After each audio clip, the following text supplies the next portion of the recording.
The catastrophe of the end of the world. This video is purely for entertainment and does not infringe on copyrights or laws. The rights to the novel and image belong to the original author. We do not claim ownership. Don't like waiting and want to listen to this fanfic in full now? Subscribe to our Patreon, where you'll find the best fanfics. Chapter 326 Deathbed Plan.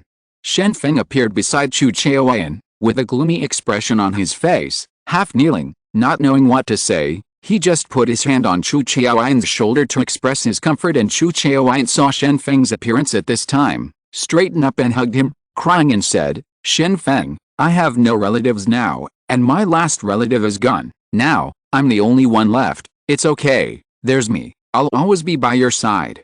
Shen Feng quickly comforted him, and gently patted Chu Chaoyan's back with his palm. His biggest regret was that he couldn't see Professor Chu before he died.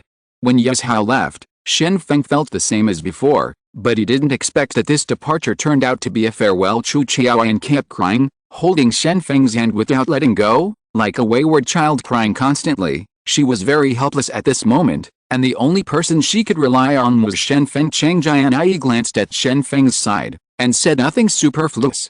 She knew that now was not the time for her to be jealous. The most important thing now was to deal with Professor Chu's funeral.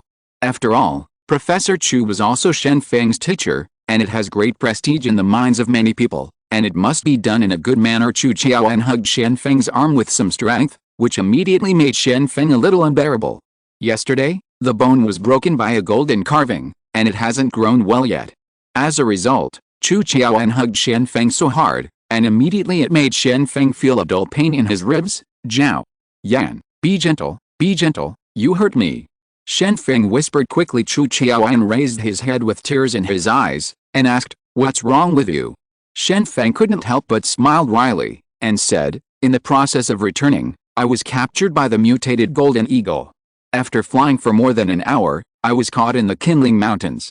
After a bloody battle for half a day, 5 or 6 ribs were broken on my body.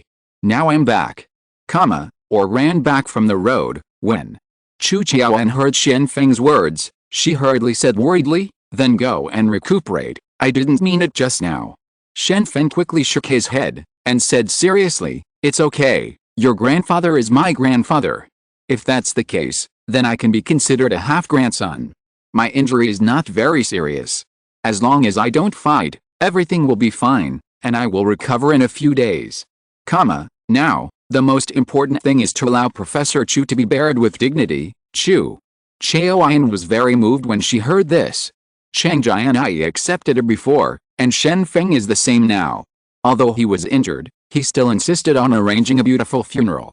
Now, Chu Chaoyan has a new sense of belonging. Chang Jianyi also came over at this time, and said softly, "Don't worry, we will help you. We will be a family from now on. During this time, I will let Shen Feng stay with you all the time." After finishing speaking, Chang Jianyi took out a letter from his body, handed it to Shen Feng, and said seriously, "This is the letter that Professor Chu left for you before he died. It's a pity that he didn't see you, but everything you want to say is written here. Take a look at it when you have time." Hearing this, Shen Feng quickly picked up the letter.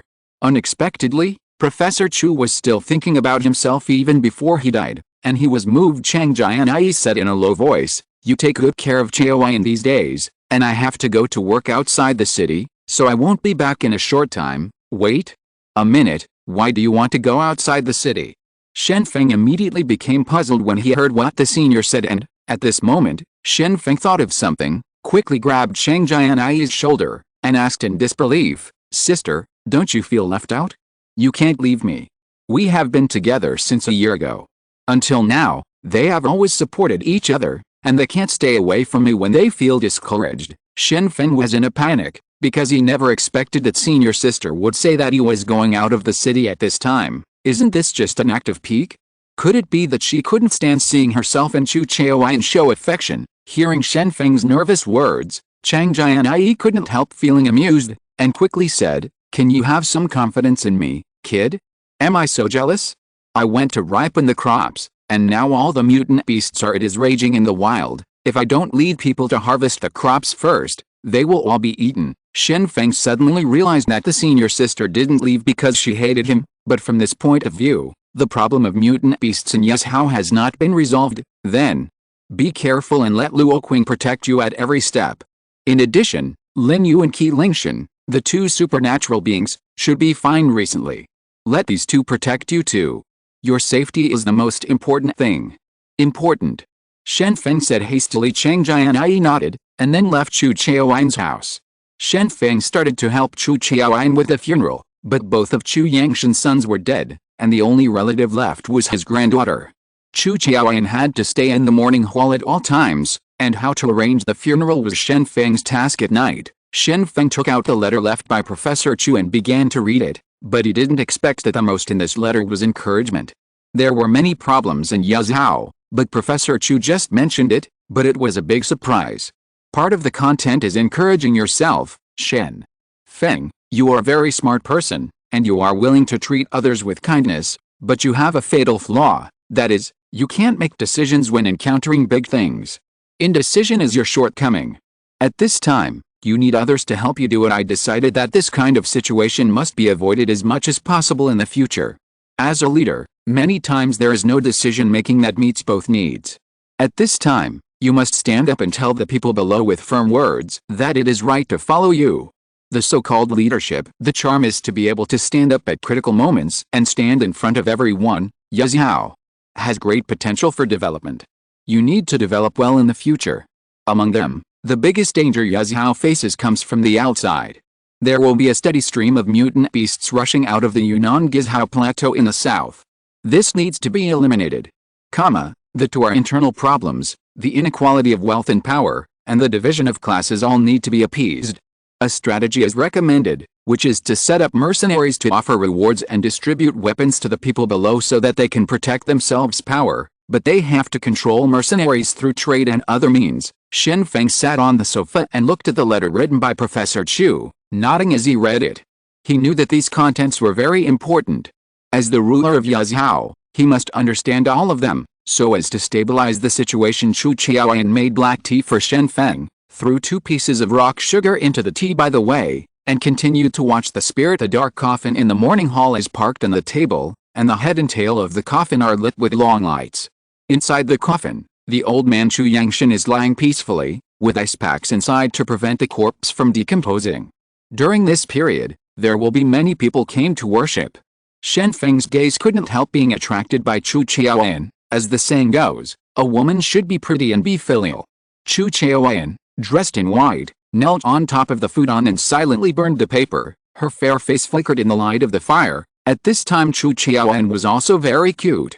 Shen Feng shook his head vigorously, expelled the strange thoughts from his head, came back to his senses, and continued to read Professor Chu's letter. In the nearly 2 months since Shen Feng left Yuzhou, he has also clearly realized the dangers of mutant beasts. It can be said that this year's typhoon has caused serious damage to human beings, and it has caused even greater damage to zombies. Countless zombies have been involved. The only ones who benefited from the flood were the mutant beasts. The weak mutant beasts were all washed away by the flood, but the strong mutant beasts got enough food to raise more cubs. The Yangtze River Dragon King alone can eat tens of thousands of people, and the entire middle and lower reaches of the Yangtze River are feared like a tiger. In the end, it was under the siege of K. Yiming and Shen Feng that the Yangtze River Dragon King was killed. Moreover, there is a pair of golden eagles in the Qinling Mountains, which captured thousands of people for food. The dangers from the mountains can be said to be quite a bit. Even if the problem of zombies is almost solved, mutant beasts can still cause harm to humans. Great harm. We must find an opportunity to wipe out the mutant beasts in the south of Yuzhou, otherwise, there will always be mutant beasts coming out of the mountains. Wouldn't it be an endless disaster? Shen Feng thought silently while looking at the letter. Shen Feng took out the map and began to look at it. There are countless famous mountains and rivers all over the country, and there are countless mutant beasts hidden in the mountains and in the water. The primeval forests in the northeast, the prairie in the north, the hills in the plateau and mountains in the southwest, the rivers in the east, and the snowy mountains and deserts in the west. All of these may hide a large number of mutant beasts, which is not good. The mutated beasts are simply endless. Shen Feng felt a deep headache. In Shen Feng's view, the danger of zombies is not very serious anymore.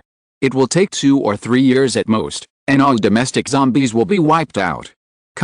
There will also be fierce beasts and poisonous insects. It Seems that there will be no peace within 10 years, which is not good. Shen Feng said to himself now, the key point of the doomsday comes to the source of the animal mutation, the global mutation caused by the zombie virus, and the virus comes from the ocean, and it mutated under the influence of meteorites. If the meteorites in the sea are not salvaged, then the world's variation cannot end at this time. Shen Feng could only shake his head helplessly. It is not his turn to salvage the meteorite. Only the country has the power to sail in the ocean and salvage the meteorite in the sea. It is impossible for individuals to do this, but the two warships that set off from the South China Sea failed to salvage it. Now it seems that it is completely impossible to salvage the meteorite. Shen Feng began to concentrate on organizing the teacher's funeral. Within 7 days, the city of Yazhou was in full swing, and there was an endless stream of banquets. Just say take care to participate in the banquet, and the expenses will be reimbursed directly from the city lord's mansion. Thousands of children come here every day to eat and drink, and eat until their stomachs are bulging. The children who used to be picky eaters have all experienced hunger now, and know what it feels like to be hungry. Now there are 7 days of flowing water mats in Yazhou. As long as they pretend to mourn, they can eat and drink. For children, for us, this is already the happiest thing. And with Shen Feng sitting in the township, all the big shots in Yazhou came to mourn, and even cried when they knelt down. Zhao Yan also felt exaggerated. Shen Feng knew that these people below were deliberately trying to please him. If a relative died in an ordinary family, it would probably be buried hastily. Passers-by would only sigh when they saw it. How could they cry so miserably? Of course, these crying people did not arouse Shen Feng's disgust. On the contrary, some people dared to laugh out loud in the morning hall, and Shen Feng was about to ask someone to fork them out. Fortunately, there were no people who dared to do so, and the troublemakers also knew dangerous. If Shen Feng is offended at this time, it will be really miserable. What used to be a beautiful park has also become the cemetery where Professor Chu is buried. On the day of the burial, tens of thousands of people in the city came to see him off, and the mighty crowd even blocked the road. A compliment is very beautiful. Shen Feng accompanied Chu Qiaoyan and Cao Tao respectfully. When the coffin was buried, he buried a handful of soil with his own hands. Afterwards, the whole group burst into tears and began to throw out paper money. Professor Chu was buried amidst the scenery, and the cemetery is also very beautiful. With mountains and water, beautiful scenery, and tens of thousands of people seeing off, it is no exaggeration to describe it as spectacular. This kid Chang Haoji also sneaked over and put a bunch of flowers in front of the tombstone. Grandpa Chu, thank you for teaching me history. Unfortunately, I don't like it. I feel very sad that you left us today. I can only send you a bouquet of flowers. I will come to see you every year in the future. Chang Haoji said regretfully. Only then did Shen Feng know that Professor Chu often took the time to teach Chang Haoji, but Professor Chu never took the initiative to say this. Chu Qiaoyan looked at his grandfather's grave with sad eyes, and when the funeral was over, he stood silently for a long time, and then reluctantly left. Chapter 327 Forming a Mercenary Union. Shen Feng sits in Yazhou, and immediately started to form mercenaries. This is the plan left by Professor Chu. In order to be able to wipe out the mutant beasts in the south, there must be enough troops. If there are not enough soldiers, then cleaning up the mountainous areas in the south is a joke. The city lord's mansion can't support enough soldiers. The soldiers are treated very well. After all, they are mixed with Shen Feng. From Shen Feng's point of view, there will be only 10,000 to 20,000 soldiers in Yazhou, and they can't afford more soldiers. Then, just form a mercenary, distribute the weapons to the people below, and send tasks when they are free. Let the people below kill zombies or mutant beasts, but at critical moments, you can directly form a temporary army and go to the south to go deep. The forest wiped out large-scale mutant beasts. The most direct benefit is that it directly solves the economic pressure without paying wages during this period. Professor Niu specially came from the laboratory and said to Shen Feng seriously, if you really want to create a mercenary guild, you must form a virtuous circle. I suggest that the guild sell weapons and food, and start from mercenary. The corpses of mutant beasts and zombies are purchased from the hands of the guild, and the guild uses food stamps to settle the settlement. In this way, the laboratory can obtain research materials, and the corpses of zombies can be used as raw materials for plant arts. In this way, the guild will definitely be able to maintain itself. Hearing this suggestion, Shen Feng nodded repeatedly. The reason why the mercenary guild was established was to kill mutant beasts, so why should mercenaries kill mutant beasts? Then at this time, the guild has to give benefits, and using food stamps for settlement is equivalent to buying the corpse of the mutant beast. However, at this moment, Chu Qiaoyan asked, but what if someone took advantage of the opportunity and went to other provinces to buy zombie corpses at a high price and come to Yuzhou to exchange for food stamps? Isn't this disrupting order, Professor? Niu shook his head lightly and said, there is no need to worry about this. Food stamps are only valid in Yuzhou, aren't they? They use zombies from other provinces to exchange for food stamps, but it is not so easy to exchange food. There is a fixed amount, and runs are strictly prohibited. These people get food stamps, and they can only spend them in Yuzhou. Shen Feng nodded and understood what Professor Nia meant. Oh, I understand. It's like a part-time job. You make money in the city and spend it in the city. When you part, you want to take it home. Chu Qiaoyan also nodded in praise. I didn't expect Professor Nia to have such a far-reaching strategy. He is really cunning and cunning. Are you saying that science students are dull? Isn't there an insidious guy here? Don't talk about it, others will be angry if they hear it. Shen Feng couldn't help telling the mercenary guild needs to be in the hands of his own people. After much deliberation, Shen Feng set his target on Cao Fuli. The purchase of antibiotics can be regarded as a contribution, brother. Cao Fuli, you have been with me for a long time, and it is embarrassing to think about it. We have all gone from a precarious situation a year ago to the current separatist regime, and you have contributed a lot to it. I have seen all of this. Shen Feng said to Cao Fuli in the office. Hearing what Shen Feng said, Cao Fuli couldn't help looking around, and saw that there were only Shen Feng and Chu Qiaoyan left in the office besides himself, and he immediately became excited. He has followed Shen Feng for a long time, and he knows what kind of temper Shen Feng has. When promoting a person, he will ask alone. The people who can stand by him must be cronies. Yang Chang is like this, and Lu Xian is also like this. And now, good luck seems to have favored him at last. Facing the situation of being interrogated alone, the excitement in Cao Fuli's heart is beyond words. He knows that the opportunity for promotion has come. Cao Fuli hurriedly said, City Lord, I followed you not because I was at a loss, but because I saw the correctness of following you. From the first time I saw you, I knew that you are not an ordinary person. How can Jin Lin be the one in Shizhong? A thing that turns into a dragon when encountering a storm. Now that I have followed a city lord to where I am now, I am willing, and I will definitely not regret it in this life. Hearing these compliments, Shen Feng couldn't help being a little proud. It seemed that he had always had a high image in the hearts of many people. Since you work so hard, I also have a difficult task for you here, which is to form a mercenary guild and manage the mercenaries in the future. I wonder if you have confidence.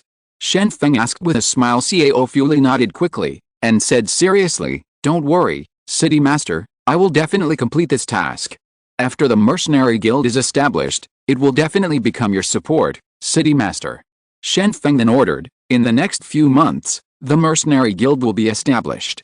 Within 3 months, a task will be issued to kill all the mutant beasts in the north of Yuzhou.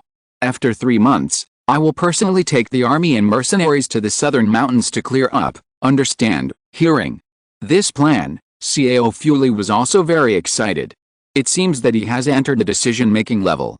The city lord can tell him the plan 3 months later. Doesn't it mean that his position is already very important? I understand. I will definitely form a mercenary guild. After 3 months, Yuzhou will definitely have enough mercenaries to use. Cao Fuli said hastily and seriously. Shen Feng patted Cao Fuli on the shoulder and asked Cao Fuli to leave the office. As for his next job change, someone will notify him soon. The mutated beasts have already threatened the safety of Yuzhou. If these mutated beasts remain indifferent, there will be mutated beasts coming down the mountain every year, either attacking humans or ruining the crops. If they are dealt with in time, they will definitely bring more troubles in the future. It's a pity that Shen Feng currently doesn't have enough strength to wipe out the mutant beasts in the mountains. There are too many mountains in the south, and he only has 8,000 soldiers in his hands. Since it is necessary to wipe out mutant beasts on a large scale, the most important thing to do is to expand the force. Recruiting soldiers is not feasible, because the financial burden is very heavy. When it is time to issue missions for mercenaries to do the missions, but when it is necessary to fight, They are directly called up as soldiers, of course. For these mercenaries, Shen Feng will not have any means of defense. First of all, it is impossible to provide elite weapons, and firearms are only the simplest kind to provide. Moreover, mercenaries are not allowed in the city. Those with guns, avoid mercenaries making trouble in the city. The scope of Yazhou City is really too big. The city wall encloses only the main urban area, and there are many urban areas outside the city, and the area outside the city is the main activity place for mercenaries. Next, when the city lord's mansion posted the news of the establishment of a mercenary union in various places, hundreds of thousands of people in Yazhou immediately started a heated discussion. Under normal circumstances, people in Yazhou only had to enter the factory and go out to farm. As for the exam, it is basically impossible to enter the city lord's mansion. For adults, the exam is really a headache. If you want to enter the various institutions of the city lord's mansion, you must pass the exam, and the exam is completely the world of young people. If the exam conditions do not set standards, it can be said that there is no place for people in their 30s. High school students and college students have passed the exams for more than 10 years, and middle-aged people have slow thinking and reaction. If these people take the exams, those who can pass the exams are young people in their teens and 20s. But now, with a new job presented in front of everyone, countless people immediately paid attention to it. As long as they can complete the task, they can get food stamps, which is equivalent to getting a subsistence job. As long as they sign up to become a mercenary, then you can take on the task. When the announcement was posted, it immediately aroused the cheers of many people. One of the bearded men clapped his hands and said excitedly, "Isn't this my chance? Well, I took the exam more than a dozen times, and every time I was given it by a teenage young man. Squeeze on, this is not a special post for me. Now it's alright, I have become a mercenary, and I can still support my family." This big man's name is Yu Mu. Before the end of the world, he ran a small restaurant and lived a decent life. But after the end of the day, everything changed. Except for the two children, the rest of the family became zombies. After finally waiting for Yazhou to recover, they thought it was a good life, but under the pressure of firewood, rice, oil and salt, they worked on the construction site all day long, and their two children were always hungry. Yu Mu planned to work in the city lord's mansion, but he couldn't do it. He was not as good as a young man in the exam alone. It seemed that his destiny was to work hard on the construction site, and he could even enter the factory if he couldn't. Fortunately, notices were posted on the streets and alleys at this time, and Yazhou's radio was talking about it all day long. At this time, Yu Mu finally found an opportunity. As long as he became a mercenary, wouldn't he be able to support himself by his own means? Family, don't dream about it. To become a mercenary is to have a mission, that is, to fight those mutant beasts outside the city. Don't be stupid. It's so dangerous outside the city. If you are not careful, you will die outside the city. There is no compensation yet. This is a life-threatening thing. It's not something that can be done easily. Immediately, someone began to attack Yu Mu. It is not so easy to become a mercenary. If you are not careful, you will be bitten to death by a mutant beast. But Yu Mu was firm in his mind, and said seriously, as long as you kill mutant beasts, you can exchange for food stamps. Although I can't deal with bigger mutant beasts, smaller mutant beasts, such as mutant mice and mutant rabbits, I can still kill. Besides, didn't you say that zombie corpses can also be exchanged for food stamps? Zombies are always easy to deal with. Right, Yu Mu was gearing up and walked towards the direction of the mercenary union. He was already imagining the beautiful life ahead, going outside the city to kill mutant beasts. If he couldn't kill the mutant beasts head on, then set a trap and call a group of people going to collective action outside the city. I don't believe that I can't make a living by killing mutant beasts. In addition to reckless people like Yu Mu, there are also some smart people who are watching the announcement. The quick-minded people got together and started to discuss. Didn't you say that the corpses of zombies can also complete the task? I heard that there is a war in the south, and the corpses are thrown into the mountains and it's over. Why don't we go to the south to transport the corpses of zombies and transport them to Yazhou? You can earn food stamps directly. Isn't that great? Yes, let's register as soon as possible. Such a good business cannot be preempted by others. Fart. Is there still time to register at this time? Let's go out of the city quickly and transport the corpses to your province in the south. When the goods are brought back, can we register again? The boss is still smart. We can do this kind of thing, and others can do it as well. We must do it first. Hurry up and prepare dry food and cars, and go straight to the south. Some people took aim at the loophole of the mercenary union, thinking that they only need to exchange zombie corpses for food stamps. Such a good thing is equivalent to picking up money, so this group of people directly took food and cars and headed south. As everyone knows, the loophole these people think is already in Shen Feng's calculations. The corpse of a zombie is worthless in the hands of others, but as long as it falls into his own hands, it will continuously produce evolutionary bases. Where can I find this kind of business? When Shen Feng announced the formation of the mercenary guild, there was an immediate commotion in the city of Yizhao. There was an endless stream of people signing up to become mercenaries, and there were also timid people who were unwilling to leave the city. This was their own choice, and others were forced to do so. In short, most of the courageous and hopeless people signed up as mercenaries, while the timid or young people chose to continue the exam. As long as they can pass the exam, they can support a family with their brains, and there is no risk. This is something everyone can see clearly. Standing on the mountain, Shen Feng looked at the people running around in the city, and said with a smile, "It seems that the job problem of a group of idlers has been solved. These people can't enter the city with guns, so they will definitely live in the city in this way. There will be people outside the city to guard, and it will make a lot of money." Chapter 328, The Palace is completed. While the mercenary union was being established, Shen Feng also received good news, and it was the news from Chang Jianyi himself. He found Shen Feng in the sky, and said to Shen Feng excitedly, "Brother-in-law, our new home has been built. Follow me to see it. It's beautiful." When Shen Feng heard the news, he couldn't help being stunned. After thinking about it carefully, a few months have passed, and the palace that Chang Jianyi planned at the beginning is almost completed now, so it must be very spectacular. Although Chang Jianyi is an 11-year-old child, he has become a supernatural being. He flies in the sky every day, and others can only look up to him. However, his sister entrusted him with a task, which is to observe the construction of the palace, the home where he lives. Therefore, Chang Jianyi went to take a look every day when he was free, and immediately came to report to Shen Feng after getting the news that the palace was completed. "Jianyi, let's go to see our new home together. Jianyi, this is your second sister, please say hello."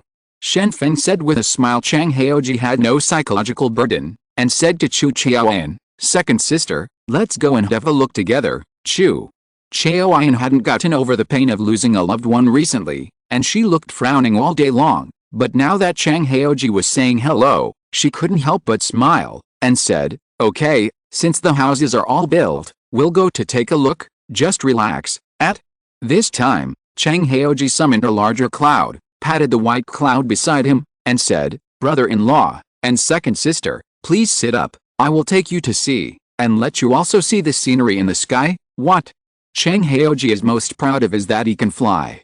He has already learned how to fly when he was still a first-level supernatural being. Now, at this time, he has trained to the point where he can fly with others, so he can't help it now show off. Shen Feng rubbed his brother-in-law's head angrily, and said with a smile, "Are you showing off? If I didn't bring a paraglider, I would be able to fly now. Don't think that being able to fly is such a big deal. Talented people come forth in large numbers, don't be too arrogant." Jianyi smiled and said, "Don't hit the child like that, let's sit on it together and have a look. This is Jianyi's kindness." Shen Feng then stepped on the white cloud with Jianyi, and the three of them flew up the mountain. The white cloud looked soft, but after stepping on it, it immediately felt hard, and the whole body was supported by the white cloud. Although the speed was slow, there will be no danger in the process of advancing. Chang Jianyi was very concerned about moving. Now that his sister was not in the city, he was the one who watched the progress of the project. After he took Shen Feng and Jianyi to the sky, the three of them immediately saw a group of buildings on the top of the mountain. There is an area covering 80 acres on the top of the mountain, and a palace with a different style has been built. The reason why the style of this palace is very different is because it is a building with two styles. The first half is full of carved beams and painted buildings, pavilions, and pavilions, while the second half is a masonry structure. The whole is the wide castle, tall towers and bridges, and colorful windows have all been installed. When Jianyi looked at the two buildings on the ground, she was overjoyed immediately, but she became a little tangled, because it was really difficult for her to choose between these two styles. "I like it very much. If I walk around these buildings, I will feel an ancient atmosphere. But on the other side, the gorgeous castle, the interior of the palace must be gorgeous and luxurious. Living in it is like a princess, like the protagonist in a fairy tale. Where will I live in the future? It's really hard to choose. Chu Chaoyan said to herself. Chang Haoji quickly said, there is no need to worry about it. Choose an attic or a hall, and then choose a room in the castle to live in. Isn't that enough? Then you can live wherever you want. Shen Feng also nodded, and said seriously, Xiaoji is right. Anyway, our family is 4. Even if my parents come over, it is spacious enough. You can live in as many rooms as you want. A room. Save the deserted. When building the palace, Chang Jianyi was thinking about things like style, but he didn't think about how many people could live in it from his own side. Therefore, even if the palace was built, there were not many people who could live in it. It's just 4 people, plus some servants at most, or dozens of people. It's still too extravagant to live in such a large area. Chu Qiaoyan stared at Shen Feng suddenly, frowned and said, I just don't know if someone will bring back some weird women from outside. After all, some people like to have a full harem, don't you think so? Shen Feng quickly patted his chest and said seriously, you have to have some confidence in me. I don't say anything else, but I am absolutely dedicated in terms of feelings. I swear, I only like you and senior sister. Other women are in love with you. By my side, that is to look back at Tuakong lazily, half destined to practice Taoism and half destined to be king. Shen Feng is really forced to promise now, otherwise, such a poem with connotation would not be said casually. Chu Qiaoyan nodded, feeling relieved to have received Shen Feng's assurance. The main body of the palace has been completed, but the walls have not yet been built. More than 2,000 workers are still busy repairing the walls of the palace. People can stand on the walls. It is impossible to be breached for a while. When Shen Feng saw the wall, he couldn't help recalling one thing: sturdy fortresses are often breached from within, back. Then, both Rongcheng and Yanjing encountered similar situations. No one could break through the strong defense line, but once the zombies created chaos in the city, the front line would be affected to some extent. I only hope that Yuzhao will not face being attacked in the future. Case Chang Haoji slowly landed on the ground, and then he took Shen Feng and Chu Chaoyan to wander around the palace, and said as he walked, this open space in the garden, according to my sister, is to put Jiang Yang's the mutated apple tree is dug up and planted in the garden, and we will have endless apples in the future, and when the time comes, we will build a swing under the apple tree and enjoy the shade here in our spare time. Going forward, Chang Haoji pointed to the tall tower on the side of the castle in the distance, and said, I want to live on the highest floor in the tower, and I don't build stairs. I fly in to sleep every day, and the sun shines on me first every day. I will definitely wake up as soon as possible. Shen Feng and Chu Chaoyan looked at the layout of the palace with admiration. Among them, the castle is the most attractive. If the Chinese-style buildings are relatively quiet, then the Western-style castles should be described as sturdy and gorgeous. It is carpeted, and all structures are built of bricks and stones, which can withstand many shells. There are 2 floors of underground space under the castle. If you encounter danger, you can hide in the basement, and you can hide some important things in the basement. Chang Haoji is very happy. He knows that this is his future home. He has never thought that he can live in a castle. He has seen many stories about castles, especially in many Western fairy tales. Almost every princess is always live in the castle, waiting for a Prince Charming to come to the castle from afar, but now, she can live in the castle by herself. It is like a dream. Shen Feng thought about it carefully, and planned to have a huge study room in the Chinese-style hall. The study room is full of comics and games. Apart from these 2 things, there should be enough. There are also a set of classics from ancient and modern, Chinese and foreign. You don't need to read these classics, but you can't live without them. After all, this is face. I don't know how many bloggers who make videos have a bookshelf full of books. Perhaps these people have never read these books at all, or maybe they are just an upstart using books to decorate their appearance, but people who don't know the details can see it at a glance.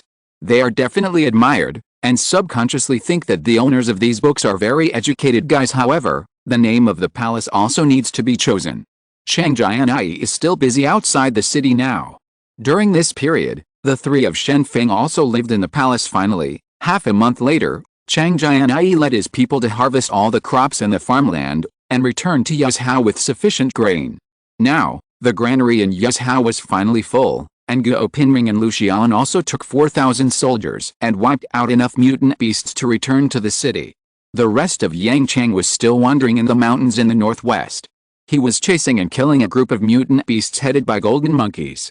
Those with intelligence can easily control low-level mutant beasts, and if they are not eliminated as soon as possible, it will definitely lead to catastrophe. Chang Jianyi's stomach is almost 6 months old, and it looks very big at this moment. Seeing her senior go back to the city, Shen Feng hurriedly stepped forward to help her. If possible, he hoped that Chang Jianyi would not leave even a step, but obviously, this was impossible, and Chang Jianyi himself was not happy about it. Don't be so nervous. I'm a 5th level power user now, so I'm not that vulnerable. Chang Jianyi couldn't help laughing when she saw Shen Feng's nervous expression. Chu Qiaoan also became serious, stepped forward and said, "Sister, you should be more careful. This is Shen Feng's first child. If something unexpected happened, wouldn't it be regrettable?" The pregnant Chang Jianyi seemed to have become the most concerned person in the family. Chang Haoji even leaned over and put his ear on it, and began to listen carefully. "Is my little nephew healthy or not? Why can't I hear my heartbeat?"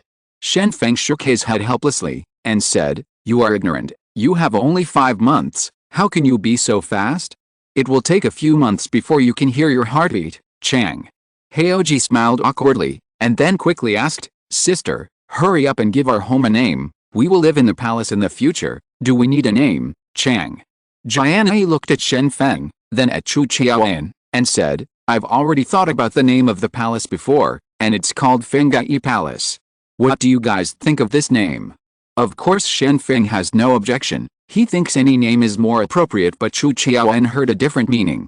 The name of Fengai Palace sounds very nice, and it seems to have illusions.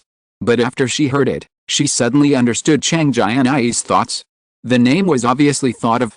It took the homonym of Shen Feng's maple, and then took the word of Chang Jianyi's zhongzi.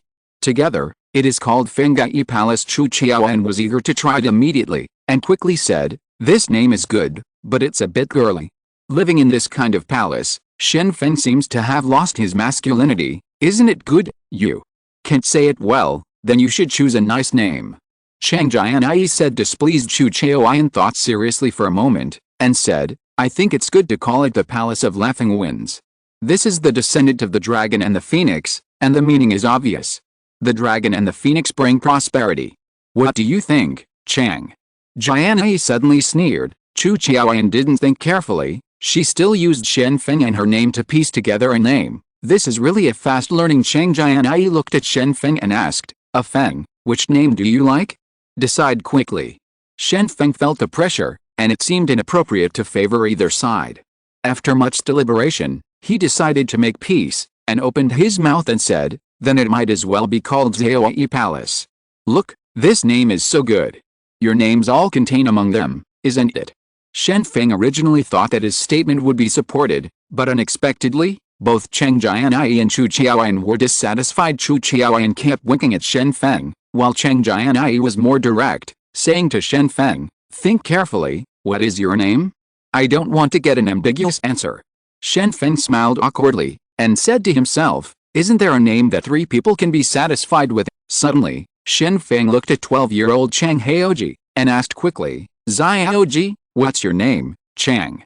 Haoji didn't even think about it, and said directly, "Since brother-in-law, you are called Fengshan by many people, why not call it Fengshan Palace? How grand does this sound?" Shen Feng immediately raised his hand in agreement, and said, "That's a good idea, but my brother-in-law has an idea, Chang." Jianyi looked at her younger brother helplessly. The name that she thought of with all her heart was actually destroyed by her younger brother. It doesn't matter to Chu Qiaoan. It doesn't matter if it's named after Shen Feng, as long as Chang Jianyi doesn't show affection. She immediately raised her hand in favor, and immediately, 3 votes had been cast, and Chang Jianyi objected. It didn't work either. "Okay, then it will be called Fengshan Palace, but the small building where I live will be called Fengai Hall, so you don't care about that."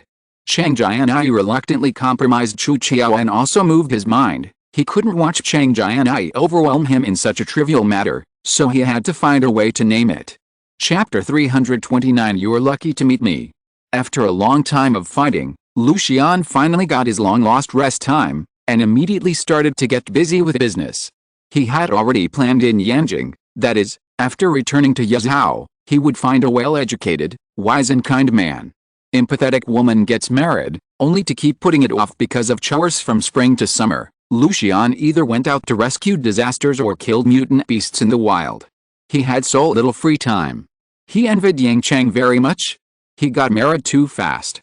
He only went to see 2 girls once, and immediately just marry and go home, without dragging your feet. As long as the other party is beautiful and slender, you will get married, which is faster than a flash marriage. But now that there is no war in Yazhou, the surrounding mutant beasts have been cleaned up, and Lucian has been given a slightly longer vacation, so he finally has time to think about his lifelong affairs. Let me see, where can I find a gentle, pleasant and educated woman, preferably never married?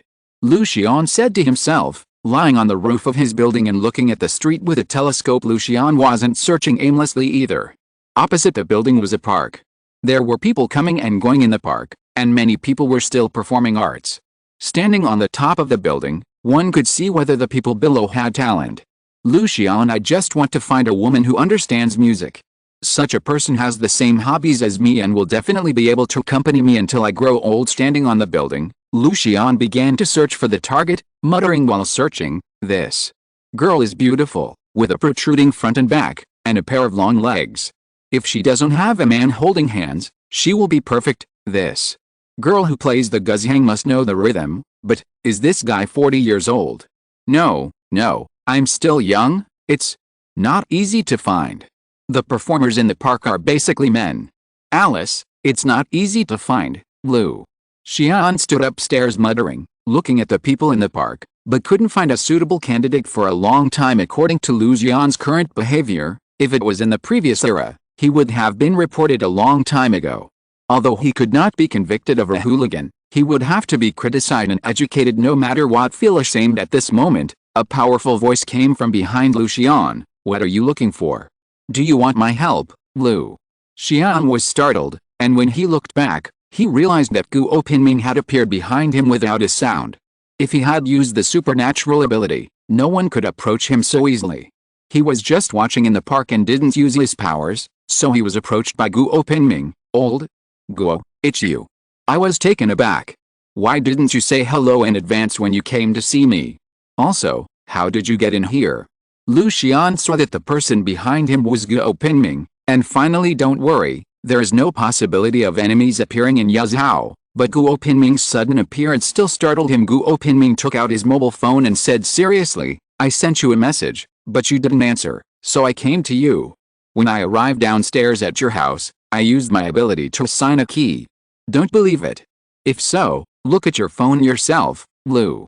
Xian touched his body and found that he did not bring his mobile phone, so he did not receive the news from Guo Pinming. Forget it. Why did you come to see me? I'm still looking for an educated and reasonable partner." Lucian waved his hand, not planning to pursue Guo Pinming's trespassing on private houses. Guo Pinming smiled awkwardly and said, "I don't have a lot of money, so I need to borrow some money." It turned out that Guo Pinming came to Lucian in such a hurry to borrow money. As soon as Lucian heard about borrowing money, he immediately became unhappy. Although he was a brother who lived through life and death, he still needed to settle accounts on this matter. "Now, I have to talk about you. You guys are too extravagant. Brother, you are already in a very high position. You have a stack of food stamps every month, and you can't finish it.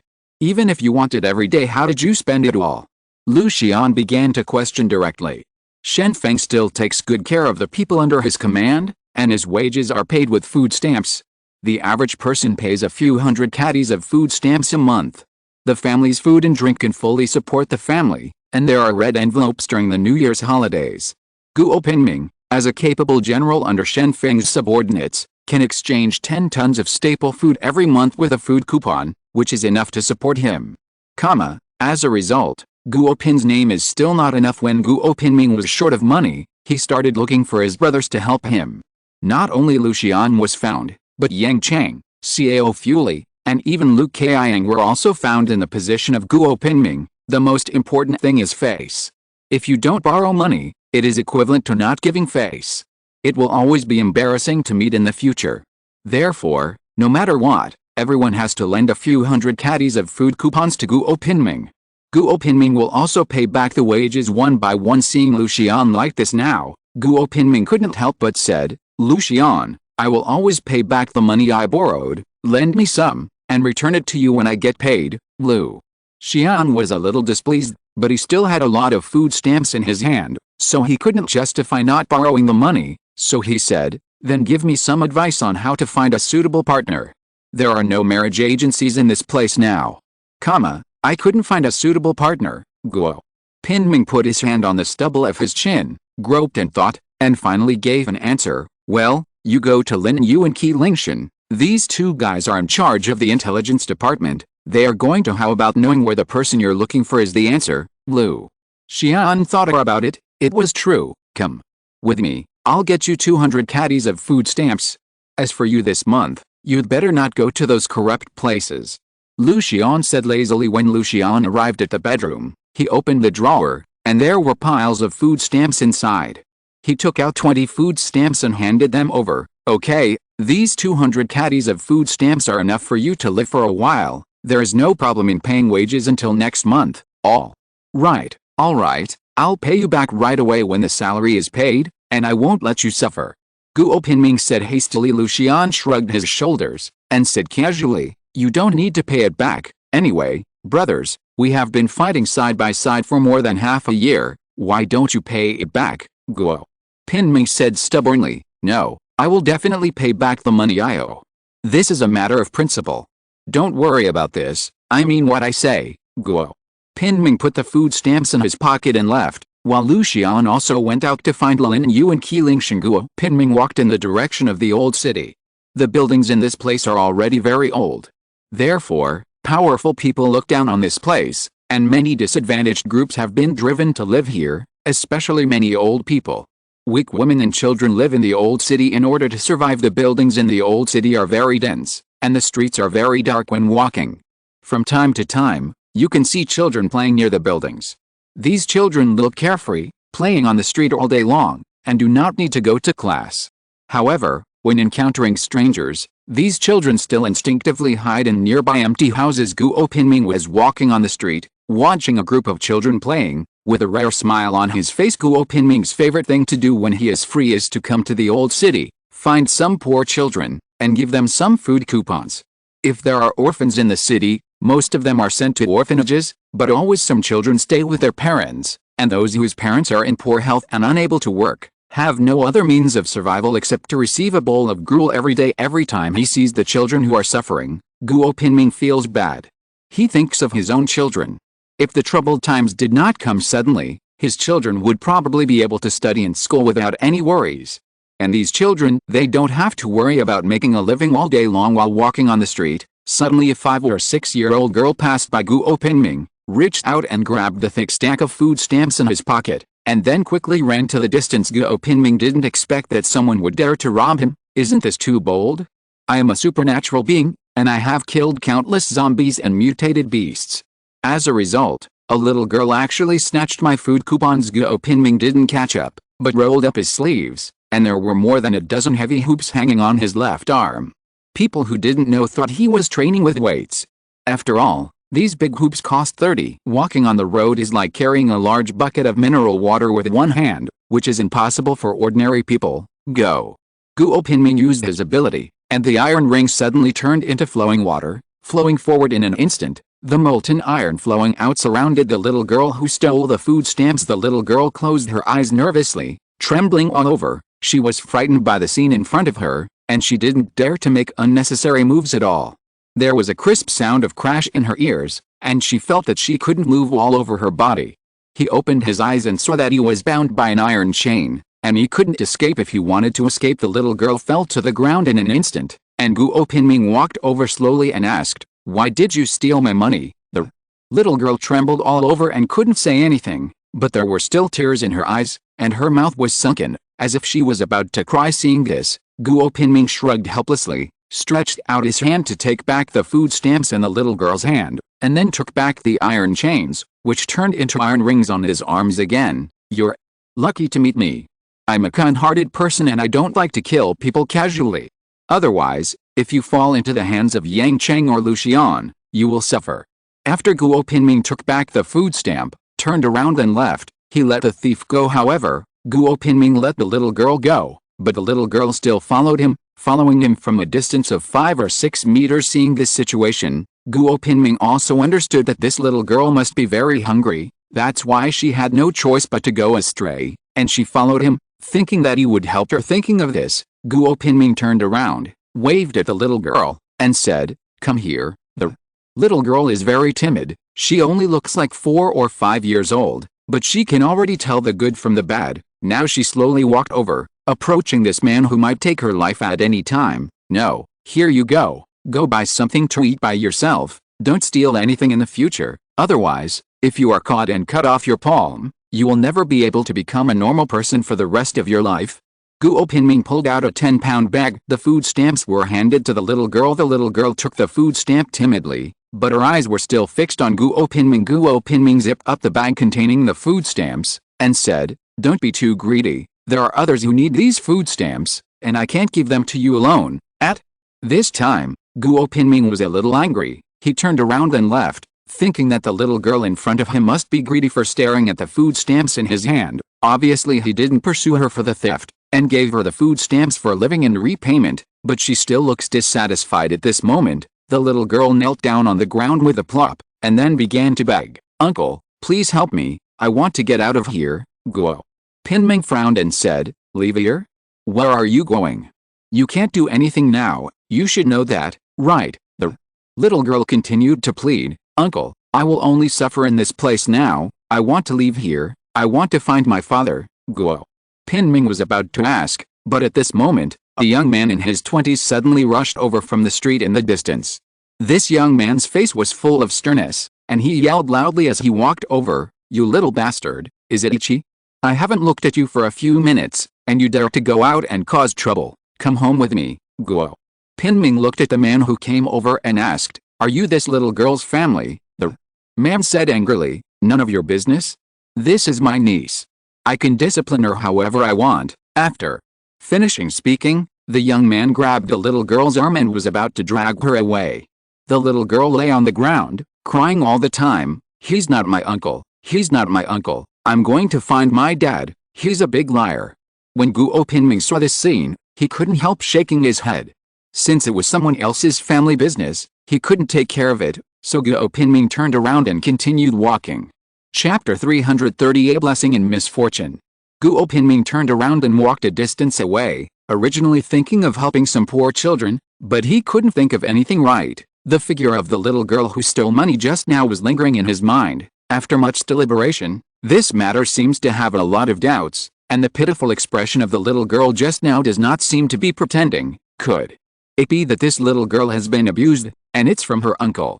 Guo Pinming thought to himself, the last thing Guo Pinming wants to see is for children to suffer. These children are the hope of the future. They should have grown up in a carefree environment, but now they have to work hard to make a living. Some people even go astray.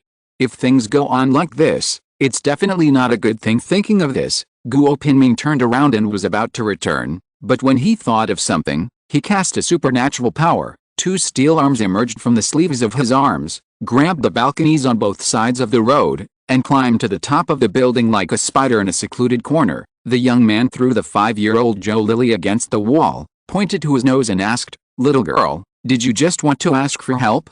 If I hadn't arrived in time, it would have really happened. Let you run away, Zhou." Lily curled up in the corner and whispered, "I'm going to find my father. I don't want to steal anything. You only teach me how to steal money. If I get caught, I will cut off my palm." Under Shen Feng's hands, the law is also very simple. Kill people to pay for their lives, and debts to pay back money. For theft, they cut off the thief's hand. This method is used to warn the thief. Therefore, the thief on the street basically I can't see it anymore, because once caught, the palm of my hand will be chopped off in public, and my whole life will be ruined. Zhou Lily obviously knew this rule, so she resisted very much, but no matter how much she resisted, she could only obey orders and do things she didn't want to do. The kind that can't get out of bed. HMPH, didn't I tell you? The young man said coldly, "Your father is dead and has been killed by Shen Feng." Now you have nothing to do but rely on us. If you don't obey me again, I'll chop you up and feed it to the dogs, Joe." Lily shook her head quickly when she heard this, and said, "I don't believe it. My father must be alive. He also said that he would come to pick me up. At this moment, he must be in trouble, so he can't get away. It must be so, Joe." Lily was unwilling to accept the fact that her father had been killed, so she continued to deny it, but the young man obviously lost his patience, and suddenly he kicked out, directly on the little girl's body, and a big shoe print appeared on the little girl's body immediately, and she felt pain immediately after being kicked. Crying while wiping tears, "If you don't fight, you won't have a long memory. I insist on letting you know how powerful I am today. I will tell you that you will give us money in the future. If you want to run, we will pick your hamstring and let you beg on the side of the road." The young man was punching and kicking Joe Lily, not caring that the one being beaten was a 5-year-old girl. Joe Lily was still young, so she could only beg for mercy after being beaten. I dare not run away. I will steal money in the future. I will steal a lot of money. Please don't beat me." Hearing this, the young man was finally relieved. After bending down, 2 fingers picked up Joe Lily's small face, and a strange smile appeared on his face. "That's right, be honest and obedient, young, just go and make money, and after a few years, you won't have to steal money, and we will teach you how to serve men, and at that time, you will be out of the sea of suffering and enter the world of bliss, Joe." Lily's eyes were full of fear. She couldn't stop trembling. Tears were streaming down her face, but at this moment she didn't dare to cry out since her father disappeared suddenly a few months ago. Joe Lily has followed this so-called uncle to a strange place. The buildings here are dilapidated, the streets are dark, and there are more than 20 children who share the same fate as her. There are men and women, and they are all learning to pay for their own money. If you don't study hard, you will have nothing to eat. Joe Lily couldn't bear this kind of life anymore, but when she tried to leave, she was caught back without mercy. Joe Lily is completely desperate now. She knows that she will face a dark life in the future. If she fails to escape for the first time, it will be even more impossible to escape in the future. However, at this moment, a piece of gravel suddenly fell from the sky, and immediately, a forceful and angry voice came from the top of the head. "It turns out that this is the case. You bastards are still hiding in the dark." The young man looked up in horror.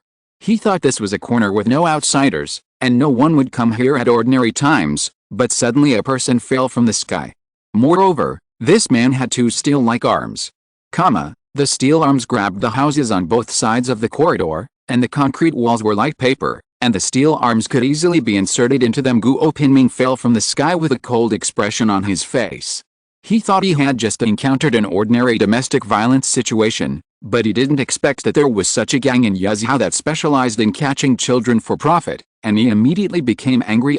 "Don't come here, otherwise, if not, I will kill her." The young man saw Guo Pinming suddenly appearing at this time, and he was completely panicked at this time.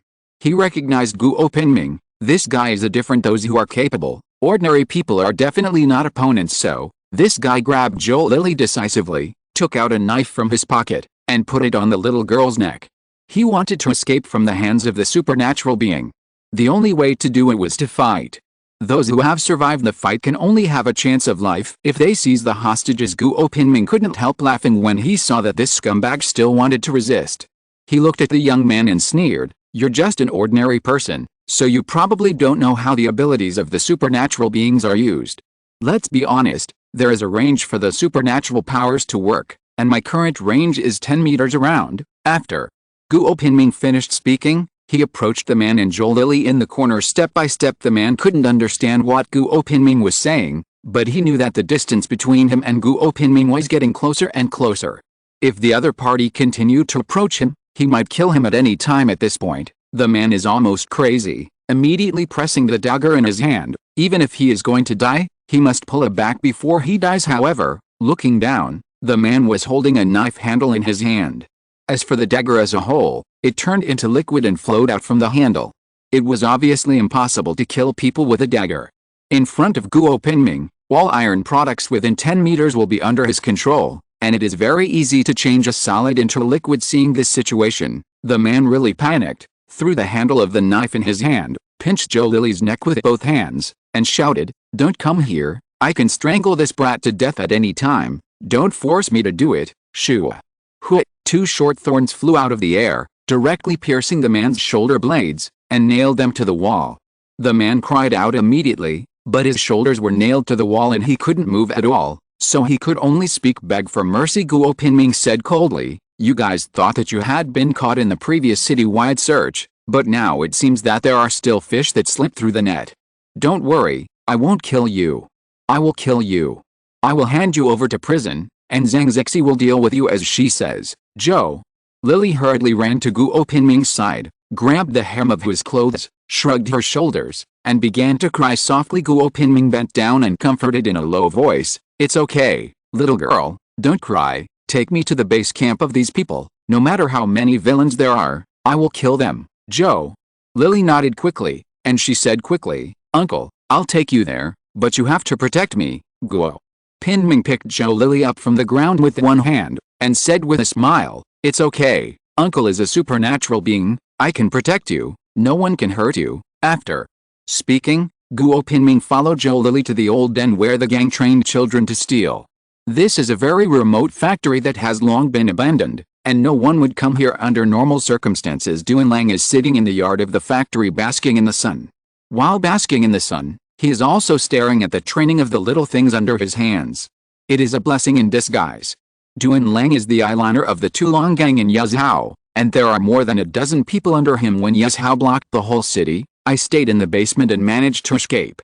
I wanted to find a chance to return to Jiangyang, but I heard bad news from Jiangyang that the Dragon Slayer gang was wiped out by Chang Jianyi, led by a group of soldiers of Yang Chang. Now, Duan Lang has lost his backing, and he can't rely on the Dragon Slayer gang to do evil, and once exposed, he will be captured by the city defense army. However, Duan Lang became the leader of a small group. He didn't have the guts to rob, and he didn't have the guts to collect protection money, but he dared to abduct children, especially orphans without parents. If a child steals something, if it is a pretty girl, he can still sell it. During this period of time, Duan Lang is still living a very healthy life. Let a group of little things go to the street to steal things. If they are caught, children, just cry a few words and others will let them go. After all, this is the flower of the future, cannot be easily destroyed. Duan Lang leaned on the recliner, and thought happily in his heart, in a few days, I can expand my manpower and hire a group of mercenaries to live outside the city. At that time, no one will be able to control me. Duan Lang was leaning on the recliner to bask in the sun, wearing sunglasses, with cold drinks and snacks on hand, while a group of children were training. There is a basin of fine sand in front of the children, and under the fine sand is a firewood. The fine sand in the basin becomes extremely hot under the baking of the firewood, and there are glass balls hidden in the fine sand. The task of these children is to take out the glass balls one by one from the fine sand. Poor these little guys, they need such inhumane training. Many children cry while practicing. The fine sand is very hot. If you put your hands in the sand for too long, it will be cooked directly, and the severe pain is not something ordinary people can bear. Children can only quickly pick the glass balls, so as to avoid their fingers being baked in the sand. On the contrary, the children are painfully practicing their skills, while a group of adults stand by, holding a beer in one hand and a wicker in the other, and as soon as they find someone lazy, they immediately start whipping. You little bastards, you just don't know how to be grateful. We are thinking about your future.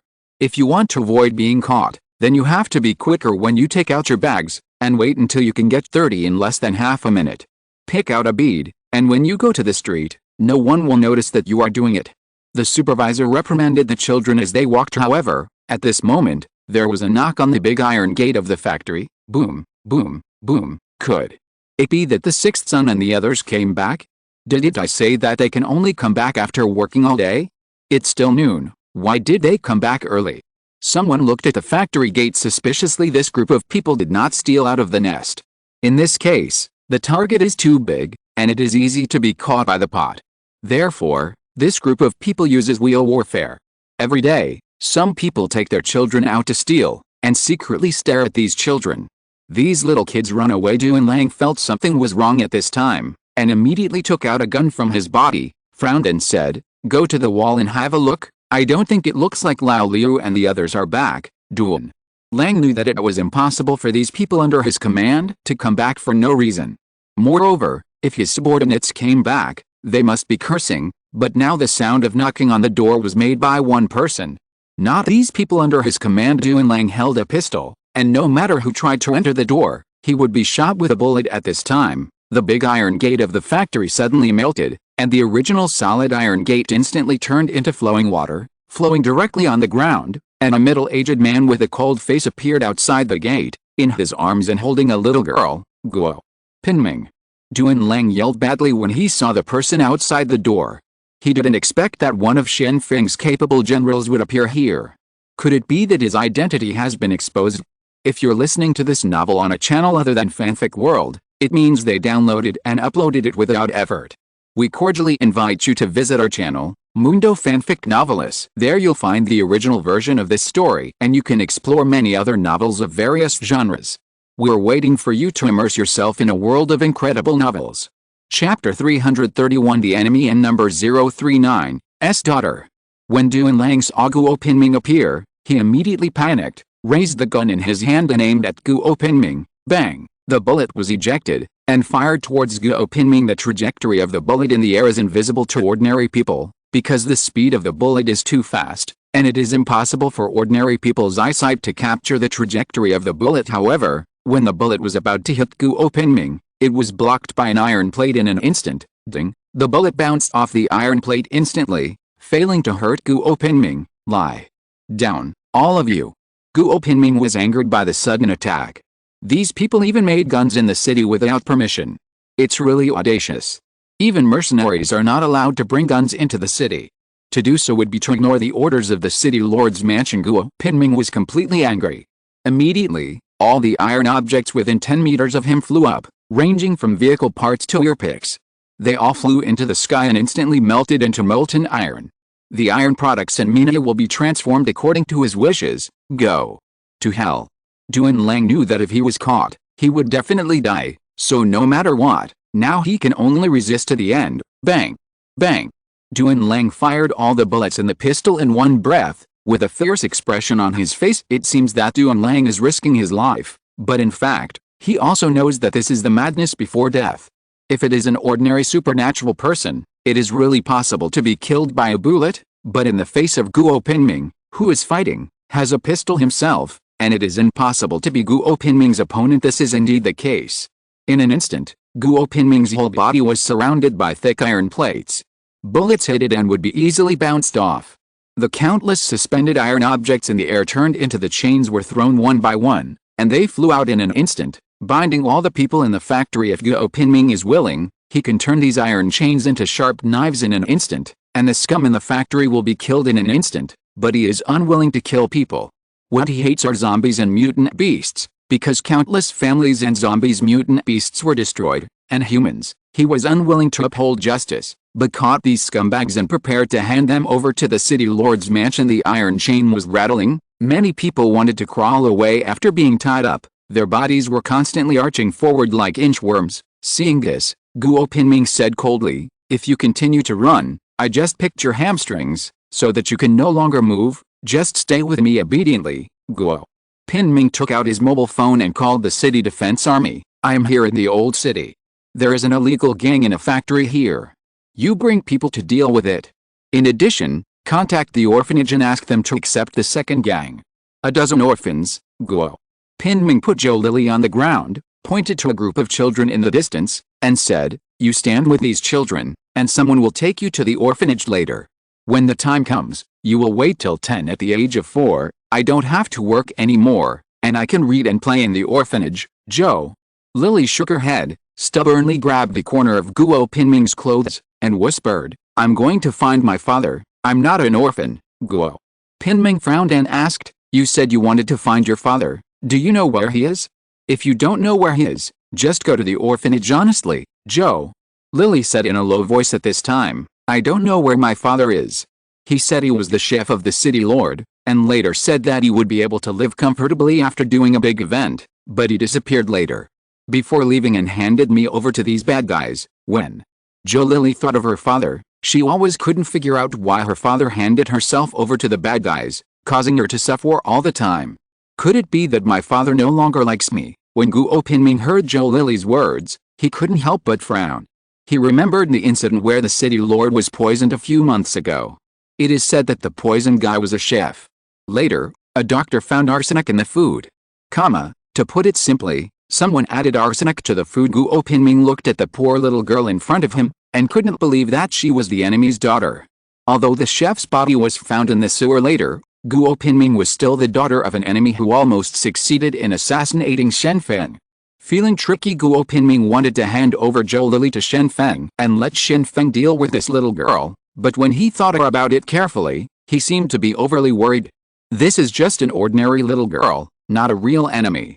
There is a saying, family members are not as bad as disasters. How can the responsibilities of the parents affect the family members? At this time, Duan Lang, who was tied up, spoke, and he said with a sneer, Zhou Lili, I'll tell you now, your father was killed by me, and your father poisoned Shen Feng, and as a result if you fail, you will die. You are the daughter of a sinner, and you will never be forgiven for the rest of your life. I am the daughter of a sinner? What is a sinner? Zhou Lili was at a loss. Duan Lang sneered. He knew that being caught would be a dead end, but he couldn't make others feel better before he died. If possible, he would plant a seed in Zhou Lili's heart. Once her identity was known by others, he must have been stared at, and he must be cynical in the future, and sooner or later he will take revenge on the world. Guo Pinming didn't want to tell the little girl the truth. She was innocent, so Guo Pinming found a rag and stuffed it into Duan Lang's mouth to stop this guy from talking nonsense. Okay, you can follow me from now on. With me protecting you, you will be fine. Your father is already dead. As for how he died, don't pursue it. Guo Pinming suddenly made a decision, that is to adopt this poor little girl in front of me. Before that, Guo Pinming had been to an orphanage, but found that the children in the orphanage had learned how to hug each other at a young age. If Zhou Lili were placed in the orphanage, she would definitely be bullied, especially Wang Ziqiang. This kid is a loyal supporter of Shen Feng. He got an evolution gene jelly at a young age and became an evolutionary. He became a king of children in the orphanage when he was only 9 years old. Once Zhou Lili's true identity is discovered, she will definitely be bullied. The children in the orphanage all worship Shen Feng. If they learn that Zhou Lili is the descendant of the enemy, they will definitely bully her overtly and secretly. Therefore, for the safety of the little girl Zhou Lili, Guo Pinming simply adopted her, at least under his care. She can grow up healthily. Zhou Lili disagreed, and tears flowed out again, crying, I want to find my father. My father is not dead. Guo Pinming shrugged helplessly, and stood at the door holding Zhou Lili's hand. He waited until the people from the city defense army came, and then handed over the scene to the other party. You sent these bastards to the prison for interrogation, and these children were sent to the orphanage. In addition, there is another person who was nailed to the wall by me next to the 27th building. This is also a bad guy. Pay attention, catch him. Guo Pinming said to the small captain of the city defense army. The captain nodded one by one, and then followed the instructions. Then Guo Pinming carried Zhou Lili on his back and walked towards the depths of the old city. There are some children here who earn a living by picking up bottles and scrap iron. They eat wild vegetables and corn mush every day, and their parents are disabled, unable to work to earn money. Guo Pinming often donates to these children. In this matter, Guo Pinming never told others that his salary was actually used to help poor people, but he himself was relatively poor. Guo Pinming gave the food stamps on his body to these self-reliant children, and then went home with Zhou Lili on his back. Guo Pinming lived in the city center and had a big shopping mall and a building under his control. Unfortunately, business was bleak in Doomsday. His shopping mall could not be rented out, otherwise, this shopping mall would be worth billions of dollars, and he would not have to worry about food and clothing. Guo Pinming took Zhou Lili home, tidied up a separate room for her, and said while tidying up the room, I will hire a nanny to take care of you in 2 days, so you can stay here with peace of mind. From now on, I will also hire a tutor to teach you how to read. Zhou Lili stood aside and watched obediently. She didn't know what to do in the future, but this uncle is a good person, and now he can only live with him. Guo Pinming was rambling on, as if he had returned to his previous life. At that time, he was the same with his daughter, preaching to her every day, but now, this daughter can't answer him at all, and has no feedback at all. When Guo Pinming finished arranging Zhou Lili's room, it was already afternoon, and it was time to have dinner. Guo Pinming arrived in the kitchen and began to cook. He didn't know how to cook many dishes. He made a scrambled eggs, a green pepper fried meat, and cooked a vegetable soup. He took Zhou Lili to dinner. Zhou Lili was very hungry. started to grill the rice with a bowl in hand, and when picking up the vegetables, he would always secretly look at Guo Pinming after eating. Guo Pinming put away the bowls and chopsticks, and left a sentence, "I'm going out. You can watch TV at home. There are discs in the drawer, Joe." Lily turned on the TV obediently and watched it, but she didn't know how to use the DVD player. A year ago, this thing was 50 yuan a piece, and it was still the kind that couldn't be sold. Guo Pinming came to the city lord's mansion. At this time, Shen Feng was still processing documents in the office, and Feng Shichen, as Shen Feng's special consultant, was also helping. "City Master, are you free?" Guo Pinming asked in a low voice. Shen Feng shook his head, pointed to the documents on the table and said, "No time. My daughters-in-law have been resting for the past 2 days, and I have to deal with all the documents. I still have 2 hours to correct these documents." "What's the matter with you?"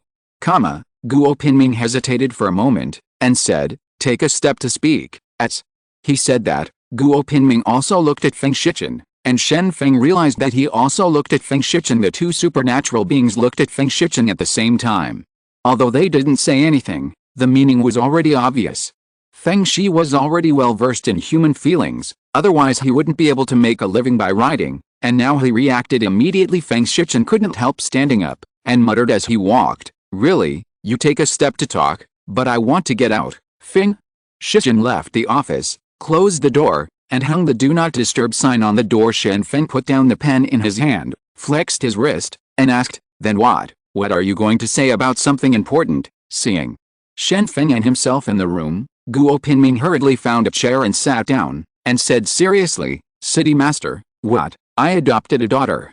Looking at Guo Pinming's serious expression, Shen Feng suddenly slapped his head, suddenly realized, and said, I understand, Guo Pinming was surprised. He hadn't said anything yet. The city lord understood everything now? Could it be that Zhang Zixi from the prison reported Shen Feng's incident? Isn't this efficiency too high? Shen Feng opened the drawer, took out a stack of food stamps from the drawer, handed it to Guo Pinming, and said, I understand, it's time to follow the courtesy, a little heart, you take it, don't be polite to me. Guo Pinming took the food stamp, but he was still in a state of stupefaction. Did the city lord really understand? Shen Feng Gayu said earnestly, I heard that you asked Lu Xian to borrow money. I shouldn't say more about this matter, but now that you have adopted a daughter, the expenses will inevitably be huge in the future. If you are short of money, well, you can come to me, and I will lend you money. Guo Pinming couldn't help smiling wryly when he heard this, and said, City Master, I didn't come here to borrow money, I really raised a daughter. Isn't this a good time to congratulate you? Shen Feng looked indifferent, regardless of whether Guo Pinming was really adopted or faked. He felt that it was a very correct choice to follow the gift. Now Guo Pinming explained helplessly, City Lord, I adopted a daughter, but she is the daughter of my enemy. Do you remember the chef who poisoned him before? After he was silenced, he still has a daughter.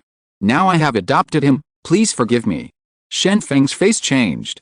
He didn't expect Guo Pinming to adopt the enemy's daughter. Although he didn't know what to do, the enemy's daughter was adopted by a good brother. If the little girl grows up to take revenge, it's not good. City Lord, you don't look right. Seeing the disappearance of the smile on Shen Feng's face, Guo Pinming felt a little worried. Could it be that the city lord couldn't let go of the hatred in his heart? Shen Feng came back to his senses, nodded, and said, It's okay, you just take care of your daughter in the future, and I'm not a person who holds grudges. As long as she forgets the past, then I don't know, the news will be blocked. Thank you, the city lord. I will definitely discipline the child well. The child doesn't know anything now. I will let her grow up carefree. Guo Pinming was immediately grateful. He thought it would cost a lot of money. Only hard work can convince Shen Feng, but now it seems that the city lord is always reasonable. Shen Feng shrugged his shoulders and said nothing. Guo Pinming didn't want to disturb him, and left immediately after finishing the news. After walking out, Guo Pinming took out a thick stack of food stamps and was about to count them, but when he looked carefully, he found that the face value of these food stamps was all 1 catty, a total of 200.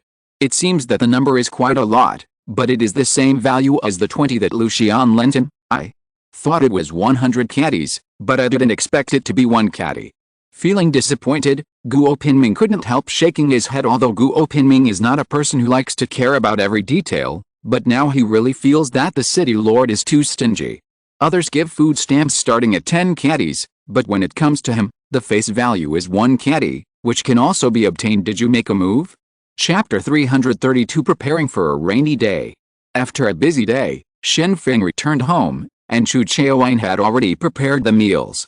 Previously, Chu Qiaowen's cooking skills were not accurate enough, but with Chang Jianyi at her side to guide, Chu Qiaowen's cooking skills have improved a lot. At least it tastes good. Feng, sit down quickly and try my handicraft. Chu Qiaowen hurriedly called Shen Feng to sit down, and the family was ready to eat. However, Chang Haoji ate too many snacks during the day, and ran out to play without eating much for dinner. His favorite thing is to go to the orphanage to watch movies together at night. Comfortable and will always be disciplined at home. Seeing her younger brother leave, it was easier for Chang Jianyi to speak, so she said in a low voice, "Then what? I want to take Zhang Zixi home to live in. Anyway, there are so many rooms in the house, so it is also a good idea for her to live in Fengshan Palace." Good choice. Shen Feng shrugged, with an indifferent expression on his face, and said, "I don't have any objections, but letting her live in my house for no reason, it's not good to spread the word. People think I'm also interested in this teenage girl." Shen Feng doesn't care if Zhang Zixi lives at home, mainly because he thinks his reputation may be affected, and he doesn't know who spread the word, saying that he likes Yuji and young women, so he often sees maturely dressed in the city lord's mansion. The hotly dressed female employees are all the same. Chu Qiaowen also nodded seriously, and said, "That's right, Zhang Zixi is living well outside, but if you suddenly bring her home to live, she may not be able to adapt." Chang Jianyi explained in a low voice, "Didn't you find out? Zhang Zixi is a supernatural being, about the same age as my brother.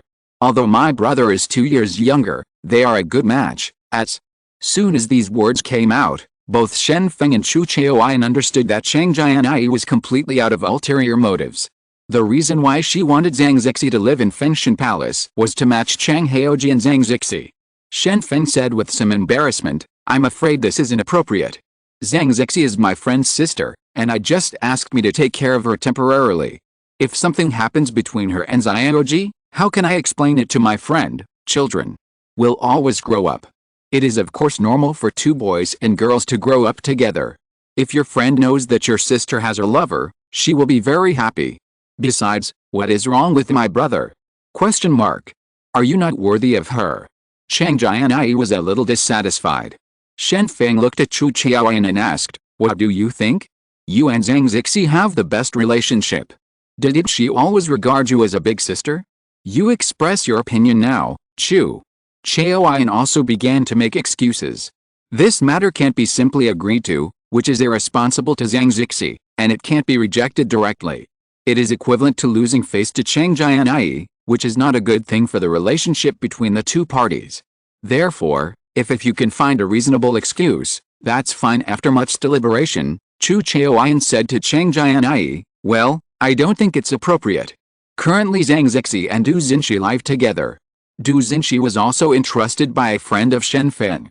These 2 people are taking care of each other. One can protect the other, and the other can take care of the other. If you let Zhang Zixi live together, what will Du Xinshi do?" Chang Jianyi thought about it carefully for a while, and said, "How about this? Let Du Xinshi come in live with us at home, and do cooking or cleaning at ordinary times. Isn't that enough? Anyway, Fengshan Palace is so big, it's okay for 1 more person to live in it." "Nothing, no, there's something hidden." Shen Feng hastily refused. Shen Feng managed to separate the relationship between himself and Du Xinshi before, so that Du Xinshi would not be clinging to him all day long. Lu Xian didn't talk nonsense about the misunderstanding that happened in Yanjing before, so others didn't hear the gossip, but now, senior sister actually wants to bring a more troublesome woman home. Isn't this asking for trouble? Chang Jianyi suddenly felt strange, and asked, "Why? Isn't Du Xinshi also entrusted by a friend? Why can't she live together?" Shen Feng coughed twice, thought of an excuse, and said, "I don't think so. Du Xinshi's son just learned to speak, and when he sees me, he calls him dad. If things go on like this, he will definitely be misunderstood, and it will be bad for my reputation. That's it." Chang Jianyi heard Shen Feng's excuse now, frowned and began to think, and suddenly said, then you might as well recognize Du Xinqi's son as a godson. In this way, it will be justified. It is impossible for others to say gossip. Shen Feng couldn't object immediately, as if no matter what reason he had, he could find a suitable explanation, and Chang Jianyi did what he said, asking Chu Chaoyan to contact these two people and let them live in Fengshan Palace. Then arrange for the people below to clean the room, and prepare to admit the two into the house. Zhang Zixi and Du Xinqi received Chu Chaoyan's invitation, and after a little politeness, they were still brought into Fengshan Palace by Chu Chaoyan. The next morning, Zhang Zixi and Du Xinqi, who was holding the child, walked into Fengshan Palace. After entering, they couldn't help exclaiming, "Wow, it's so spectacular." Chu Chaoyan introduced the two as they walked. This side is the main hall, the study room, the home theater and the liaison room are all here. Normally, guests are entertained and have meals here. Going forward is my garden, with morning glory planted in it. Be careful not to shovel it casually. Zhang Zixi asked curiously, Sister Chu, why did you plant morning glory in the yard? Do you like this kind of flower? Chu Chaoyan nodded and said earnestly, I like morning glory second. The main reason is that my name comes from morning glory. In ancient times, morning glory had an elegant name, and it was called Chaoyan, because morning glory blooms during the day and blooms at night. Closure. Du Xinqi was walking on the road with her child in her arms. Looking at the surrounding palaces and pavilions, she was somewhat shocked. Of course, this Fengshan Palace is not comparable to the ancient palaces, but it is the end of the day, and it is impossible to have such a gorgeous residence. It's really not easy. I can only say that Shen Feng is the uncrowned king in Yeziao. It is impossible for Shen Feng to be king, because this is to return to feudalism, which is not allowed by society. However, Shen Feng's current status is a natural king, and no one can deny this. After walking a certain distance, the three of them came to the garden. The most eye-catching thing here is the big tree in the center of the garden. This is an apple tree with white flowers, and there are many ripe apples on it. The tree is 30 meters high and it looks spectacular. Wow, what a big apple tree. The deputy city lord is so powerful that he can grow such a big apple tree. Zhang Zixi couldn't help but marvel at the moment he saw the big tree. Such a huge apple tree has never been seen before. I've seen it. It would be a great thing to climb up a tree to pick apples. Chu Chaoyan explained, this apple tree was discovered by chance when Shen Feng took us to recover the county town of Jiangyang. It produces more than 10 tons of apples, but other plants can't grow around it, so it can be said that there is actually only one plant. After passing the rockery and the lake and the garden, the three of them came to the gazebo in the center of the lake. Here, Shen Feng and Chang Jianyi were already waiting. Besides these two, Chang Haoji was also looking around, apparently absent-minded here. Chang Jianyi obviously took great pains for his younger brother's lifelong event, and chose a place with a good view in Fengshan Palace. The small white flowers are blooming, and the breeze blows, sending a little fragrance of flowers. There is a garden around, and the scenery that can be seen from the pavilion is really wonderful. The beautiful scenery on a good day is indeed pleasing to the eye, and Shen Feng and Chang Jianyi took Chang Haoji to sit down to entertain Zhang Zixi and Du Xinqi, who are about to enter the life of Fengshan Palace. But in fact, Chang Jianyi let Zhang Zixi and his younger brother Chang Haoji make a good impression and make a good impression. Chang Jianyi is still very concerned about her younger brother. Although his younger brother has just turned 12 years old, it seems that he doesn't have to worry about lifelong events, but in this day and age, good women are gone in a blink of an eye, and Zhang Zixi has the ability to read minds. It can be used. It is simply a natural interrogator. If this can become one's own family, it will definitely bring great help. For such a good girl, it is best to turn her into a younger sibling. As a result, as soon as Du Xinqi walked into the pavilion, the little dragon in her arms saw Shen Feng, and immediately stretched out his arms to hug, and shouted, Daddy, Daddy. Seeing this scene, Shen Feng suddenly felt embarrassed. He didn't expect this kid to have such a good memory, and now he still remembers his own appearance. Now he doesn't agree, and it doesn't matter if he doesn't agree. Fortunately, Chang Jianyi rescued Shen Feng at this time. Looking at the baby in Du Xinqi's arms, she couldn't help being flooded with maternal love, and said, Can I give you a hug? Du Xinqi also saw Chang Jianyi's big belly, and knowing that this was also a mother, she handed the child over. The little dragon was held in Chang Jianyi's arms, baring its teeth and claws for a short while, Its chubby little face looked very cute. "Hello, baby, what's your name?" Chang Jianyi couldn't help teasing the child Chu Chiao and also began to introduce Chang Haoji. "Xiaoji, this is Zhang Zixi. You guys get to know each other. Since you are the same age, you can also communicate more." Zhang Zixi nodded politely, sat down in the pavilion, and said, "Hi, I'm Zhang Zixi." Chang Haoji was also very polite, and handed over the refreshments in a plate of oranges on the table, and said, "Hello, try these things, especially this orange, which was shipped from Yunnan province. It is very sweet, and it tastes delicious outside. Can't buy it." The geographical advantages of Yuzhou have been fully utilized. The three southwestern provinces, Yunnan, Guizhou and Sichuan, are all trading with Yuzhou. Although it is very simple, many things that cannot be found in Yuzhou will be sold elsewhere. Fengshan Palace can always sell them.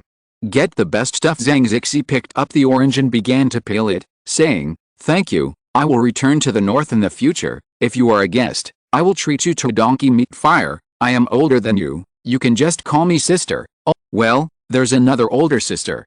Chang Haoji scratched his head in embarrassment. Except for the baby who is still learning to talk, the people in the pavilion are the youngest, so they call everyone older sister, which is really helpless.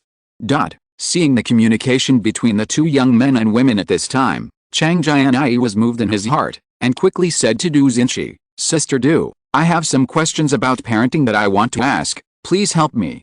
They don't like to listen to the topic, so let's go to the side and talk about it. "Well, Mom, you are right, let's go aside and talk slowly." Du Xinshi didn't doubt it. She stood up and followed Chang Jianyi Chu Chiao and winked at Shen Feng, and Shen Feng understood that it was time to leave a separate space for the two teenagers, so he stood up and left, calling Chu Chiaoyan as he walked, "Chiaoyan, follow me quickly. Let me go to the city lord's mansion, there are a lot of documents to deal with." Chu Chiaoyan also stood up and echoed, "Yes, it's getting late, let's go too." "Xiaoji, you are the master, greet Zhang Zixi for us. During this time, you take her to familiarize yourself with the house. Now we're busy, so I'll leave this to you." Shen Feng and Chu Chiaoyan didn't wait for Chang Haoji's answer, and quickly left the pavilion, giving Chang Haoji and Zhang Zixi time to spend alone. Zhang Zixi had originally been living under someone else's fence, and her mind had long been very clear, and now she immediately understood that this was because the drunkard's intention was not to drink. "What should I do? I'm going to be married to the landlord's stupid son." Zhang Zixi was worried for a while. In Zhang Zixi's eyes, Chang Haoji is completely the stupid son of the landlord's family. After she was sent under the fence, she learned how to read words and demeanor. Regardless of her young age, she always likes to think about the reasons when things happen, so Zhang Zixi immediately saw through Chang Jianyi thoughts. Chang Haoji, a foolish boy, really thought that he wanted to entertain Zhang Zixi as a guest, so he warmly invited Zhang Zixi to walk around in Fengshan Palace. But Zhang Zixi was not interested, and always seemed interested. Chang Haoji also couldn't figure it out. How could he warmly entertain someone as indifferent as Zhang Zixi? Chapter 333 Assassination Organization. The most desperate things in the end are not zombies and mutant beasts. For ordinary people, the harm from the human camp is the most terrifying. There have been assassinations in places including Yuzhou. As long as someone is exposed if they acquire property that does not belong to their strength, and it happens to be surrounded by secluded places, then it is easy to kill people and steal goods. No one knows if someone will plot against him. It is easy to hide a hidden arrow, but it is difficult to defend against it. The opponent's blatant attack looks terrible, but it can always be avoided, and the attack from behind is hard to guard against. If the person you trust the most suddenly sneaks up and you are unprepared, then you will be the one who is unlucky. Therefore, when the mercenaries in Yuzhou act outside the city, they are all in groups. The more the number, the better. The more people, the safer it is to operate in the wild.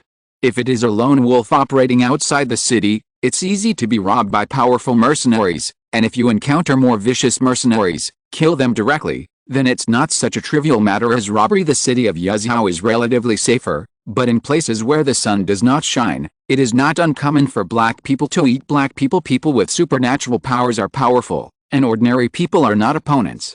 Therefore, people with supernatural abilities seem to be very safe.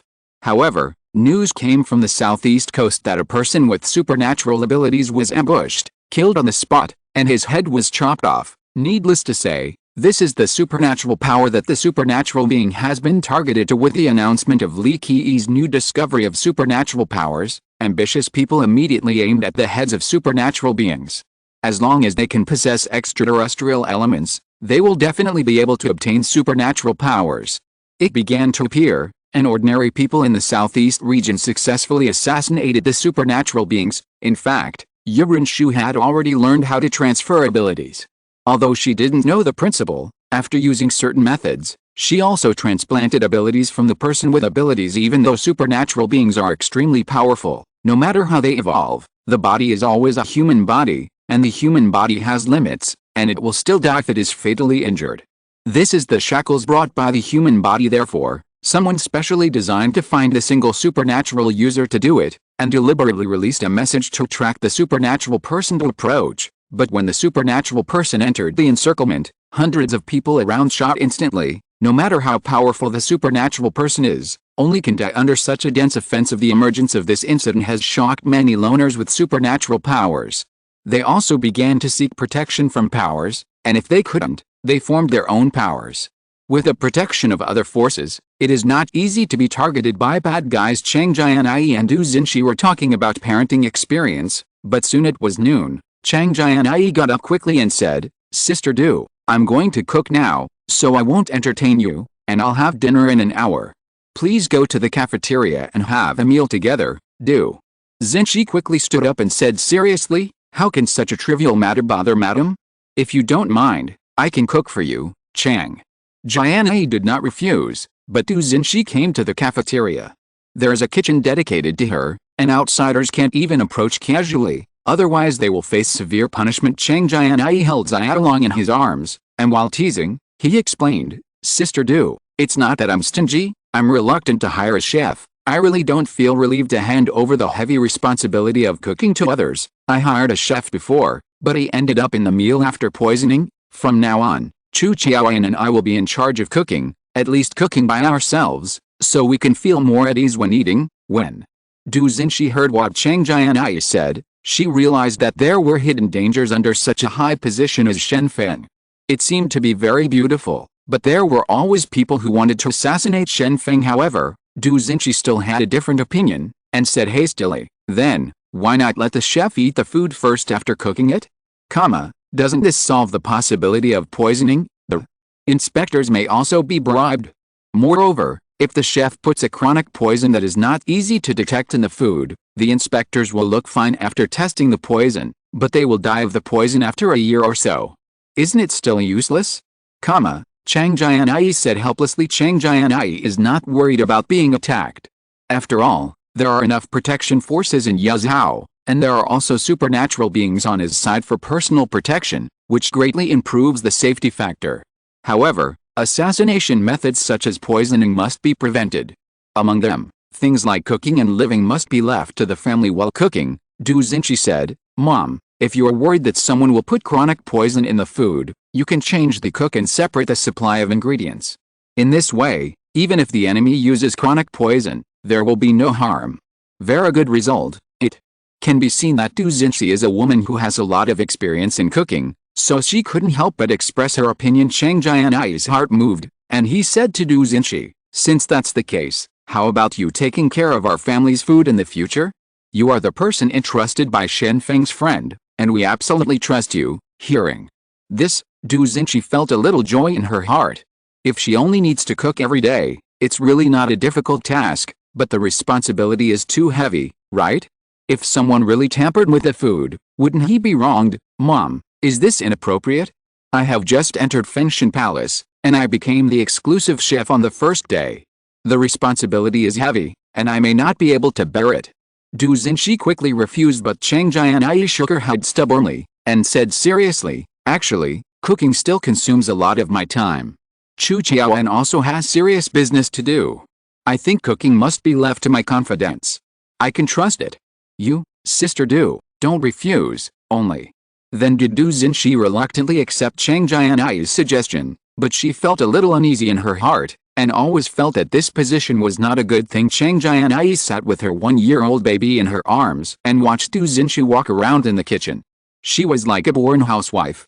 The dishes are fried or stir-fried, and they are all prepared quickly. This is a suitable candidate, especially if there is a hostage in hand. I am not afraid of her betrayal. Chang Jianyi thought silently in his heart. In fact, at Chang Jianyi's level, it is impossible to trust a person's loyalty casually, because in many cases, treacherous officials in history pretended to be more like loyal ministers than loyal ministers, so judging a person from appearance, take it, even Confucius would sometimes miss it. Therefore, when Chang Jianyi trusts someone, the most important way is to obtain hostages. As long as you keep other people's relatives by your side, these people will have to consider the safety of their relatives even if they betray. Although the methods are brutal, they are absolutely effective. Of Du Xinxi is now an orphan and widowed mother staying in Yezhou. She has no relatives or friends. The only child is a baby. As long as she can hold the baby in her hands, she can only do things for Chang Jianyi honestly. To live in Fengshan Palace, she had to rely on Chang Jianyi. Therefore, although Chang Jianyi handed over the heavy responsibility of cooking to outsiders, she was actually not worried about the other party's betrayal. Chang Jianyi today is completely different from a year ago.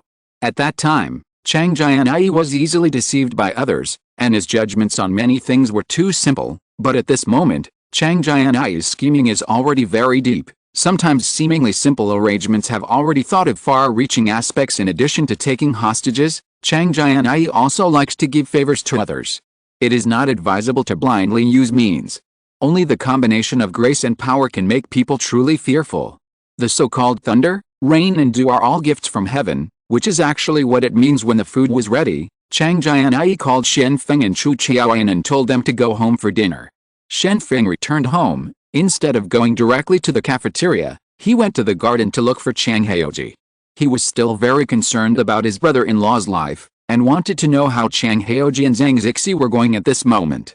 It doesn't need to progress too fast, after all, they are just teenagers, but as long as they don't hate each other, that's enough. As a result, when Shen Feng arrived in the garden, he saw Chang Heoji sitting under the apple tree playing games, but Zhang Zixi, who was supposed to be with him, was nowhere to be seen.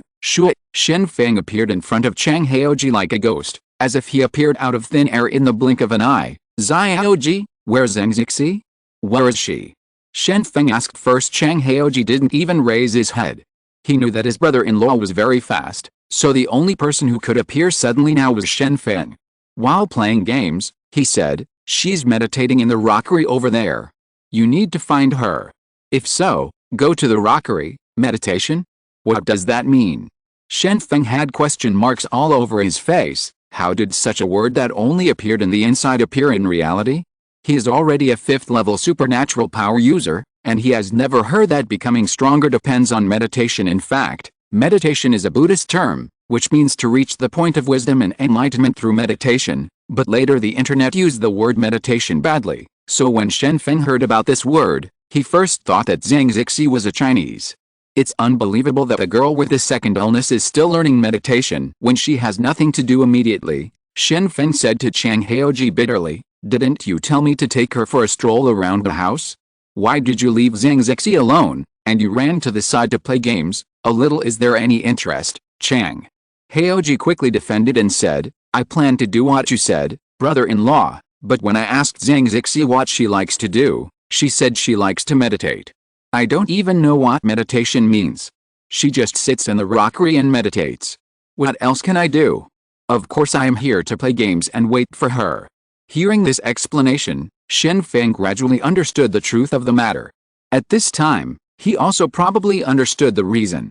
It seems that it is not that the brother-in-law is not up to date, but that Zhang Zixi finds it boring. Perhaps, Zhang Zixi is deliberately avoiding Chang Heoji. He is really clever little girl. Shen Feng shook his head and said, "Okay, let's go eat quickly. I'll go see how Zhang Zixi's meditation is doing now."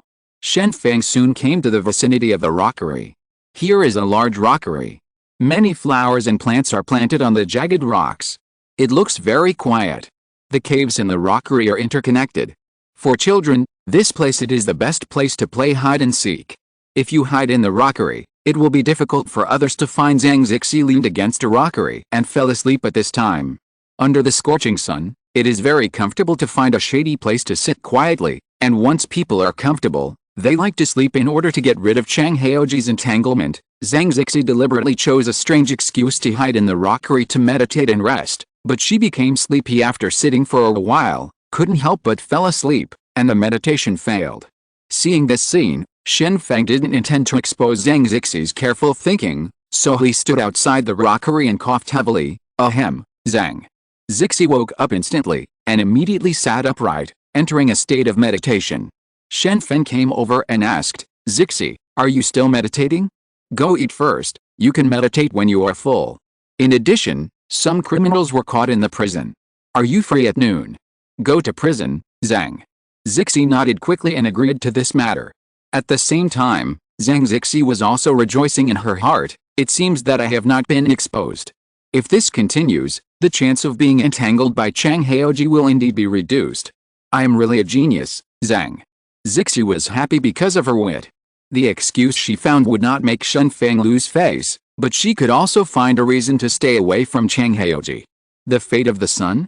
Chapter 334, Their Choices. In a flash of time, it came to autumn, which was the harvest season, but the residents in the middle and lower reaches of Longjian ran out of food. In the summer, a flood caused huge damage, and all the crops were submerged, causing them to plant in the spring. The plants were not harvested, and it was hard to wait until the flood receded, so they could only plant a few fast-maturing crops. However, the famine came quickly regardless of these. Fortunately, after the defense of Yanjing in the north, most of the zombies in the north have been wiped out. The black land in the 3 northeastern provinces has exploded with strong production capacity.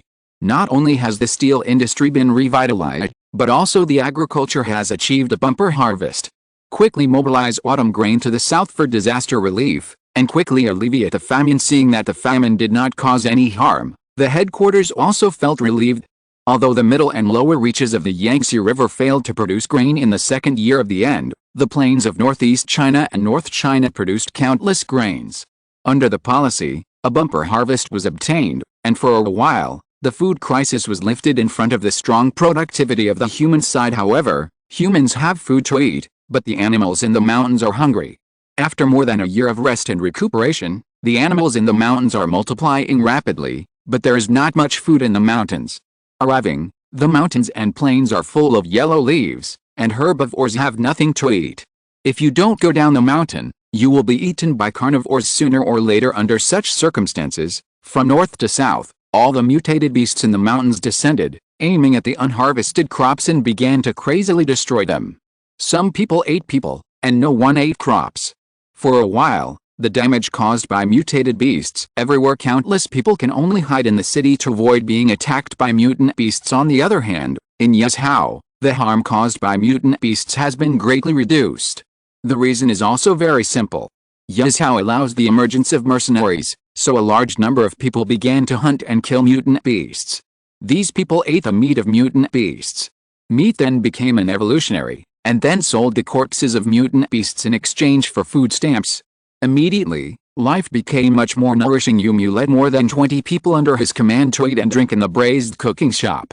The mercenary team they formed was the most dazzling existence among all the mercenaries.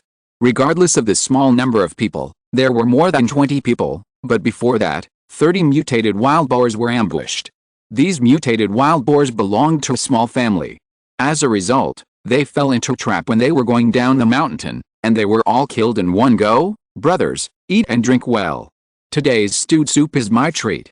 I managed to kill so many mutated wild boars, and exchanged several thousand caddies of food stamps. Wouldn't it be a big loss if I didn't have a good meal? Yumu stood up and said to the brothers in the shop. The rest of the people quickly thanked them, and they were so happy to be able to eat stewed food for free. However, at this moment, someone said, "Boss, why don't you just treat us to some real meat? I'm tired of eating these awful." Mu thought for a while, then nodded and said, "That's fine, let's spend a little bit today and get 30 caddies of pork, which is considered a blessing. Meat is the most expensive item in Yuzhou right now. 10 caddies of food stamps can be exchanged for 1 caddy of meat. The city lord's mansion is also selling luncheon meat. 2 caddies of food stamps can be exchanged for 1 caddy of luncheon meat. As for animal offal, 1 caddy grain can be exchanged for 2 caddies. Therefore, the barbecue restaurants in Yuzhou have also learned to sell whatever is cheap. If the real meat is too expensive, they will sell offal. Whether it is offal or internal organs, they can be sold as long as they are clean. The owner of the stewed shop is a woman, and quickly brought up the mutton, and said as she brought it, "Brothers are really generous people. These muttons are really not lucky for ordinary people to eat." The meat in Yazhou is divided for the third class. The people in the city lord's mansion eat real meat, especially in the Fengshan Palace. They can get whatever they want. The rest of the city's migrant workers basically eat luncheon meat. In fact, it contains at most meat that's 40%, that is, to taste the meat. As for us ordinary people, we can only eat internal organs and offal. Miss Boss, you really know how to joke. You have so much meat in your store, how can you still lack meat? A mercenary said with a smile. The proprietress smiled and said, "How can I, a weak woman, have the ability to open a stewed restaurant outside the city? This is all in cooperation with others. I can only buy offal and vegetarian dishes. Meat is provided by others. If you go out, you can get a commission, but you can't afford to eat." At this time, Yu suddenly thought of an idea, and quickly waved to the proprietress, and said, "Madam Proprietress, otherwise, I will provide you with meat in the future. How about we cooperate?" The proprietress showed embarrassment, shook her head quickly, and said, No, my family members live in the city, and the person I work with is from the city lord's mansion. I can't offend him, otherwise I won't be able to live in the city matter. Let's forget it." After finishing speaking, the proprietress could not continue to chat, and left soon after serving the dishes. Yu and the brothers around him were puzzled and asked, "Boss, why should we cooperate if we have nothing to do? If we want to eat meat, we can hunt prey in the wild at any time." Yu looked rough, but he was rough and detailed, and explained seriously, "Have you not noticed? When the mercenary union buys our mutant beasts, it always lowers the price. In this case, we might as well find a way to open a store by yourself, so that our brothers will not have to work hard outside the city, but in the end the money won't be enough. I think we can give it a try. It's good if we can sell it. If we can't sell it, we can sell it to the guild. Isn't that all right?" Someone beside him echoed. Yu nodded, frowned and said, "I'll ask my son when I go back tonight and see what he says." At this time, another group of people came in from the outside. The Luzhu restaurant looks small, but it can accommodate hundreds of people. Besides the proprietress, there are about a dozen waiters, and it is opened outside the city.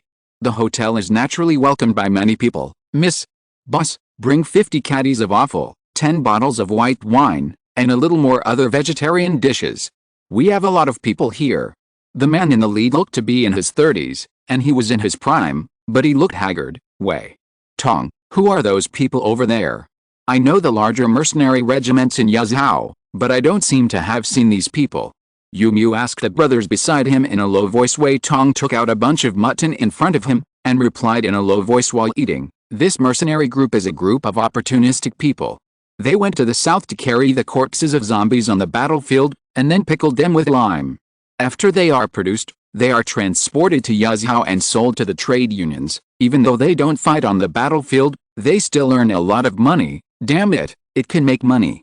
It's really unreasonable. We work so hard to kill mutant beasts, and we put our heads on our belts every day. These people can make money when they go to the south to steal corpses. What's wrong with the world now? It's really hard to figure it out." At this time, someone cursed in a low voice, "It's always the best policy to work hard honestly. If you can make money through hard work, then Donkey would have been the richest man in the world long ago. Don't make trouble, eat your meat skewers. How other people make money has nothing to do with us." Yu said. Dissatisfied. Wei Tong said in a low voice while eating the meat, "Actually, this group of people have long been annoying because of their opportunism. I heard that there is a mercenary group that dislikes them and wants to rob them halfway. These people are now in such a low mood. Must have been robbed. This is what they asked for. Who made them only know how to opportunistically, and their own strength is very poor. If they don't rob them, who else will they rob?" As a mercenary, Wei Tong naturally felt that mercenaries were meant to play a role on the battlefield. As a mercenary, although their combat effectiveness was not as good as that of a professional soldier, and their treatment was completely incomparable, mercenaries always depended on themselves. If you are not strong enough, don't be a mercenary. The group of people in front of you is a shame among mercenaries. After the group of people who just came in sat down, they began to curse and became very emotional. "What the hell? These people in the south are so shameless that they drove us back. That's right. We've been working for 3 months. As a result, it's really shameless to tell us that we can't take away the corpses of zombies at this time. It's all right now. The source of money is cut off, and I don't want to rely on transporting corpses to make money in the future. A group of people couldn't help but patted the table to vent their anger. It was really unbearable to see their money cut off. As the saying goes, cutting someone's money is like killing their parents. Now that the money is cut off, there is no way to transport zombies in the future. Making profits from corpses is like making these people feel as uncomfortable as their dead parents. It turned out that when this group of people heard the news that zombie corpses could be exchanged for food stamps, they immediately started to act. They organized a group of people and went to 2 southern provinces to take away all the corpses on the battlefield. After the lime was pickled and sent to Yazhou, it was indeed a lot of food stamps, eating meat every meal, and going to the mountain outside the building to have fun every night. However, after 3 months, the situation changed immediately. It turned out that the local gangs in the 2 southern provinces were obstructing. All the corpses of the zombies on the internet are well preserved, and it is a great thing to do business for Yazhou alone, and sometimes in exchange for evolutionary bases. Ever since, Yazhou went to the southern provinces to find the corpses of zombies, but was threatened by the local gangs and drove them away. In this way, 50 or 60 of them went to the south. In vain the leading man picked up a bottle of wine and drank it, and then said, "Don't blame others, follow me in the future, and you won't starve." I said a long time ago that this kind of business won't last long. Anyone can do it. We just seized the opportunity. Isn't it normal for others to take away the business now? The man's name is Kinzaya, and he is the head of the mercenary group. Now that he has spoken out, the people under him can only restrain their resentment a little. Kinzaya said to his brothers, "The local gangs are so rude, they even drove us away arbitrarily, but it doesn't matter, there is always a way. If you can't sell zombies, then sell fruits. There are many in Yunnan province fruit, but there are too few that can be sold, so only rich people in Yazhou can eat fruit, and it is already autumn. Whether it is apples, oranges, or even mangoes, they can all be sold." The brothers heard the boss say this, and now they understand that it is indeed the case. Fruits are very expensive in Doomsday, and selling fruits is also a very profitable thing. Immediately, the haze in everyone's mind was swept away, and they all began to discuss the matter of selling fruit. They were all people who were unwilling to go to the battlefield and became mercenaries. At this time, they were also thinking about how to make money easily.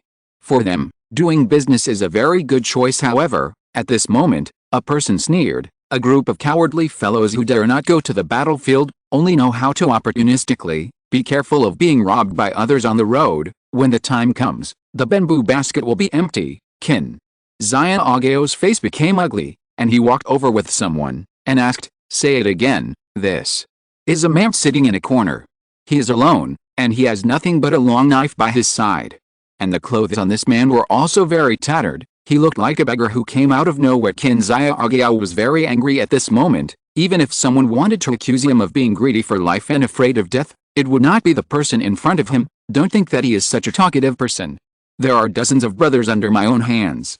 With so many people, I don't believe that I will be afraid of a lone wolf. Even if I say it again, it will only end in this way. What's the matter? You think I've hit your sore spot, so you want to do something to me? Asked the man who was alone. Chapter 335 Vampire Appears. Kinzaya was so enraged by the man in front of him that he immediately shouted to the brothers around him, "Brothers, do it, take care of this blind bastard, who dares to provoke me outside the city. If you don't beat me up, why don't you beat me up? I really thought I lost my temper." Kinzaya raised his arms and rushed up with his brothers, ready to fight the arrogant guy in front of him. The proprietress hurriedly took people to hide aside, not daring to interfere with the situation here. Ask for compensation. If someone is injured, there is no place for treatment right now. Although there are hospitals in the city, the treatment fees are too expensive. In the folk, there are many barefoot doctors practicing medicine. After people are injured, they are treated by these barefoot doctors. It is luck if they are cured well, and it is normal if they are not cured. However, even if there are barefoot doctors, the number is very small, and many injured people can't even find barefoot doctors to help treat them. In this way, people in and outside the city dare not be injured, because if they are injured, If they cannot be cured, it's troublesome. As soon as the words fell, more than 50 people rushed up, ready to beat this arrogant man. Since you dare to mock yourself, you should think about the consequences as a result. At this moment, the man who was eating suddenly jumped up, and when he reached the ceiling, his hands clasped like cement boards, avoiding the first wave of attacks from more than 50 people below. His fingers were so sharp that they pierced directly into the ceiling, causing his body to be nailed to the top like a spider. Seeing this, Qin Xiaogeao couldn't help sneering, and said, "I didn't expect that you are still an evolutionary. Don't think that being an evolutionary is a big deal. There are more than 20 evolutionaries on our brother's side. Don't try to take advantage of it. Only evolutionists could do this kind of action."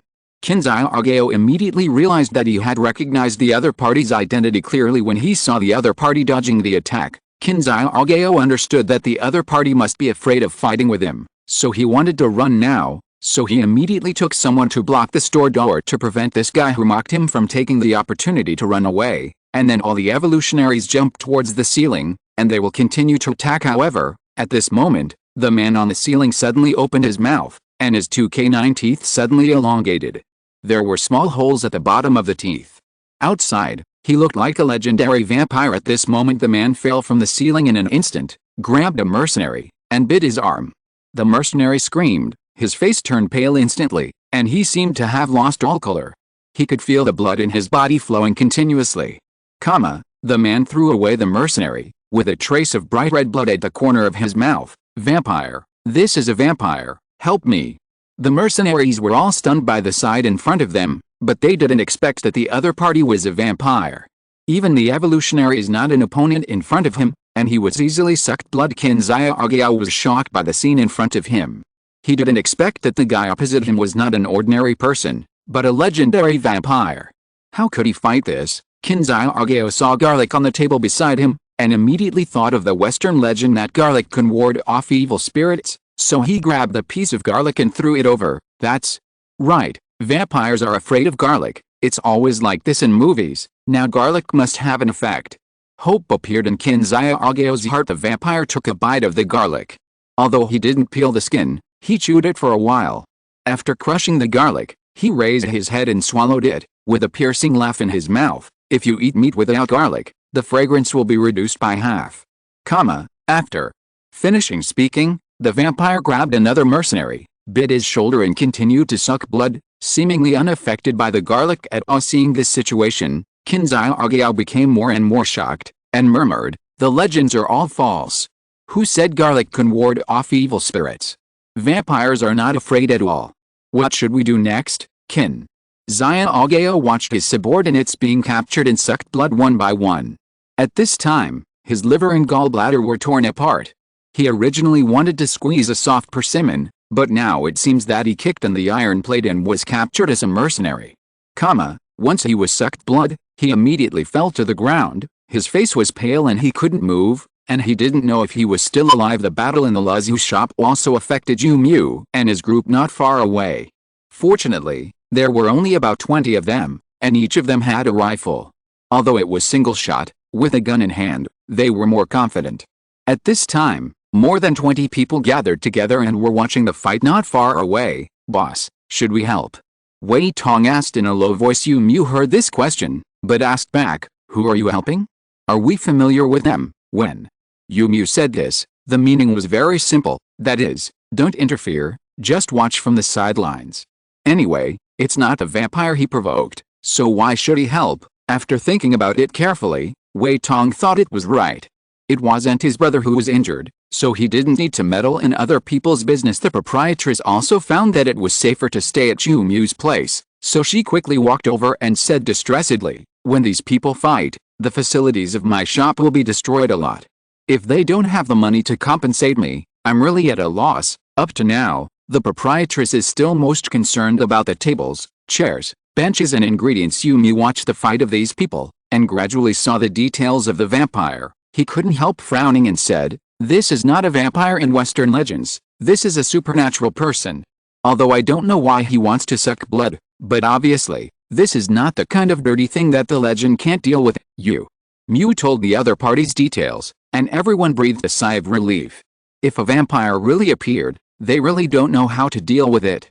After all, even if a real vampire hangs under a street lamp and bakes in the sun, it won't know how to deal with it. It was easily killed, but if it was just a person with supernatural powers, all of them were evolutionaries, and they had rifles in their hands, so they could fight with people with supernatural abilities in the southeastern coastal area. There have been cases where ordinary people ambushed supernatural beings and succeeded. Therefore, as long as guns are in hand, there will be no lack of sense of security. All fears come from insufficient firepower. The number of people around Qin Xiaogeao continued to decrease, but in the end he gave up. He didn't have the guts to rush up to fight the vampire, so he turned around and opened the door and rushed out. Qin Xiaogeao's greed for life and fear of death is deeply rooted in his bones. Even if he was beating others, he would let the other brothers go first, and he still had to look at the situation. If someone is not easy to mess with, then he can only play tricks. At this time, Qin Xiaogeao took the lead in running away, and the people under him who hadn't been sucked blood also quickly followed. The current situation is that the trees are falling and the monkeys are scattered. These mercenaries are afraid of going to the battlefield, so their will to fight is not good enough. If the mercenaries who have been fighting for a long time face the vampires, they have already rushed forward to attack, and the vampires in the store are also. He rushed out in an instant, 3 steps in parallel, rushed up and grabbed the leader Qin Xiaogeao. Qin Xiaogeao hurriedly begged for mercy, but all his bones disappeared, and he begged, "Brother, I don't notation with my eyes, and I misread the true God.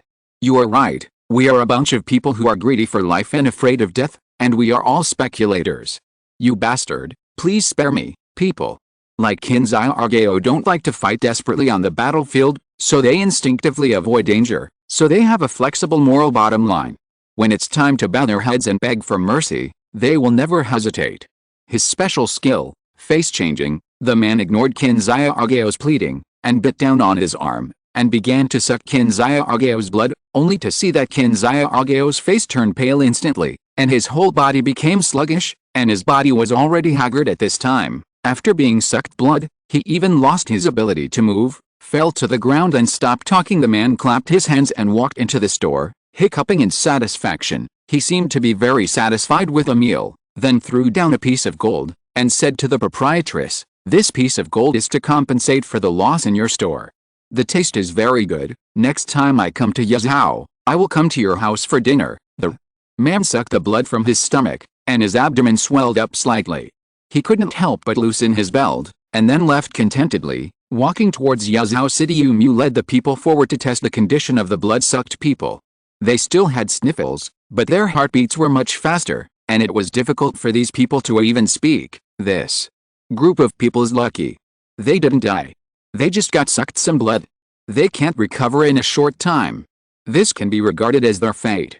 Yu Mu said with a smile. Wei Tong looked at the direction where the vampire left just now, and said to himself, "This person said that he will come to Yazhou next time, so he is not from Yazhou? Then where is he from? An outsider. What are you doing here in Yazhou? It has nothing to do with us. Eat and eat. As for the people on the ground, the guys who ran away will come back and take them away later." Yu Mu didn't want to know where the vampires came from. In short, the most important thing right now is eat. The sky is big and the earth is big, and eating is the biggest. The proprietress held the gold, and she couldn't help being ecstatic. All of a sudden, she muttered, "I got rich, I got rich. I didn't expect to have a piece of gold as compensation. This is money that can't be earned back in a month." The blood-sucking supernatural user needs to register when entering the city gate, so he began to introduce himself to the soldiers at the city gate. "I am from the southeast. Please tell your city lord Shen Feng. Just say, our old King Okuno has something to discuss with him. As for me, my name is Shiwishin, and I am a supernatural being." The soldiers didn't dare to be negligent, and hurriedly reported the matter to each other. Finally, 10 minutes later, Shen Feng in the office received a call and learned that Wang Aoi had sent someone here. Immediately, Shen Feng became puzzled. Wang Aoi and himself, it doesn't matter, there is a little grievance. What is he doing to send people here? Take him to the city lord's mansion. I'll meet this man. Shen Feng said hastily. Shiwishin looked at the tall city walls of Yazhou, and couldn't hide the envy in his eyes. He was thinking, it would be great if we could have such a big city in our hands. It's a pity, this kind of opportunity is rare. I begged. Immediately, Shiwishin was taken to the city lord's mansion, where he saw Shen Feng in the meeting room. Besides Shen Feng were Lin Yu and Yang Chang, both of whom were supernatural beings, enough to protect Shen Feng's safety. Although Shen Feng's status no longer needs the protection of others, but it is always no problem to bring a few more people. Lord Fengshen, I have admired your demeanor for a long time, but I have only seen it on TV. Now that I see it, it is really romantic.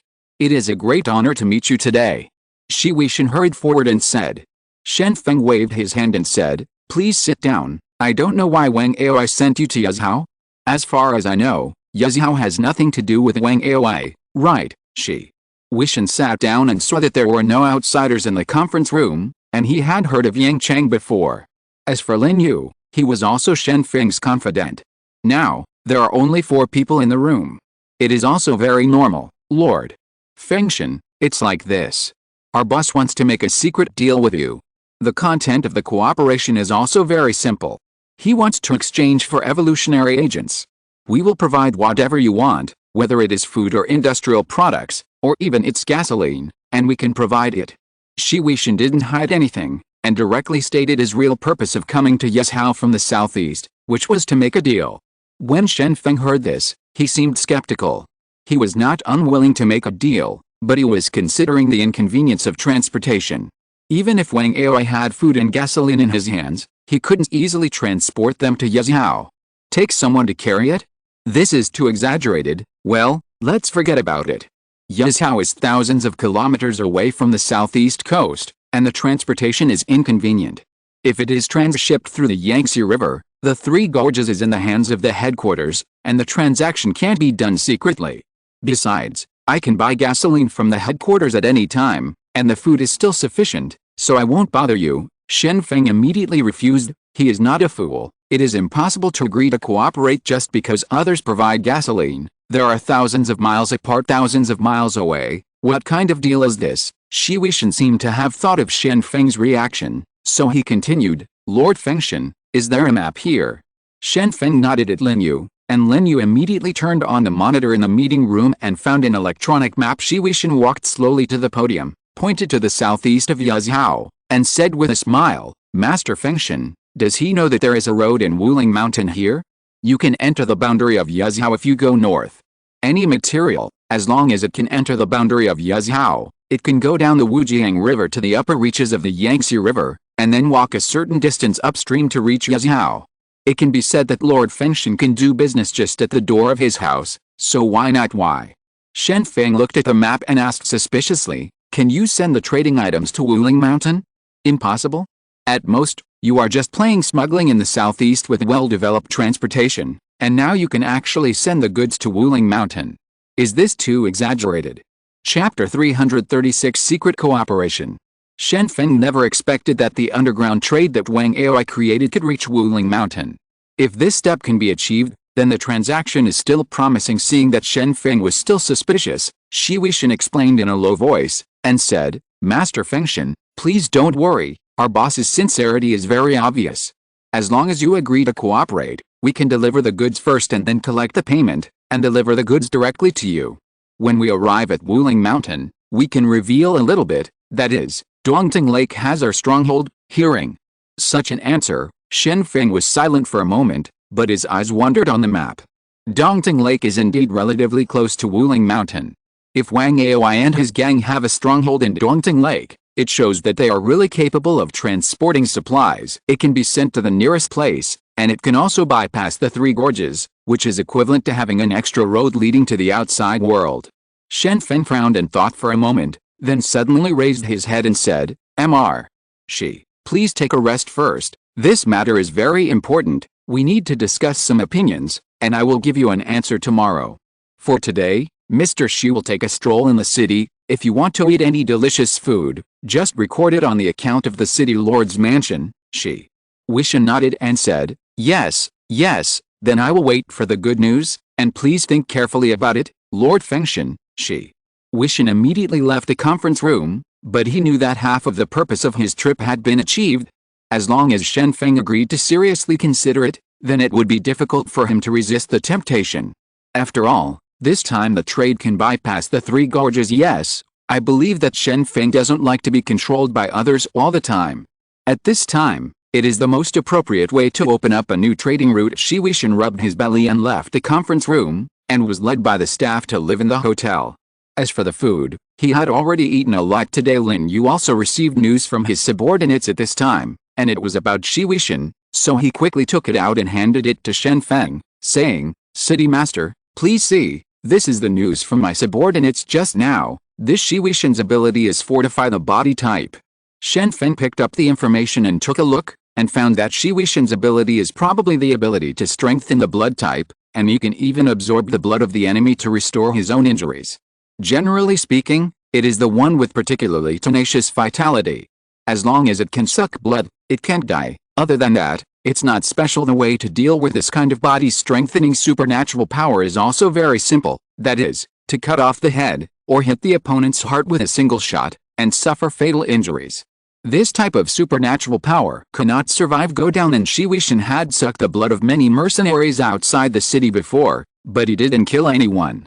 Presumably he also knew that this was in Shen Feng's territory, and he couldn't kill casually. On the one hand, this also means that Shi Wuxian understands the rules and will not offend Shen Feng casually. Looking at the information in his hand, Shen Feng thought about it carefully, and said to Yang Chang, "You go and call Feng Shicheng over and ask him something.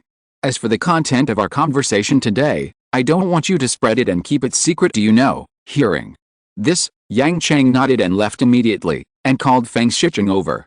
Next, Shen Feng needed to consult related questions. In fact, Shen Feng is preparing to take people to sweep the mountains and forests in the south. The purpose is to reduce the number of mutant beasts in the mountains. Otherwise, the mutant beasts will go down the mountain every year to eat people or crops. Faced with great pressure, "Sir, please give me a reference. Regarding Wang Aoi's ideas, should we agree? Anyway, my site is about to go out. As long as we can push the actual control area to the vicinity of Wuling Mountain, wouldn't we be able to get an intact trade route?" Shen Feng inquired. Feng Shicheng was originally written by himself, and bragging is okay, but now he is really asked to refer to a big plan, and he is a little bit stretched. Fortunately, he has a little knowledge reserve, so he bites the bullet and starts to suggest, "City Master, I think there are advantages and disadvantages to this transaction. First of all, it is an advantage. It can bypass the headquarters to obtain supplies. This is of course a great thing, but once this matter is known by the headquarters, it will cause hostility from the headquarters. After all, this kind of trade behind the back of the headquarters is completely smuggling. In addition, there is another disadvantage that people must be stationed on the road between Wuling Mountain and Yuzhou. Yuzhou can't help quickly." Feng Shicheng expressed his point of view now, although Feng Shicheng didn't say it clearly, but the real meaning was ready to come out, that is, he disapproved of the trade with Wang Aoi. After all, there were many difficulties. Shen Feng heard Feng Shicheng's suggestion, nodded, and said, "I know, you go first. I will seriously consider this matter." Seeing that the city lord's consultation ended so easily, Feng Shicheng couldn't help but heave a sigh of relief. If he couldn't answer during the consultation, wouldn't he lose his use value and be kicked out of the city lord's mansion? Big loss. After Feng Shicheng left, Yang Chang couldn't help asking, "City Lord, don't you really stop doing business?" Shen Feng laughed, leaning on the chair and said, "Don't worry, I will think for myself. Business is to be done, but I can't be caught. I just want to hear different opinions. The future plan I believe in is what Professor Chu told me." Shen Feng knows that Feng Shicheng's ideas can only be used as a reference. He is always the author of the writing. No matter how extensive his knowledge is, it is only his own idea. As a military advisor, Feng Shicheng's suggestions are still not qualified. Professor Chu told Shen Feng the future strategy of building high walls, accumulating grain widely, and saving the people. Shen Feng has never forgotten it. Now, Wang Aoi is going to exchange grain for evolutionary bases, which makes Shen Feng moved. Although Yuzhou is temporarily there is no shortage of food, but he will not dislike too much food. As long as the safety of the trade can be guaranteed, Shen Feng is very willing to do the transaction. Shen Feng thought for a while, and said to Lin Yu, "Recently, you should pay attention to whether there are suitable business talents, preferably those who are unknown. I am going to support an agent who is responsible for doing business with Wang Aoi. If something goes wrong, then push this person out and kill him. If nothing goes wrong, let this person go into business. Isn't that alright?" As soon as Lin Yu heard Shen Feng's words, he immediately marveled at Shen Feng's thoughtfulness. and even thought of a way to deal with it in such a short period of time. The brain is also first class and powerful. Don't worry, Santo, I will definitely find a suitable candidate for business, and I will make your plans succeed. Lin Yu nodded quickly. After returning home, Shen Feng talked with her senior sister and Chu Chaoyan about the trade. Chang Jianyi agreed with Shen Feng's decision. It was indeed a good move to support the agent to do things that are inconvenient to see. It was the headquarters who blamed himself for this matter, so he could also push the agent to take the blame. Chu Chaoyan suddenly asked, Feng, didn't you plan to go to the south to sweep the mountains and forests? Shouldn't it be done? It just happens that this matter can be used to determine the trade route, and it can also divert other people's attention. Shen Feng nodded and said, that's exactly what I mean. I'll tell the mercenaries to assemble tomorrow. After preparing the supplies, I'll go to the south to kill the mutant beasts. By the way, I'll tell Shi Wishan about my plan. Chang Jianyi's belly is already very big at this time. Counting the time, she has been pregnant for more than 7 months, and it is already late autumn, and she is expected to give birth in winter, although her walking will not be affected, but Chu Chaoyan still made people follow her every step of the way. If any accident happened, it would be really miserable. Shen Feng walked slowly to Chang Jianyi's side, bent down and put his ears on Chang Jianyi's stomach. He could already hear the sound of heartbeat. This is a small life. Shen Feng suddenly had a blood connection, the feeling that this is my own child. It's a pity that I'm sweeping the mountains and forests in the south, so I don't have time to accompany you. It's a pity, Shen Feng said helplessly. Shen Feng didn't know how long it would take to kill mutant beasts in the mountains. After all, he had no experience in large-scale battles with mutant beasts before, and not many people knew about the situation in the mountains. Knowing when the goal can be achieved, what he worries about is that he will not be able to be with her senior when she gives birth. However, winter is coming soon. Once it snows, the fighting will have to be stopped. We must seize this period of time and clean up the mutant beasts in the southern mountains and forests as soon as possible. Otherwise, the time will be delayed until spring. The mutant beasts will reproduce again, and the number will be even greater. Chang Jianyi quickly said, it's okay, you can go to fight outside, I'm not in the way, Zhao Yan will take care of me, don't delay the big event because of me. At this critical moment, Chang Jianyi could still tell what was more important, so she supported Shen Feng to fight in the mountains. As for herself, Shen Feng should not be distracted too much. This is what a wife should do. When the husband is having a hard time making a choice, temporarily sacrifice his own interests. Chu Chaoyan also said seriously, it's okay, I'll take care of my sister in Yazhao, so don't worry. Speaking of which, Zhang Zixi also said that she would follow you to fight in the mountains. Shen Feng shrugged and said helplessly, the battlefield is not for traveling. Zhang Zixi's abilities can only be brought into play in Yazhao. If she follows me to the mountains, no one can save her if something happens. Let's forget it. It's Xiaoji who wants to follow me, so he can take it with me. He can fly in the sky. This ability is still very good. Shen Feng also knew why Zhang Zixi followed him to the expedition, not because he wanted to hide from Chang Haoji. Of course, Chang Haoji didn't notice anything unusual, but Chang Jianyi always left his younger brother and Zhang Zixi a space to get along with each other when he had nothing to do. This made Zhang Zixi very annoyed, so she could only avoid Chang Haoji from a distance. Therefore, Zhang Zixi wanted to follow her into the battlefield just to get rid of this mandatory pairing. After much deliberation, Shen Feng decided to help Zhang Zixi secretly, otherwise he would not be able to answer Zhang Zhu when he saw Zhang Zhu in the future. As for bringing Zhang Zixi to the battlefield, it is obviously impossible. The only thing he can do now is to take his brother-in-law away, so for one thing, it can be regarded as making Zhang Zixi clean for a while. When Zhang Zixi heard the news, she was overjoyed immediately. Even when she was eating, she couldn't help but eat 2 more bowls. People always feel refreshed when happy events happen, and they often doze off when they are bored. This kind of joy that cannot be concealed was seen by Shen Feng, and he couldn't help but feel helpless because of her small thoughts. On the second day, the city lord's mansion began to post notices everywhere, and the broadcasts that could be used in the city began to be used one after another. They all said one thing, that is, to call mercenaries to prepare to fight in the mountains in the south. After learning about this, the mercenaries are all dumbfounded. They didn't expect this clause to take effect immediately. It's impossible not to refuse, But what should we do if there is an accident on the battlefield? The mercenaries had lived a decent life for 3 months. Now that they were suddenly summoned, some people immediately started to retreat. It was impossible to go to the battlefield. If something unexpected happened, they would die in vain. They might as well hide. Wait until the war is over, and then become a mercenary again. However, the city lord's mansion also blocked the way for these mercenaries. Do you want to retreat? Impossible. If the name is not found in the list of participants in the war, and there is no mission, then it is a deserter, and the certificate of the mercenary will be cancelled directly, and there will be no name in the mercenary union in the future. In other words, if you become a deserter, you will be removed from the list, and you can no longer be a mercenary. From Shen Feng's point of view, you were there when you enjoyed the blessings, but now you need to suffer and suffer, but you are trying to shirk it. Isn't it too simple? Now that you have enjoyed the benefits, you have to pay something. From this point of view, there is still a lot of equality in Doomsday, because there is no gain if you don't pay. Of course, the children of the real dignitaries do not need to struggle. They can rely on their power to obtain supernatural potions while sitting at home, and even form an organization called the Xiangsung Bureau. Not ordinary. Chapter 337. You are entertaining the family. After the city lord's mansion issued the announcement, all the mercenaries in Yuzhou City began to discuss. Within 3 days, all mercenaries who could fight would go to the battlefield, and what they faced were countless soldiers in the southern mountains.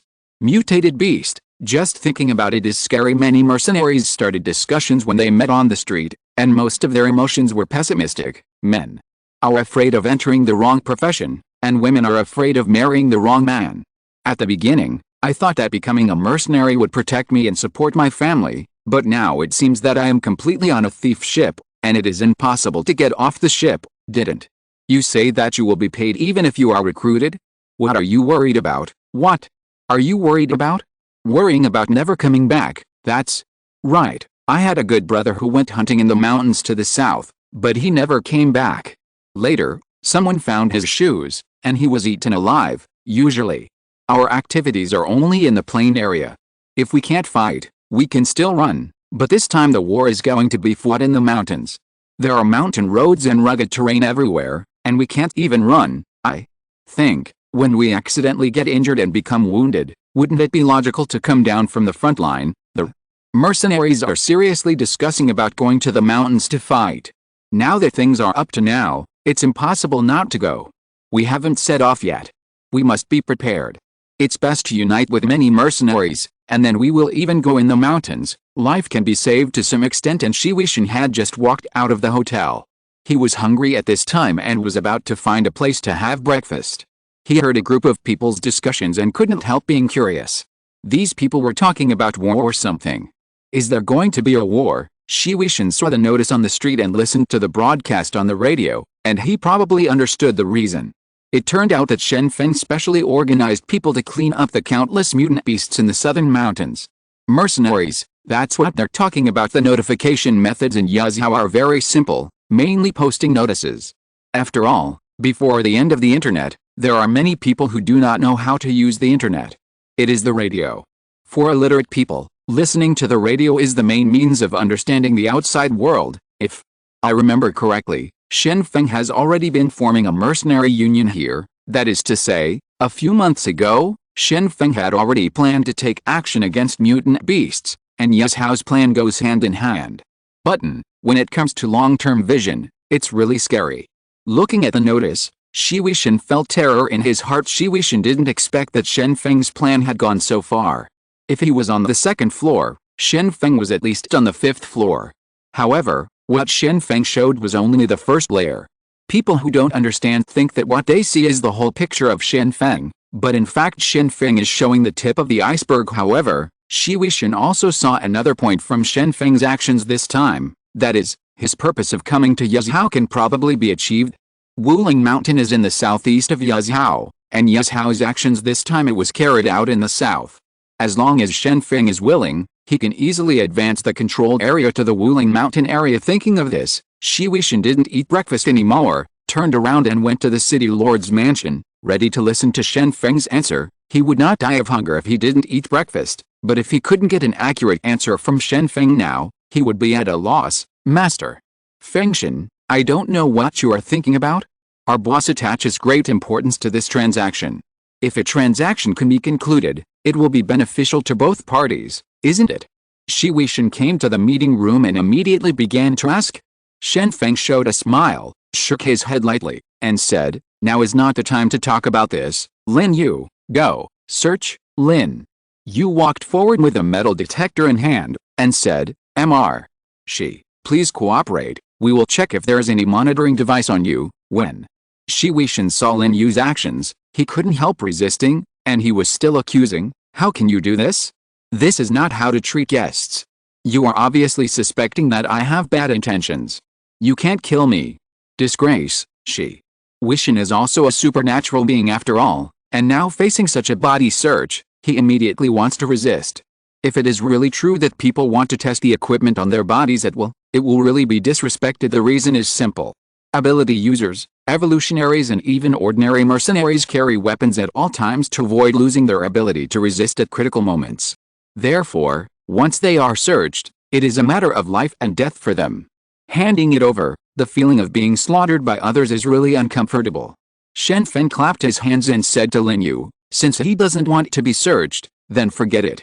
Mr. Shi, walk slowly, and we will see you later." Up to now, Shen Feng put on a posture of seeing off the guests. Obviously he didn't want to continue talking with Shi Weishan, and this was the result of Shi Weishan's non-cooperation in the inspection. When Shi Weishan received such a naked threat, the resentment in his heart immediately came up, but here lies the problem.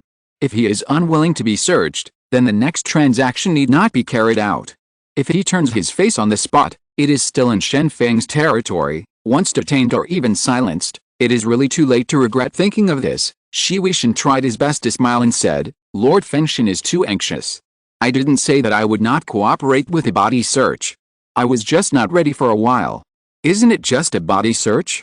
It's okay, I accept the body search." Obviously, Shi Weishan also has a flexible bottom line, which can be lowered at any time. After finishing speaking, Shi Weishan opened his arms, ready to accept the other party's body search. Lin Yu stepped forward with a metal detector and began to search Shi Weishan's body. Although Shi Weishan was dressed in rags, he was carrying quite a lot of weapons. In addition to the long knife he was carrying, he also found things like pistols and daggers, especially in Shi Weishan's waist. There was even a soft sword hidden. With so many weapons, Lin Yu got the result after the search, and quickly said to Shen Feng, "City Lord, no monitoring equipment was found. It's safe." Shi Weishan's face was a little ugly. As a supernatural being, he was disarmed so easily by others, but he couldn't resist. It was really a humiliation. Shen Feng asked Shi Weishan to sit down slowly, and explained, "Mr. Shi, please be considerate of us. It is true that what we are going to talk about next is quite secretive. We have to be careful. Once someone records what I said, it will bring more serious problems." Trouble. Shi Weishan's face softened a little. Even after undergoing a humiliating body search, others would know all the secrets, but as long as the transaction can be successfully concluded, that's enough. However, at this moment, Shen Feng said with a smile, after much deliberation, "It is still too risky to trade with Wang Aoi. Yazhao can't do business with you. Please forgive me." Upon hearing this, Shi Weishan became angry at that time, saying that you are still unwilling to make a deal for a long time. Am I being played by you for nothing? Didn't you come to entertain the Sagia?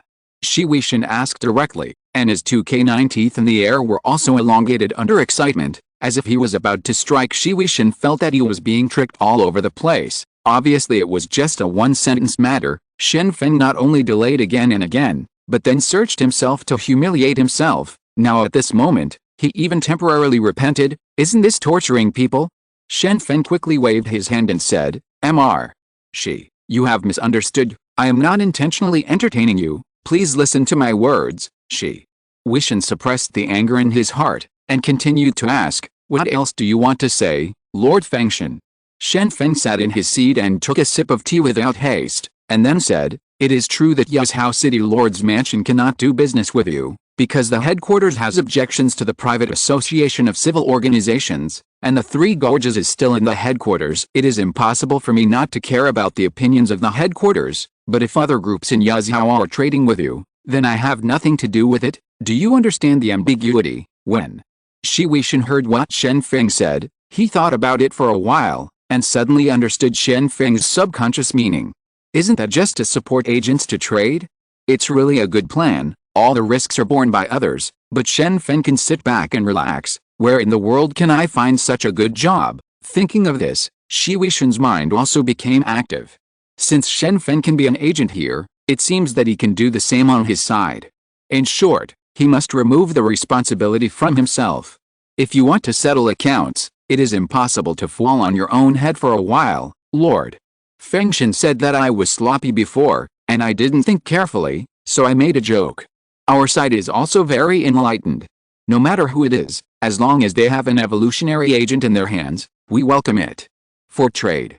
Shi Weishan smiled again, his teeth retracted, and he quickly replied politely. Shen Feng nodded. Everyone is a smart person, some things can't be said clearly, so the point is stopped, but everyone present understands it. This is the so-called tacit understanding. Afterwards, Shen Feng and Shi Weishan chatted casually about trivial matters.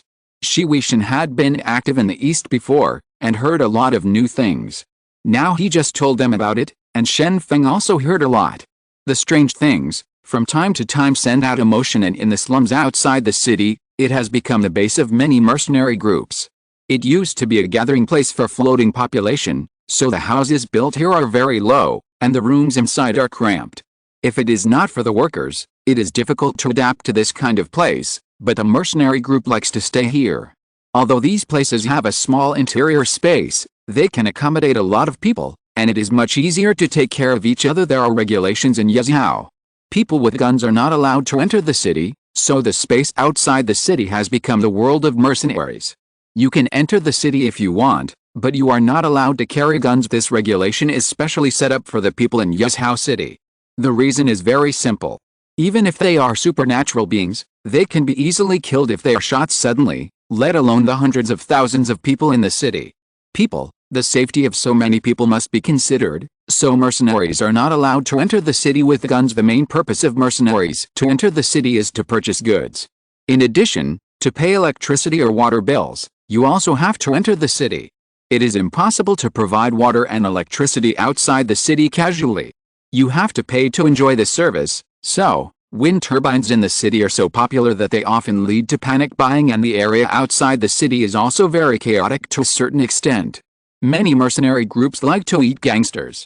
If someone dares to walk outside the city at night, they will probably be robbed, and the city defense army doesn't care about these things.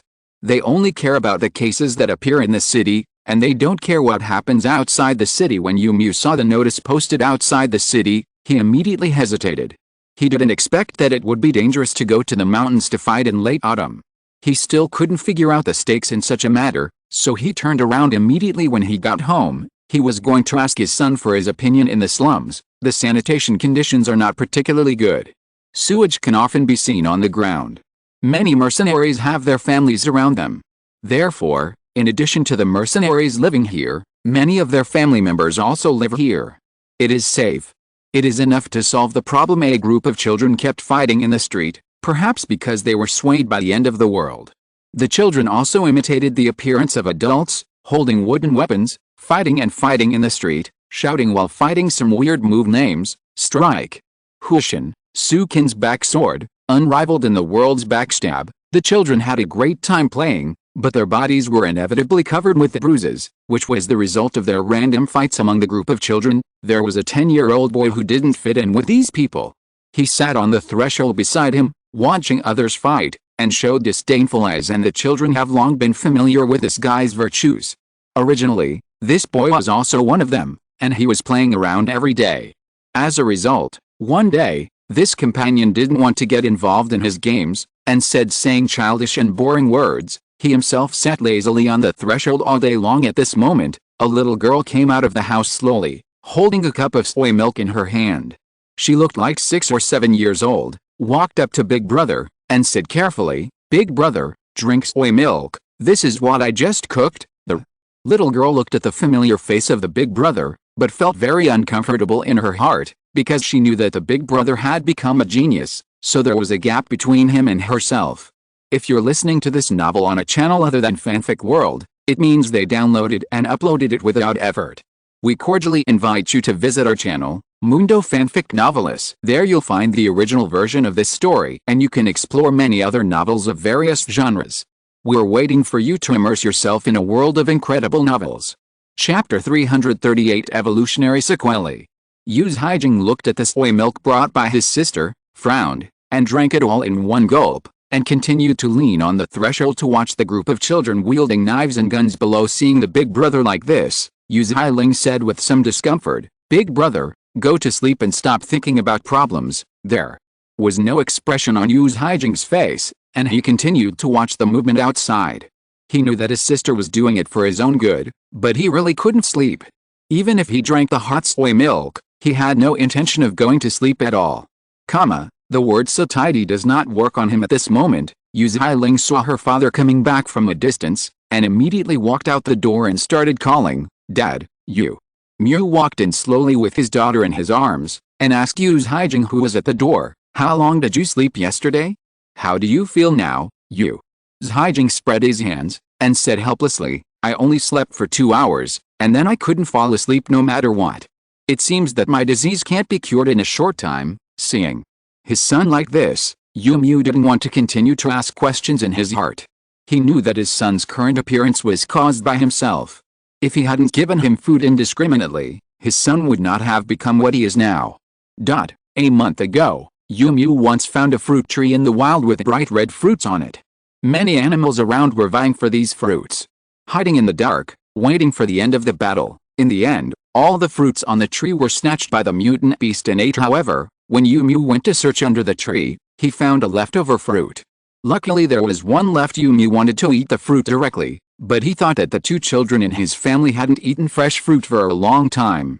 The fruit in Yazhao was expensive, and only rich people could eat it casually. For the sake of the children, Mu put the fruit was taken home and given to his son. As a result, the son started to fall asleep after eating the fruit, and he woke up after sleeping for a whole day.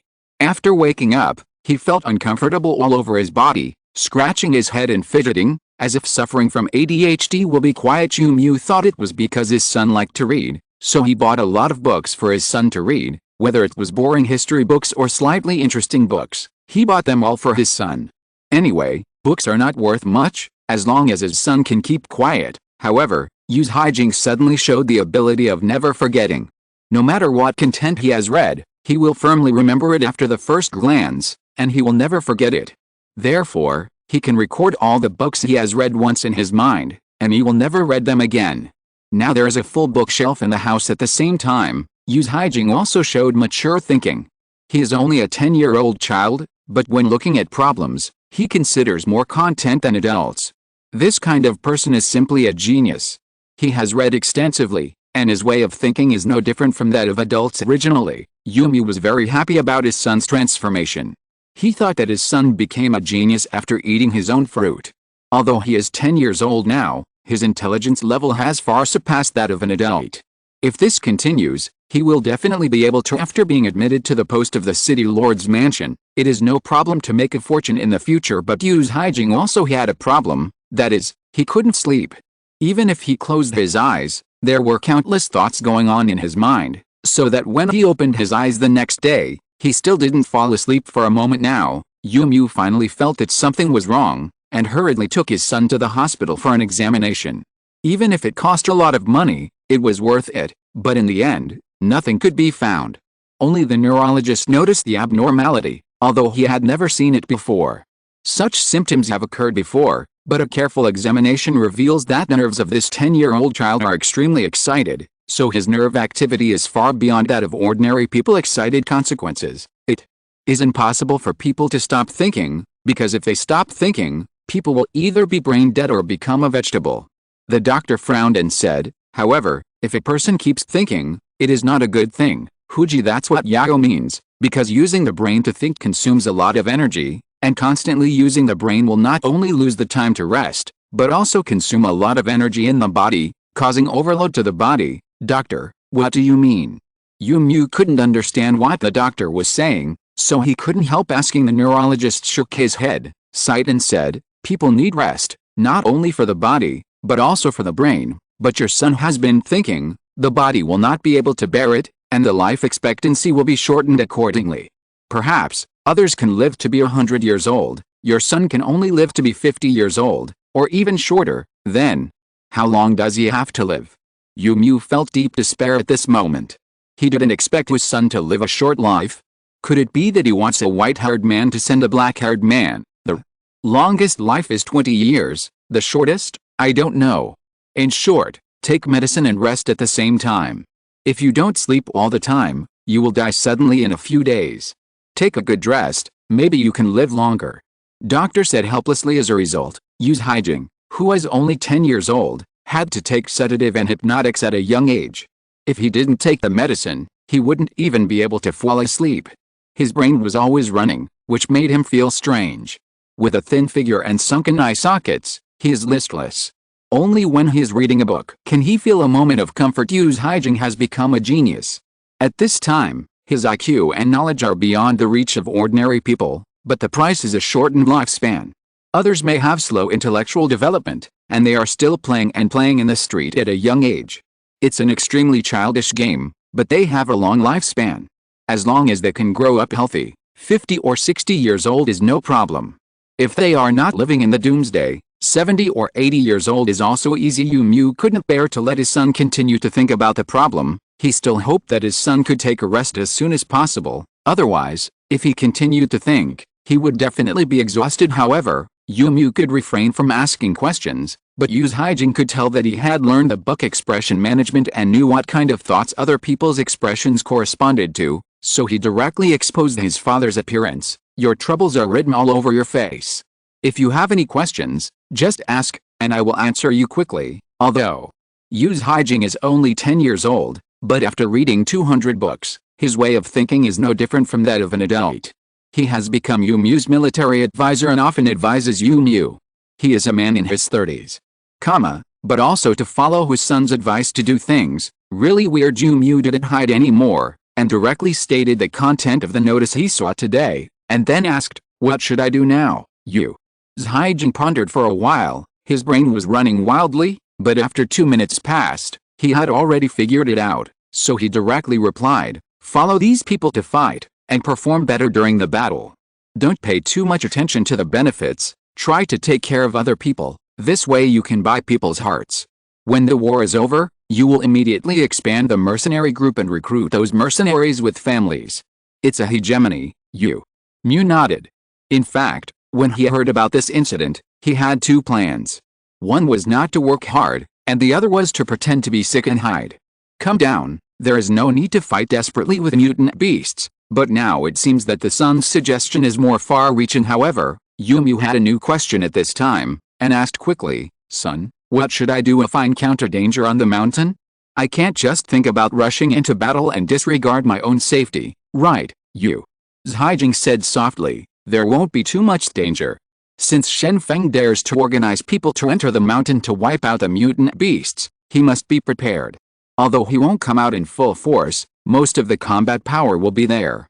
Mobilize and act with a large force, there will be no danger, so the better the performance, the greater the follow-up benefits." When Yu Mu heard this suggestion, he realized that the more he had to work hard to express himself when everyone didn't want to fight at this time. Yu Haijing stood up from the threshold shaking his body, walked to the bookshelf, stroked the books and said, "I have read some papers on evolution, and now I understand what kind of disease I am. It is a sequela of incomplete evolution." Yu Mu was stunned. He couldn't understand what his son was talking about now, but he was able to figure out the symptoms. Does it mean that he could also prescribe the right medicine and find a solution to the symptoms in the future? Then, can this sequelae be treated? Yu Mu asked quickly. Yu Haijing shook his head and said, "I don't know, I really don't know." Yu Mu didn't expect that there are things that his son doesn't know. It seems that human beings always have limits.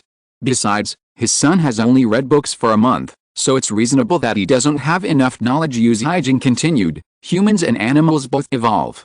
Animals evolve mainly their bodies, whether it is size, endurance, or even reproductive ability. But humans are different. In addition to evolving their bodies, humans also evolve their brains. The human brain is the largest among animals of the same weight, and my disease is just caused by incomplete evolution." After that, Yu Haijing began to explain patiently.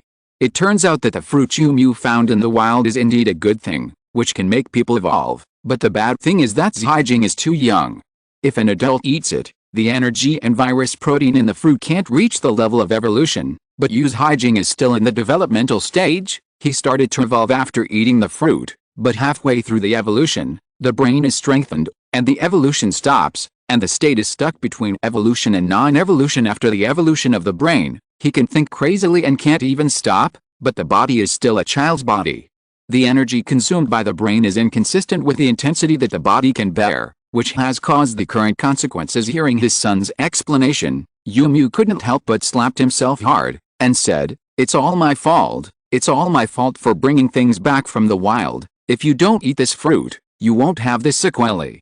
However, until now, it is meaningless for Yu to blame himself, and what has happened still cannot be changed. Zhijing thought about it carefully, and said, "Perhaps, there may be food in the world that specializes in the evolution of the body. As long as I eat the food that evolves the body, I can completely complete the evolution and become a normal person again, but this thing is not easy to find." There was hope in Yu's eyes. Since it is possible to have food to evolve the body, there is hope to find it. For the sake of his son's health, he must try it anyway. Zhijing watched his father's eyes glow again, and couldn't help shaking his head slightly. He knew that it was almost impossible to find this kind of thing. Food that can evolve the brain can be easily found, because the brain is affected. Human behavior will appear abnormal, but if a person's body is strengthened, at most, the speed of hands is faster than that of brain. No abnormality can be seen from the appearance. Even if he eats it, he will only feel that he has completed evolution, which is fundamental. There is no way to find it. However, at this time, Zhijing couldn't bear to expose the truth. If a person's hope was ruined, then that person might not be able to accept such a huge blow. He himself became a genius in a month. His mentality has changed, and he is gradually able to accept death in his heart, but it doesn't mean that others can accept it. Chapter 339.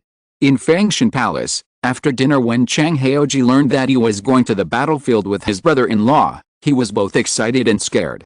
It is always exciting to actually go to the battlefield. After all, only those who can walk off the battlefield are real men. After the wind, he can still stand on the battlefield. This kind of person is definitely worthy of admiration. However, the battlefield is extremely dangerous. If there is any accident, wouldn't it be a painful lesson for a lifetime? Shen Feng said to Chang Jianyi, "What are you afraid of? I will protect you and guarantee that you will not get hurt. Except for the mutated birds in the sky, no mutated beasts can pose a threat to me." Shen Feng has absolute confidence in saying this.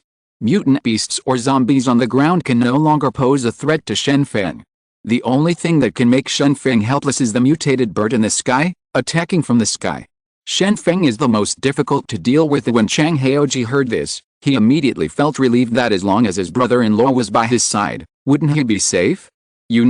Brother-in-law is one of the top 10 heroes, a man who is known as the strong grass in the wind, and his strength is so powerful that he can also be ranked in the top 10 in the world. Then, I'm going to say goodbye to my friends in the orphanage. If I don't go and say goodbye to them, they might be worried about me, Chang Jianyi said suddenly. Shen Feng nodded, agreeing to Chang Jianyi's decision, and he also remembered something, and prepared to go to the city lord's mansion. When Shen Feng arrived at the city lord's mansion, he saw Lucian, who was waiting. Beside Lucian, there was a strange woman. She looked calm and breezy. She was wearing a dress with a fox fur shawl on her shoulders, and she exuded a noble and elegant temperament in her gestures and gestures. Shen Feng was called to the city lord's mansion by Lucian's urgent matter. Originally, Shen Feng didn't like to stroll around after dinner, but Lucian called and said that there was something urgent, so Shen Feng arrived after dinner. Let's take a look at the city lord's mansion. What is the important thing? Seeing Shen Feng, Lucian gritted his teeth, pointed to the woman beside him and said, "City lord, I'm getting married with her." Shen Feng frowned immediately when he heard this. He didn't expect that Lucian called him here just to talk about this matter.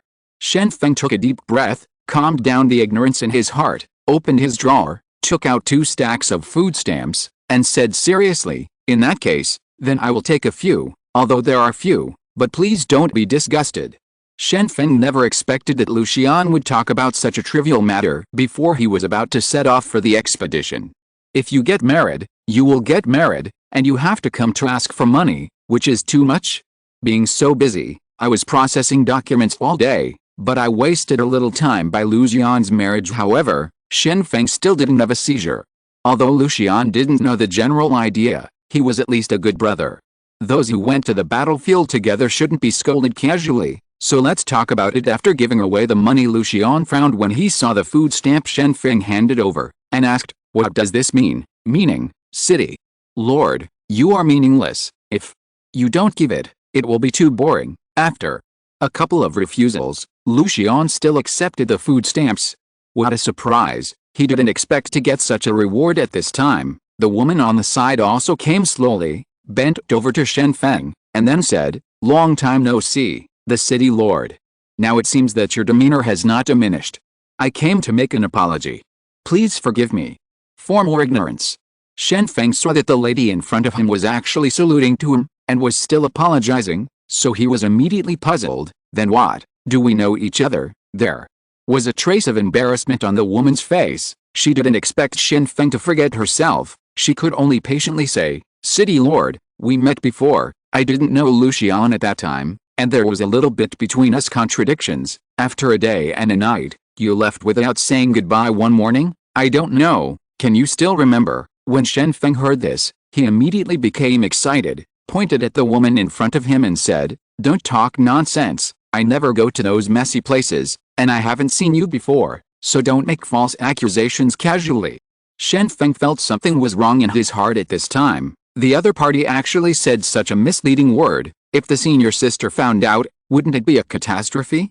At the thought of kneeling on the washboard to write a self-criticism, he felt a wave of fear in his heart. Seeing Shen Feng misunderstood, Lu Xian quickly explained, "City Master, you misunderstood. Listen to me." It turned out that the woman next to Lu Xian was Hong Yehu, a woman Shen Feng had met when he went to Xiangan City. Hong Yehu tortured her for a while, but Hong Yehu finally confessed and left. Later, Hong Yehu came to Yazhao. Although the banknotes had become waste paper, she was still the daughter of a wealthy family. Apart from money, the family also had a lot of gold and silver.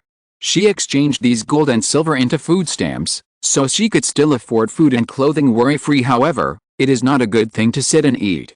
No amount of food stamps will be spent. So Hong Yehu aimed at a market, that is education. In Yazhao now, except for the orphanage where there are teachers to teach, other children have nothing to do all day long. In addition to eating, drinking, sleeping and playing in the street, I don't have this opportunity to study. Ever since Hong Yehu found a group of college students, regardless of whether they were students specializing in the education industry or not, they rented the venue and started recruiting students. Many parents sent their children to private schools for the sake of their children. Ever since Hong Yehu made a lot of money, Bolfo Lu Xian couldn't find a suitable daughter-in-law, so he asked Lin Yu for reference. The main reason was that Lin Yu had the most complete information in Yazhao, so it was definitely right to ask him for help. Lin Yu didn't know Lu Xian well before, but it's not good to refuse directly. After much deliberation, he introduced Lu Xian to Hong Yehu. As soon as they met, Lu Xian was amazed by Hong Yehu. The woman in front of him was not only knowledgeable, but also can play the piano. Isn't such a woman the object of my dreams? He is knowledgeable and reasonable, and also has common hobbies with himself. But after Lu Xian asked carefully, he discovered that there was a feud between Hong Yehu and the city lord. Although the city lord seemed to have forgotten about it, if Hong Yehu appeared in front of him in the future and aroused his anger, wouldn't that be the case? Not good. In Yazhao, the person who can't be offended is Shen Feng. Shen Feng usually doesn't hold grudges, but once he holds grudges, he will never forget them. Shen Feng doesn't have to do anything himself, and the people under him will naturally thorn in Shen Feng's eyes to remove. So, after Lu Xian thought about it, it's impossible to keep this matter hidden. It's better to tell the truth at this time. It would be great if Shen Feng can forgive him. If Shen Feng really forgot, then he can show that my loyalty, such a good thing. Where can I find it? After hearing the two people's explanations, Shen Feng finally remembered that there was indeed such a thing. Yu Rinshu hadn't left his sight at that time, so Shen Feng didn't hit the woman, but asked Yu Rinshu to teach her a lesson. Later, when he needed to go to Rongchang to participate in the battle, Shen Feng forgot about it, but he didn't expect Hong Yehu to go around and come to Yazhao again. Lu Xian, this is what you are worrying about. I am not a man with a small belly. Since you have found the person you like, then I congratulate you and wish you a happy marriage for 100 years. However, we are leaving in 3 days. Your wedding should be held earlier. Shen Feng said with a smile. Lu Xian nodded, and said seriously, I see, thank you for the city lord's blessing. After Lu Xian explained the matter clearly, he left the city lord's mansion with his fiancée. He needed to prepare for the wedding. Although it was the end of the day and supplies were very tight, he still accumulated a lot of food coupons in the past 6 months. Now it is no problem to hold a grand wedding before leaving the office. Hong Yehu suddenly turned her head and glanced at Shen Feng. The guilt on her face suddenly disappeared at this moment. At this time, her face was frosty, staring at Shen Feng, who was processing the documents indifferently, showing such an expression. If she came to admit her mistake, it would be completely impossible. Shen Feng sensed something, and quickly looked up, only to find that Hong Yehu was turning his head, smiling and nodding at himself, and left the city lord's mansion. Could it be that I felt wrong? Just a moment ago, I actually noticed a murderous intent. Shen Feng thought to himself in his heart. After more than a year of fighting, Shen Feng has also trained a powerful intuition. His intuition can feel danger. Although it is vague, it can be used in many cases. And this strange intuition, Shen Feng felt, was related to brain waves. As long as a person is thinking, the neural potential will change. Zhang Zixi's special ability is to detect this change so as to detect whether others are lying. Shen Feng shook his head, continued to correct the documents, and when it was dark, Shen Feng left the office. On the way home, Shen Feng saw Chang Haoji in the orphanage. Out of curiosity, he changed his path and walked towards the orphanage. In order to avoid attracting attention, Shen Feng specially wore sunglasses and face mask. Chang Haoji was standing on the edge of the swing at this time, and a girl in her teens was sitting on the swing. She looked young and immature, and she was wearing the uniform of the orphanage, while Chang Haoji was pushing the swing with a smirk. The two are still talking and laughing. Shen Feng saw this scene. His whole body was in a bad mood, and he couldn't help but said to himself, he still has to worry about his lifelong event? Can't he handle it by himself? Shen Feng found out that the senior sister's matchmaking between brother-in-law and Zhang Zixi was a complete failure, and Chang Haoji was not really stupid like a piece of wood. During this period of time, Chang Haoji had already found a girl he liked. No wonder if I had nothing to do, I ran to the orphanage. It turned out that I found someone I liked in the orphanage. Chang Haoji, will you be in danger this time when you go to the battlefield? The girl asked the boy pushing the swing behind her. Chang Haoji said confidently, don't worry, I'm a supernatural being, and I'm sure I'll look down on the battlefield, not to mention any weird mutant beasts in the mountains. I think I was in Jiangyang back then, and I could get 300,000 yuan from retreating from the tide of corpses. This kind of strength is much stronger than others. Wow, you are so amazing. The girl exclaimed suddenly. She was very envious of Chang Haoji's current status. He was so capable at such a young age. Chang Haoji heard the girl's exclamation at this time, and the vanity in his heart was satisfied, so he continued to brag. Do you know why I went to the south to fight? It's not because I am my brother-in-law's right-hand man. Without me, there will definitely be wars in the war. The loss is huge, but as long as I am by his side, no matter what the danger is, I can resolve it. Then, you must come back safely. Shall we play games together then? The girl said hastily. Chang Haoji patted his chest and promised that he would come back safely. Shen Feng heard Chang Haoji's bragging not far away, and couldn't help shaking his head slightly. In Jiangyang's defensive battle, Chang Haoji did indeed behead him, but if he hadn't been lucky enough to hang on the street lamp, he would be dead now. Instead, in his mouth, this incident turned into Zhao Ziling's 7 advances in Chang Banpo. 7 out of the feeling, it can only be said that his focus is too different. Forget it, I'll go home anyway, so I won't bother him to pick up girls. Shen Feng shook his head helplessly, turned and left the orphanage. Shen Feng's speed is very fast, and it is very easy to climb over the orphanage's wall, and he can do it with a single jump. Therefore, no one knows that Shen Feng has ever been here. Shen Feng's expedition this time has already been discussed with his subordinates, and the tactics have been successfully formulated. He can set off as long as the personnel are in order. After all, Shen Feng can have 100,000 mercenaries on his side. Sweeping the mountains and forest it can still be done barely. Chapter 340. A few days later, Yazhao organized relevant personnel, opened the city gate, led people across the Yangtze River, and entered the southern region. The strategy was very simple. It was Guo Pinming's strategy of advancing both land and water and encircling on 3 sides. The troops were divided into 5 groups, 4 of which spread out along the upper and lower reaches of the Yangtze River, went deep into the mountains, and drove the mutant beasts to the middle. With 30,000 people breaking through from the middle road to the south, and finally forming a trend of encirclement in the southern mountains, they can eliminate the mutant beasts in the mountains at once. Shen Feng adopted this suggestion. The purpose of this expedition is to eliminate the mutant beasts in the mountains. Even if they cannot be wiped out, most of the mutant beasts must be killed.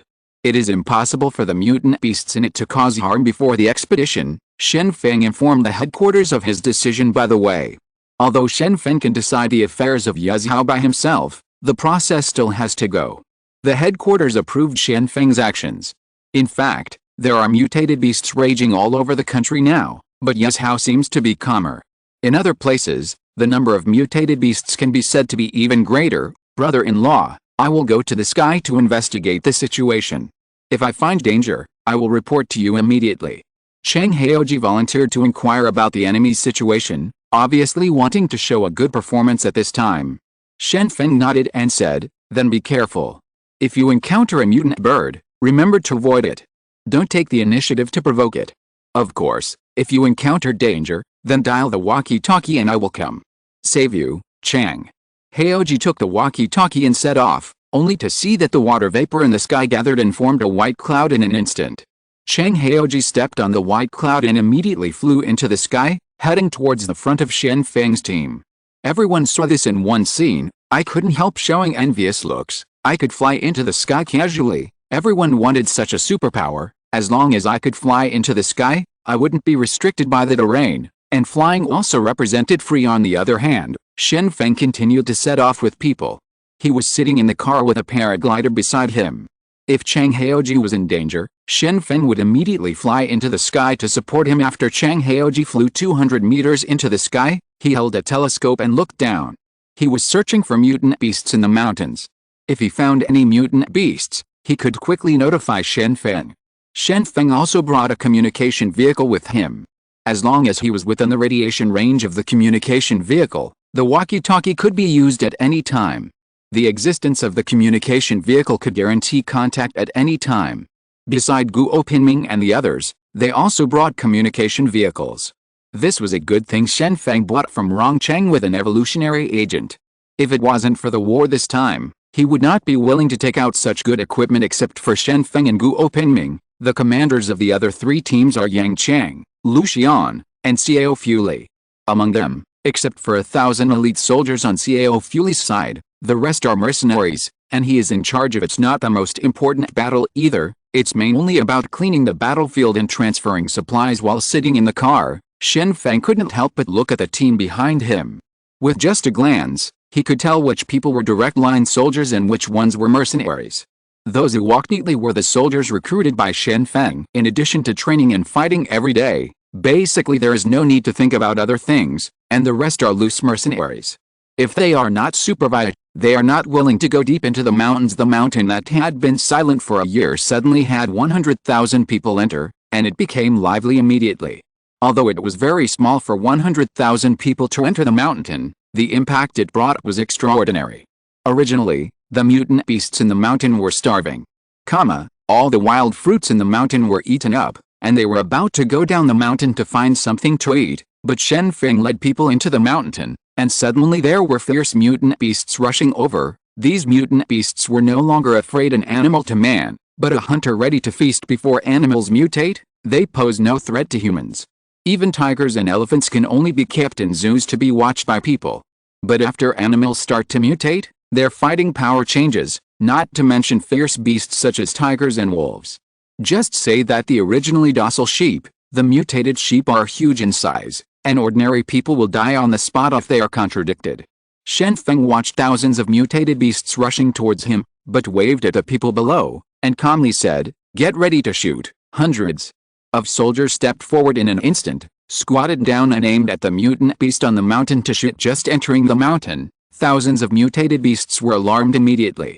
The mutated beasts felt that so many humans appeared in front of them. That means the buffet is coming. If they don't rush to eat, what are they waiting for? For more than a year, The wild beasts in the mountains have lived freely for a long time, and they don't need to face human hunting. The wild beasts fighting in the mountains seem to have awakened their wildness, and they are no longer afraid of the appearance of humans. When they rush up, they will fight with soldiers. They make gestures. However, the soldiers ignored this, pointed their rifles at the beast on the mountain, and began to shoot directly. Bang bang, the hot bullet was ejected from the chamber, and instantly penetrated into the body of the mutant beast, knocking out the body of the mutant beast. Big holes one by one. The one rushing to the front is a mutated wild boar, which can be said to be everywhere in the southern mountains. It has rough skin and thick flesh, and has no natural enemies. It rushed forward in a daze, with sharp fangs around its mouth. Looks very difficult to mess with. However, when the bullets were shot at the wild boar, it was impossible for the wild boar to dodge. Dozens of bullets first penetrated into the wild boar's head, and the wild boar's 7 orifices immediately bled. Its head shook, and it fell to the ground in an instant. Boom! The wild boar's huge body fell to the ground, making a dull sound. The more animals rushing ahead, the faster they die. The bullets hit the mutated animal's body, and there were blood holes one by one immediately.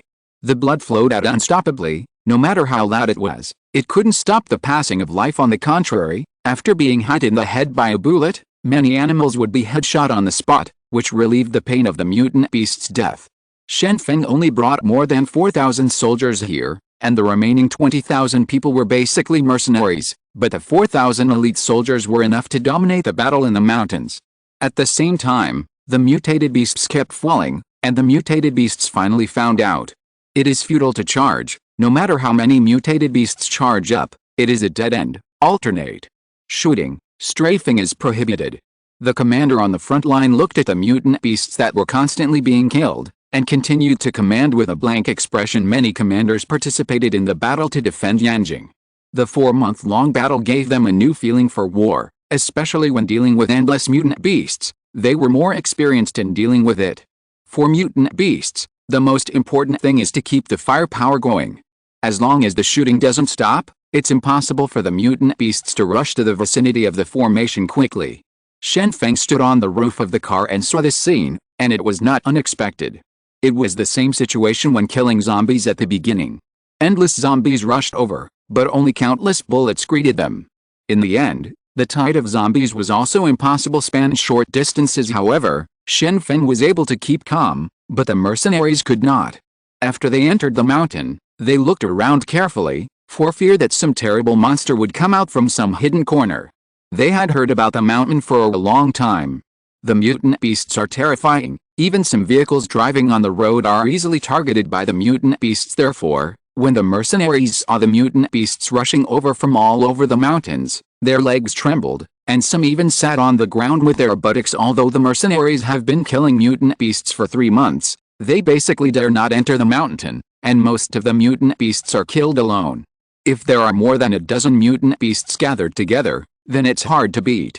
Therefore, in this situation, Yumi will be respected only if he kills a litter of wild boars, because usually, 10 mercenaries can kill a mutant wild boar, but Yumi's mercenary group has completed it. 10 times the task behind the rocks, in the grass and in the woods. Almost instantly, thousands of mutated beasts came out of the mountains and rushed towards the crowd. But then, an unforgettable scene appeared before the eyes of the mercenaries. Before these mutated beasts rushed in front of them, the silent soldiers in front formed a formation and directly shot and killed the mutated beasts that rushed over. The mutant beast, which was once vicious, was vulnerable to a single blow under the formation of the soldiers. Shen Feng did not personally command. He stayed beside the communication vehicle, listening to the reports below, and the important task of commanding was handed over to Lu Kaiang. Lu Kaiang was a sharpshooter, and because of his outstanding performance, he became Shen Feng's favorite person. This time, Shen Feng specifically placed Lu Kaiang in the command position, which actually meant promotion. Lu Kaiang stood in the communication vehicle and listened to the report of the soldiers below, and commanded calmly, "The formation is spread out to the 2 wings, and the advance is suspended." Thousands of vicious mutant beasts rushed towards Shen Feng's side, but finally fell in front of the formed formation. The blood and fierce gunshots woke up the remaining mutant beasts. They saw the dying animals on the ground. The ground was also stained red with blood. At this moment, The remaining hundreds of mutant beasts turned around and fled without hesitation. Among the instincts of animals, the most important thing is to seek advantages and avoid disadvantages. Even Paramecium knows to move to places with food, not to mention these animals with intelligence. After discovering the threat of humans, the mutant beasts did not hesitate. Turn around and run. At this time, Lu Kayang told the head of the mercenary group, go and clean the battlefield, load all the mutant beasts into the truck, transport them out of the mountains, and send them to Yazhou. The regiment leaders did not dare to disobey the order. After seeing the powerful fighting power of the soldiers in Yazhou, they were all convinced and put away their original thoughts. Since the army has such a strong fighting power, naturally they will not fight with them. What's the danger? So, the mercenaries started to clean up the battlefield, whether it was wild boars like elephants or mutated mice as big as rabbits, they all took them away and put them in the car. Some drivers would send the mutated beasts to Yazhou for processing under the auspices of Professor Niu. The Yazhou laboratory has recruited many researchers, including many researchers on food safety. For the mutant beasts that have just appeared, the laboratory has studied which animals can be eaten, which animals cannot be eaten, and which animals can be eaten. Animals to eat are either canned or made into luncheon meat. Animals that cannot be eaten are directly sent to the base of the cave to feed the plant heart, so that the plant heart can produce evolutionary genes, which can be said to be used to the fullest. Chang Jianyi was driving the clouds in the sky and saw densely packed mutated beasts rushing towards his brother-in-law. Just as he was about to remind him, he found that the mutated beasts on the ground fell one by one, and even huge wild boars could not get close. At this time, Chang Jianyi also had to lament the strength of the army's combat effectiveness. My darling, this is war. As long as you advance step by step, even mutant beasts can't stop it. Chang Jianyi looked at what happened on the ground, and exclaimed. It is not that Chang Jianyi has not seen big scenes before. He has also seen the tide of 300,000 corpses in the besieged city by mutant beasts. However, at that time, both Jiangyang and Yazhou had tall city walls to rely on, so they didn't think it was scary. But now, even in the unobstructed wilderness and under the rugged terrain, mutant beasts are no match for the army. In just a few minutes, thousands of mutant beasts began to collapse. It can be said that such an excellent performance has already shocked Chang Jianyi. Chang Jianyi put himself into the perspective of the mutant beast, and immediately felt the horror. Even a superhuman cannot be safe under such intensive attacks. A war cannot be changed by just one or two people, unless they are heroes. It's no wonder brother-in-law can be called a hero. He changed the battle between hundreds of millions of corpses in Yanjing, and this established a victory. That's why he can be called a great hero in others' mouths. Chang Jianyi looked at the crowd below. Talk to yourself. War is the cruelest, and the direction of the war is related to the life and death of countless people. Therefore, if someone can change the direction of the war and slightly adjust the balance of the war, then this person will inevitably become a well-known hero. Because of this, heroes will not appear casually, but once they appear, people will never forget them. Chapter 341. Encirclement on three sides. Chang Jianyi stood on top of the clouds and looked at the scene below. He could clearly see the changes in the battle situation. First, the aggressive mutant beasts charged towards the human side, but they were killed one by one afterward. Chang Jianyi also called out when he saw this scene. Enjoyable, with such a strong force, you can walk sideways even in the mountains. What are you afraid of? However, at this moment, Chang Jianyi saw the mutated beasts running away in front of him. After the fight on the battlefield, these mutated beasts were all terrified and turned around and ran away. However, the army did not appear to be chasing at all. Instead, it spread towards the direction where there were no mutant beasts on both sides. Chang Jianyi immediately became anxious. The mutant beast is about to escape. Why don't they chase after it? Chang Jianyi was puzzled, and quickly lowered the clouds to look for his brother-in-law near the communication vehicle. Brother-in-law, the mutated beast is about to escape. Why don't you chase after it? There are no mutated beasts on both sides, so don't worry about the flanks. Chang Jianyi found Shen Feng and said hastily.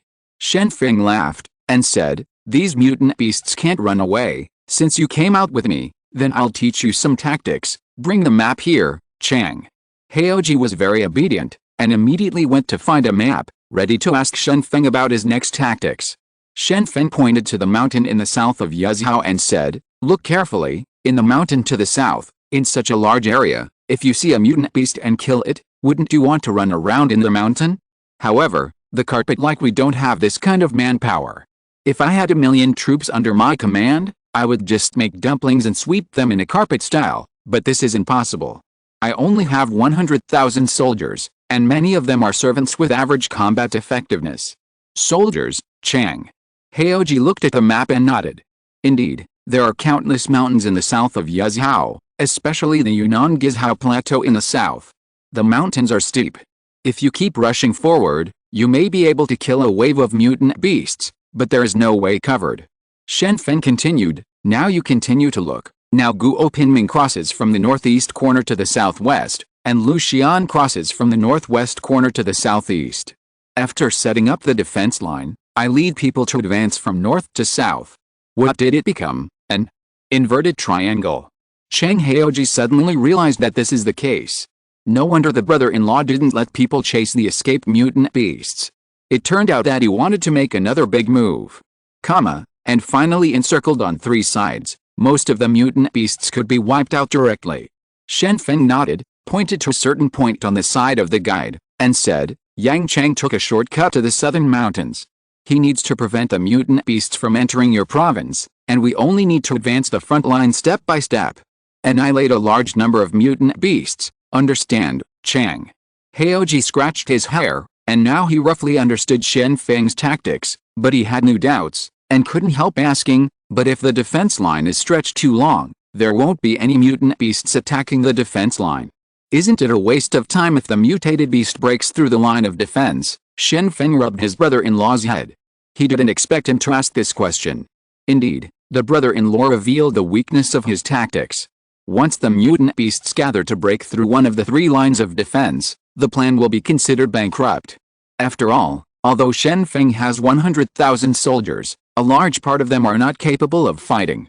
If the battle line is too long, they will indeed be broken through. However, Shen Feng then explained why he still did this. You can think of this method as very smart, but it is impossible for mutant beasts to think of this, because human beings can rule the earth, relying on their brains, the IQ of these animals, but they are not even as good as 3-year-olds. They are not smart enough, so they will never think of this. Chang Jianyi understood that he thought the mutant beast was too smart.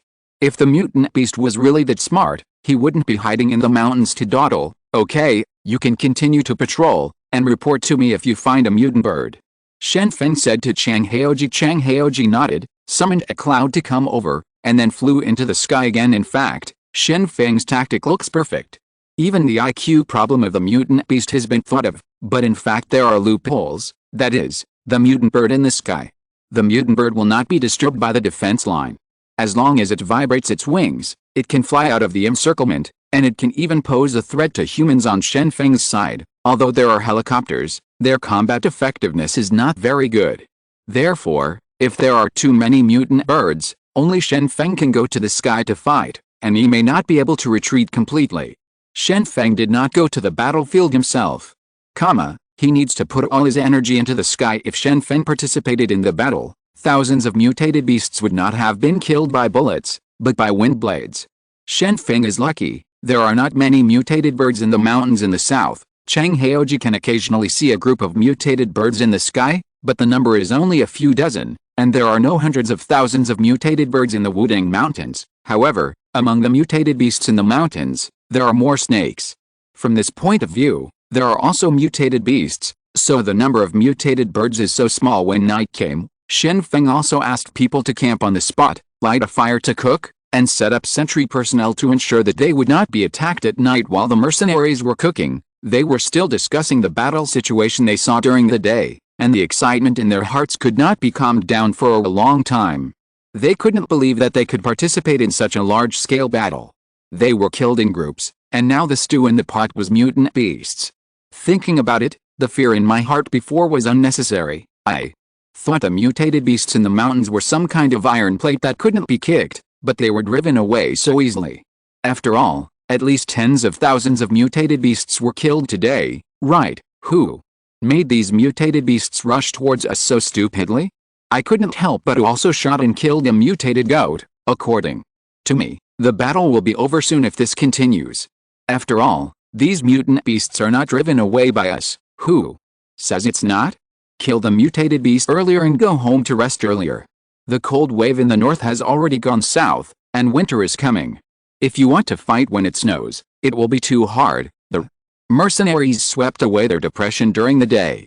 When they discovered the change in combat power, not only were they not afraid of fighting mutant beasts anymore, but they also looked eager to try. Seeing their bragging, they felt like they were galloping on the battlefield, but in fact, these braggarts just took time to fire 2 shots during the battle. The main force of the real battle is the soldiers who eat silently. Many of the veterans have seen the big scene of Yanjing's defense battle. I don't think there's anything unusual about the appearance, so I also lost the desire to show off. Shen Feng chatted with Lu Qiang while eating, while Chang Jianyi sat obediently and listened. It was his first time to go out to fight, and he thought that war was a charge on the battlefield, just like in the TV series. But after a few days of observation, Chang Jianyi changed his mind. War can't help but consider the battle scenes, and many of them also need to care about other details. City Lord, if you continue to enter the mountain, it will be inconvenient to carry food. The trails on the mountain are particularly difficult to walk. These days, it often rains in autumn. Keep going. Food delivery is a big problem. We don't have enough helicopters, so it's impossible to drop food by air. Lu Qiang talked about the current difficulties while eating. There is a large pot on the fire, and wild pork is stewed in the pot. The food is not picky when marching, so Shen Feng also put wild onions and salt in the pot, and then started heating with rice. The wild pork is very tight.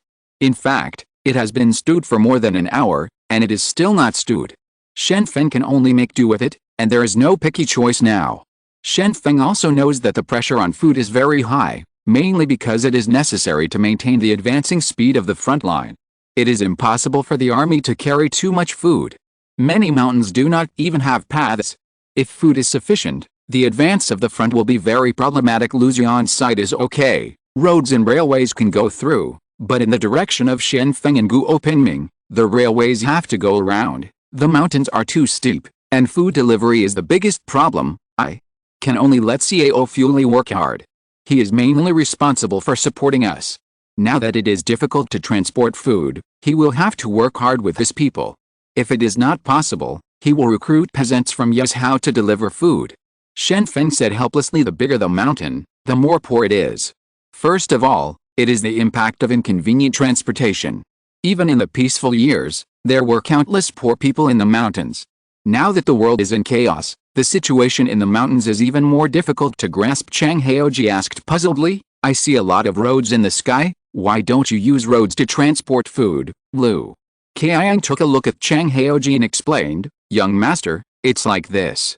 Landslides often occur in the mountains in the south, especially this summer when a typhoon hit, and it was raining continuously in Yuzhou. Landslides in some places, the road is covered, and the road is impassable. Now, the transportation of food mainly needs people to carry it on their backs. Chang Jianyi nodded, suddenly had an idea, and quickly said, otherwise, I'll draw all the roads that can be passed through, so that we can use the cart to transport food, isn't it? Shen Feng nodded and said, all right, you can give it a try, but I don't think there's much hope. In Shen Feng's view, the 3 fronts must be coordinated and advanced simultaneously, otherwise a large gap will be exposed. In this way, it is impossible for soldiers to start along the road all the time. There are always soldiers marching in the mountains, and such a team it's hard to get refills at this time. News came from Yuzhou that Chu Chaoyan sent someone to send fried noodles and fried rice. Immediately, the pressure on Shen Feng's side was relieved, and he breathed a sigh of relief. I'm really confused.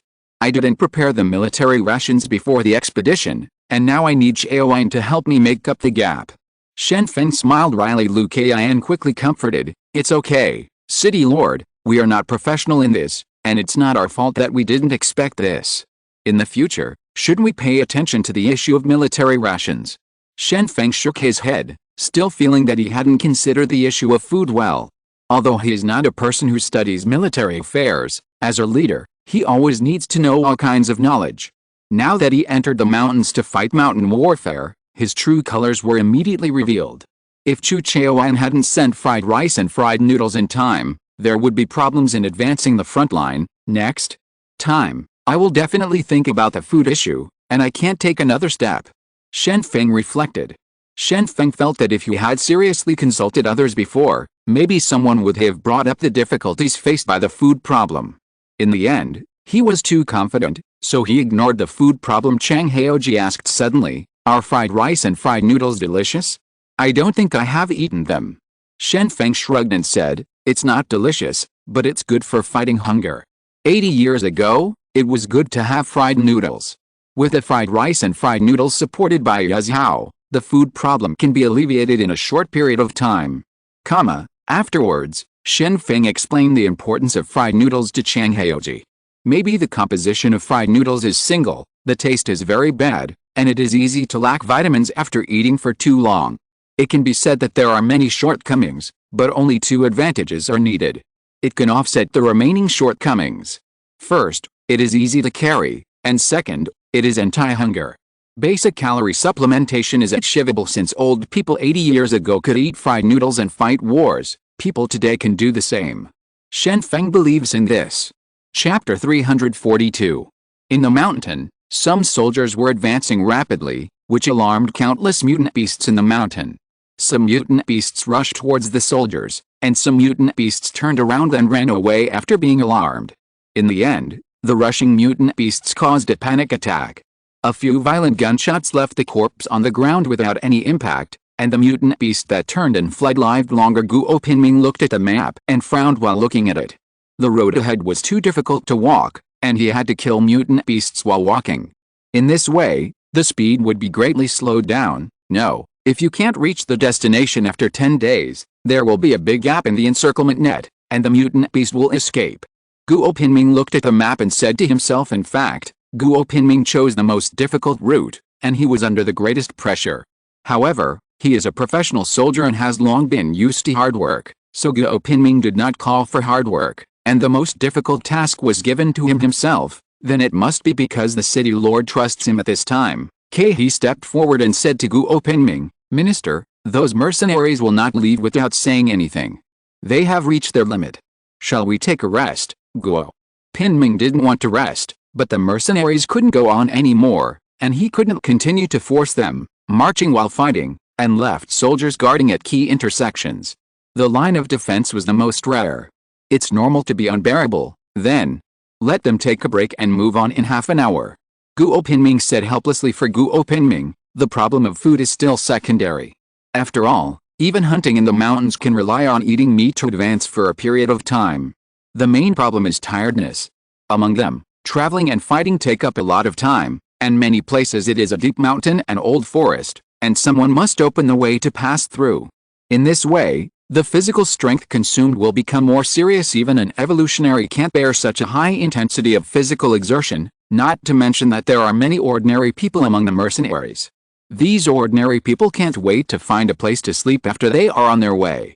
As a result, there are still no days these days. They couldn't take it anymore after traveling all night. Yu Mu's mercenary group was assigned to Guo Pinming's subordinates. Originally, Yu Mu wanted to flex his muscles to establish prestige among the mercenary group and pave the way for future actions, but he suddenly discovered that, and now I'm on my way every day, I can't take it anymore. The gap between the ideal and the reality is really too big. The ideal battle is a hail of bullets on the battlefield, but the reality is very boring. Hurry, hurry, or hurry, rest. For half an hour and continue. The leading soldier issued an order, and the mercenaries immediately fell to the ground as if they had heard the good news. Some of them lay in the hay and were going to sleep, while others lean on the rock and start drinking water. Damn, I can finally rest. Boss, we are really unlucky. I heard that the other 4 teams, even if they work hard, eat and drink well. What about us now? Doing the most tiring work, there's nothing delicious to fill your stomach. Wei Tong couldn't help complaining to Mu after he sat down, leaning against the stone. His lips were also split. Wei Tong still has a lot of eyes. Others nap or drink water when they are resting, but he likes to hang around the soldiers in Yazhao when he has nothing to do. He has heard a lot of news.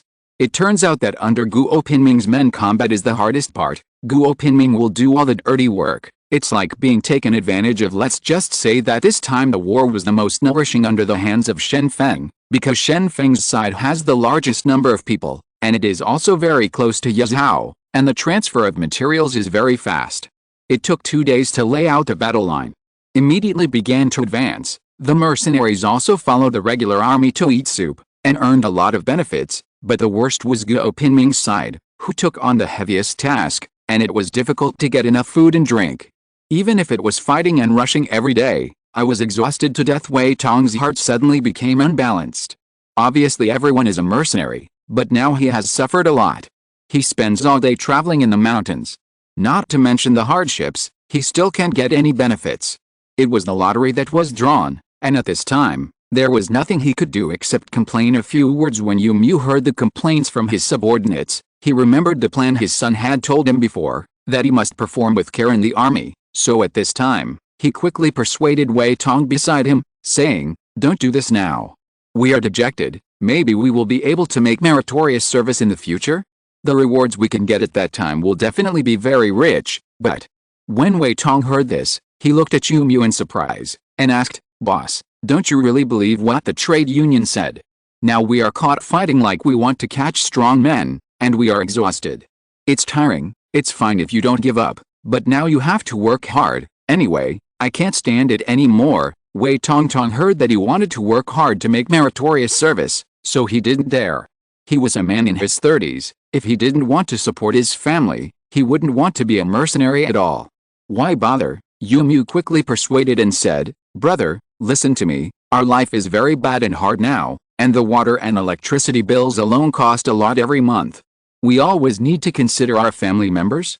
So, as long as by doing meritorious service, we can ask the city lord's mansion to give us better treatment, so that everyone can live a good life, can't they?" Hearing this, Wei Tong felt that it was reasonable, so he didn't complain anymore, but he still didn't admit defeat, saying, "I'm doing this for your sake, boss. If someone else persuades me, I will." "It doesn't make sense at all," Yu Mu quickly said. Yes, it's all because of you, brother. If you need to make meritorious service in the future, then you will have to rely on you a lot." Hearing what the boss said, Wei Tong felt much happier. Afterwards, Wei Tong wanted to rest on the lawn, but it was strange to say that it was already late autumn, and many trees in the mountains had lost their leaves. The emerald green is the pine tree, and many grasses on the ground are in a dry state, but the grass where Wei Tong is lying is emerald green. Looking around, there are quite a lot of this emerald green vegetation. Wei Tong lay down among the green grass, ready to rest for a while under the rare shade, but just after lying down, Wei Tong felt his back was itchy, and couldn't help reaching out to scratch it, but he scratched it from the back. A round thing, picked up and looked carefully, is an oval ball, like a small fruit. What the hell is this? Wei Tong looked at the small yellow-white fruit, frowning in confusion. When Yu Mu saw this thing, he quickly persuaded him, "Throw away the things you don't know, and you can't eat them randomly. If you eat something wrong, it will be troublesome." According to Yu's Haijing, his incomplete evolution was caused by eating the fruits brought back from the mountains, so that he suffered from a terminal illness at a young age. If he can't find a way to complete the evolution, he will be at most 20 years away. He can survive, so Yu Mu never dared to take back things he didn't know, especially not to let the children eat indiscriminately. Some things seem harmless, but as long as they are eaten, it will be a lifetime of despair. When Yu Mu was nervously asking Wei Tong to throw away the fruit in his hand, he passed by, heard Yu Mu's nervous words, and couldn't help but said, "It's really 2 bumpkins in the city. The thing is a phoenix egg. Everyone in the countryside knows it, but you are so nervous, K." He was wearing the uniform of Yazhao, and there were special decorations on his body. One could tell at a glance that he was an officer in the army. He had just passed by here and was about to take a break when he saw 2 mercenaries nervously looking at a fruit with a yellowish white skin and dirt on it, and it was only the size of 2 fingers, about the size of a small potato big. Immediately, he couldn't bear it anymore.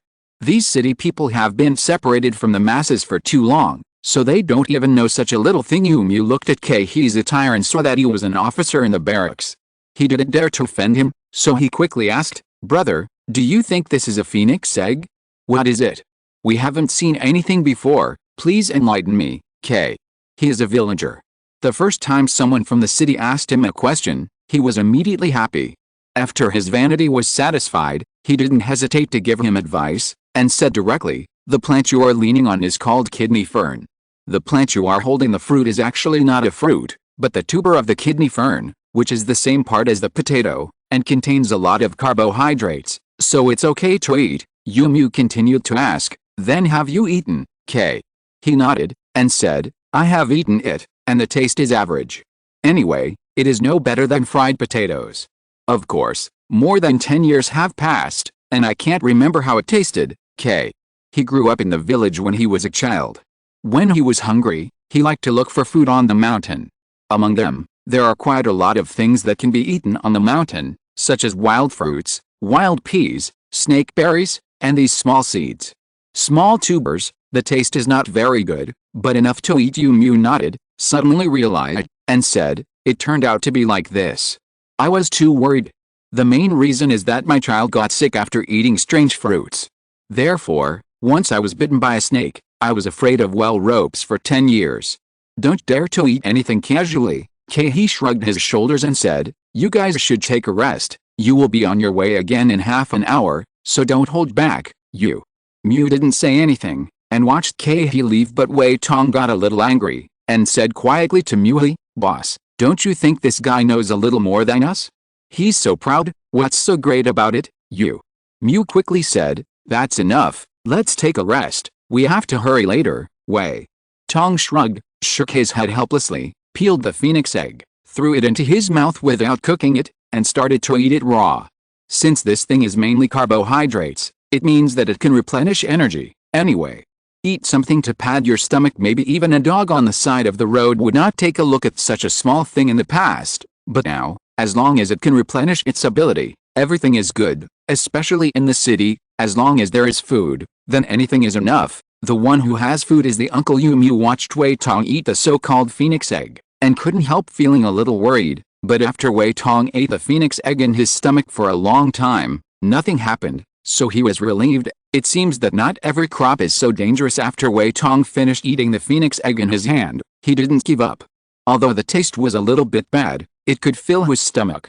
After traveling all day, the food he ate in the morning was almost digested by noon, so he didn't add it now with a little energy. There will really be nothing in my stomach after a while, so Wei Tong immediately called some good friends and started digging for the green kidney fern on the mountain.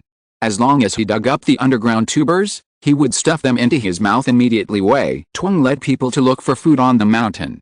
Some people joined in, wanting to eat more food into their stomachs, but more people just fell asleep. If they don't rest at this time, who else can eat? Digging tubers leisurely, no one can fill their stomachs with such a little energy in tubers. Instead of spending half an hour digging tubers, it is better to sleep honestly. This will help restore physical strength. Bigger. When the soldiers saw the behavior of the mercenaries, they were even more disdainful, and said in their hearts, after driving such a small road, I complained endlessly. It seems that I lack training. Now I have physical strength for digging tubers. I am really used to it. Mu leaned on the stone, frowned and thought about how to make meritorious service next. Only after meritorious service can he make a request and establish prestige. Although he may not have much ability in the city by then, but outside Yazhou City, he must. It is possible to dominate one side, but where is meritorious service so easy to do? Now there is no choice but to hurry, unless the speed of the march can be increased. Otherwise, the opportunity for meritorious service will not appear. Oh, it's so difficult. My IQ is not as good as my son's. I can't think of any solution. Mu thought for a long time, but he still couldn't think of anything, and he couldn't help feeling helpless. Mu found that his evolution had failed too much. Although he was an evolutionary, his IQ had not evolved, so that no matter what he had to discuss with his son, he could not make a decision until the discussion was over. However, genius also has a price. True geniuses often die young. Chapter 343. God helps me. Guo Pinming was very worried that he missed the opportunity to encircle the mutant beasts, and his worry became more and more serious. Even if Yang Cheng had rushed to the south to stop the mutant beasts going south, once his speed was too slow, there would still be gaps in the encirclement net. Yes, therefore, it is necessary to arrive at a destination within a few days, and in summer, the rain is abundant, causing many landslides on the mountain, and many roads have not been cleared, so it is no longer possible to walk. Originally, Guo Pinming had already chosen the route, and he was only going to follow these routes, but his speed was slowed down by the landslide road. Now, The credibility of the map in Guo Pinming's hand was reduced, and he could only move the scouts far away. The map can only be used as a reference after walking for a whole day. Everyone was exhausted and looking for a place to rest at this time. A helicopter flew from the sky, and the soldiers below waved flags to attract the attention of the helicopter. Seeing this scene, the helicopter dropped an airdrop from the sky, almost all of which were fried noodles. The more than 20 helicopters under Shen Feng were all bought with evolutionary agents, and now Guo Pinming encountered difficulties here, so he sent all the helicopters here. Fortunately, there are no mutated birds in the sky, otherwise, helicopters are not safe now either. Shen Feng does not lack steel, but it lacks talents. Airplanes are not so easy to manufacture. He can only buy helicopters if he wants to. Fortunately, Shen Feng has mastered the production method of the evolutionary base. Otherwise, Shen Feng don't even think about getting a helicopter. Guo Pinming opened the package and saw that it was all fried noodles. He breathed a sigh of relief and said, "The city lord is careful." He was worried that the roads here would be difficult and the food would be difficult to transport, so he specially airdropped the fried noodles. Guo Pinming hurriedly asked people to distribute the fried noodles. It was getting late and it was inconvenient to drive at night, so let's cook first. Along the way, Guo Pinming drove the mutated beasts found in the mountains to the west. The mutated beasts fled under the bullets of the army, and went into the forest in a panic, temporarily evading the pursuit of humans, but in fact, these many mutant beasts crashed into Shen Feng's encirclement net while eating at night. Yu felt tired. After eating a bowl of fried noodles, he tore up the meat of the mutant beast and ate a few mouthfuls, but he felt sleepy for a while. As the saying goes, the mind is empty after eating, which means that it is easy to fall asleep after eating.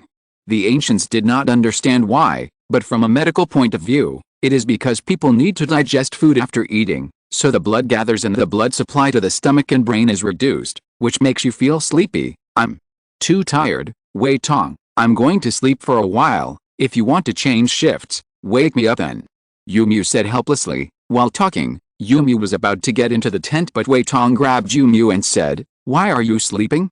How far have you traveled today? Get up quickly, and talk to each other more.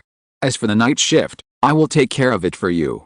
Yu broke free from Wei Tong's palm, and asked in confusion, "You were still complaining during the day, why are you so energetic now?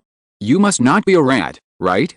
You haven't learned anything else, but you are nocturnal." "Learned a lot." When Wei Tong heard this question, he also felt a little strange, so he said to himself, "I don't know about this. I always feel that I am traveling afternoon, and the more I walk, the more relaxed I am, and I don't seem to be tired at all." Yu frowned, stretched out his hand to touch his beard, and then looked at the group of people around him. Some people had already eaten and slept, and they didn't take off their shoes. Sleeping, not even going in the tent, and some people were talking and laughing, chatting loudly while eating, with no tired look on their faces. Why are these people so tired and energetic? Could it be? Yu felt as if he had grasped something important, and immediately lost all sleepiness, thinking about the reason for this matter silently in his heart. Opportunities for many people are actually extremely simple, and they are just things that most people can't think of. Therefore, you need to think more about everything, and think of some things that others have not noticed. This kind of thing happens a lot, and opportunities will follow. Seeing that the boss was stunned, Wei Tong couldn't help stretching out his hand in front of the other's eyes, and said, "I'm back to my senses." Yu came back to his senses, and quickly asked Wei Tong, "Do you still have the phoenix eggs you ate during the day?" Wei Tong took out a small handful of phoenix eggs from his pocket, handed them to Yu to watch, but said in his mouth, "It's enough to eat now. Don't you want to try something new, boss? This thing is not in the mountains. Is it everywhere?" "Nothing unusual." Yu took the handful of phoenix eggs, then patted Wei Tong's shoulder with the other hand, and said seriously, "Good brother, big brother, I won't forget you when I grow up. Just wait and see, we will flying to the top." Wei Tong didn't understand, so I felt that the boss's words like this seemed to be because his brain was not working well, and now he can still develop. The opportunity to do meritorious deeds has not appeared, and he is still soaring. Could it be that his brain is broken? Otherwise, he would not be able to say such words. However, Yu didn't explain too much, turned around and left with a phoenix egg. Instead of going to sleep in the tent, he walked in the direction of Guo Pinming. Yu found Guo Pinming's location, but was stopped by a group of personal guards, saying that he could not approach him. This is the commander of an army of tens of thousands. How could he let others approach him casually? If others did this step, if so, the guards are irresponsible. General Guo, I have important information to report, please let me tell you. Seeing that he couldn't get close to Guo Pinming, Yu couldn't help shouting. Guo Pinming was still studying the map at this time. When he suddenly heard someone's call, he couldn't help but look up, and found that it was a big man who was yelling. He had a little impression of this person. This is a mercenary group long, with more than 20 people, once hunted and killed a family of wild boars. Let him come over, let me hear some important information. Guo Pinming said lightly. The guards let them go. Guo Pinming doesn't want to let go of any source of news now, no matter what the news is, as long as it can help the plan. That's enough. Yu approached Guo Pinming mysteriously, and said, General, I would like to ask the people on the left and right to stay away. The news about me is definitely breaking news. Guo Pinming frowned, and said to the guards beside him, you take a few steps back one after another. I'm fine, I'm a supernatural being, no one can kill me casually. Although the guards were worried, they retreated as ordered, but they did not let the two leave their sight. If Guo Pinming was threatened, many guards would rush in instantly. At this time, Yu said in a low voice, listen to me, General, I found something that can relieve fatigue. Although I don't know the principle, there is no doubt that it is really useful. After finishing speaking, Yu handed a phoenix egg to Guo Pinming, and told the origin of this thing, and he saw the effect of the phoenix egg with his own eyes. Anyone who ate the phoenix egg, the fatigue of the whole day was all relieved. After sweeping away, the remaining group of people were all exhausted and paralyzed. Guo Pinming looked at the phoenix egg in his hand, but it was the size of a peanut. It was hard for him to imagine that this thing could relieve fatigue. He would still believe it if it could satisfy his hunger. After all, this thing is basically carbohydrates to replenish energy, no problem, but it would be an exaggeration to say that this thing can relieve fatigue. General, if you don't believe me, I'll show you what I'm eating right now, and I'll be in good spirits tomorrow morning. Seeing Guo Pinming's hesitation, Yu couldn't help but show his own experience. After all, this thing is not a real experiment. Others will not believe it. However, Guo Pinming shook his head at this time and said, it's not that I don't believe you, but that some things seem to have positive effects, but after the drug's effective time has passed, the damage to the human body may be unacceptable. It can be redeemed. So I need to be responsible for the people under me. Yu was puzzled. Obviously this thing is very useful, and I didn't see any sequelae. Why didn't I use it directly? Guo Pinming took out the walkie-talkie, started to contact Yes Hao, and said directly, I found something here, which is the tuber of kidney fern. It is said that it can relieve human fatigue. I want to ask the laboratory to help analyze it. So, please send the helicopter over, we send the samples back, and the results have to come out as soon as possible. Yazhao also attached great importance to it. After agreeing to Guo Pinming's request, they immediately sent the helicopter to Guo Pinming's side. Guo Pinming is gearing up. He already has a plan in mind. If this phoenix egg really works, then his next plan can be implemented. It's really God's help. Someone will give me a pillow when I fall asleep. I'm so lucky. Guo Pinming now places his hope on the phoenix egg in his hand. If what Yu said is true, then the next rush will not be a problem. Yu saw that Guo Pinming had already taken action, but he didn't mention himself at all, and couldn't help asking, General, I told you this news, and now you have also adopted my suggestion. Should you do that? What, Yu didn't say it clearly, but the meaning of asking for a reward is already obvious, and anyone can see it. Guo Pinming nodded, patted Yu on the shoulder and said, you have contributed a lot to this matter, but I don't know how the effect will be, so wait for news from the laboratory. If there is no sequelae of this thing, I will report it to my superiors and count it as your great contribution, and in the next time, you will need to lead a group of people to dig the phoenix eggs. Is that okay? No problem, I will take people to dig right away, and make sure there is enough supply. Yu was ecstatic seeing that good luck finally favored him. Yu was very excited. During the day, he was still troubled because he didn't know how to make meritorious deeds, but at this time, it seemed that the pie fell from the sky and fell on his head. If you let yourself dig the phoenix eggs, isn't it encouraging yourself in disguise? As long as you succeed, rewards and the like are absolutely indispensable. Immediately, Yu's interest came, and immediately led more than 100 people to dig phoenix eggs. These things are almost everywhere in the mountains. As long as you want to dig, you can find them anytime among the people digging the phoenix eggs are Guo Pinming's cronies. Obviously, Guo Pinming doesn't trust others without any doubts. At this time, he also needs to find out the authenticity of the phoenix eggs. Even if eating phoenix eggs may cause sequelae, as long as it can relieve fatigue in a short period of time, it must be used. The helicopter arrived soon. Yumu gave the plant to the pilot, and asked the pilot to take the kidney fern back. As long as they can learn the function of the kidney fern tuber as quickly as possible, they can use it, and more people still want to use it.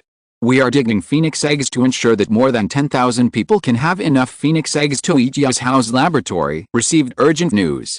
Although it was already off work and it was supposed to be a rest time, all the researchers still gathered at night and were forced to work overtime, so that Guo Pinming could act quickly. Almost all of Yazhao was mobilized. The Nia classroom also quickly assigned tasks to the following people: hurry up and do the experiment, use mice to do a control experiment to see the real effect of the tuber, and someone needs to measure the composition of various substances in the tuber, and I will know the result tonight. Both the gas phase and the liquid phase have to be done. Hurry up. The staff in the laboratory are usually quite relaxed, and they can do experiments step by step, but at this time, they can only work overtime for free. That is to work overtime and do not even complain. When Chu Qiaoyan and Chang Jianyi heard about this, they especially warned them, we must find out the real effect of the phoenix egg. It concerns the soldiers on the front line. Chapter 344 Sea Waves. When the northern hemisphere is about to enter winter, the southern hemisphere is ushering in the scorching heat, especially in Australia, where most of the area is in the tropics. In summer, this place is full of beaches and beauties. The main reason is that in this environment, it doesn't matter whether you wear clothes or not, you can get heat stroke easily if you wear them, and if you don't wear them, there is no other problem except that it is indecent. If it is said that Australia is suitable for traveling in winter, then there is no problem, but after the apocalypse, the situation becomes wrong. The ecosystem in this place is particularly fragile, and any species entering Australia can cause flooding. Ever since Australia, the wilderness and forests are full of mutant beasts, especially rabbits, which are no longer vegetarian animals, and can eat even meat. A hunter drove into the grassland, ready to kill some rabbits to fill his stomach, but he saw the dense potholes on the grassland, which looked like beehives. God bless, let me catch more rabbits. Almighty Lord, please have mercy on your pious servant, and give me countless prey. The hunter said to himself, and got out of the car as soon as he closed the door, holding take tools such as a shotgun and rope. Although there are holes dug by rabbits or mice everywhere on the grassland, whether they can catch prey is still another matter. Perhaps it was God's manifestation. A small head was exposed from a low hole, and there were two long ears hanging down on the top of the head, and the rabbit really appeared. Praise God! The hunter was overjoyed when he saw the sudden appearance of the rabbit.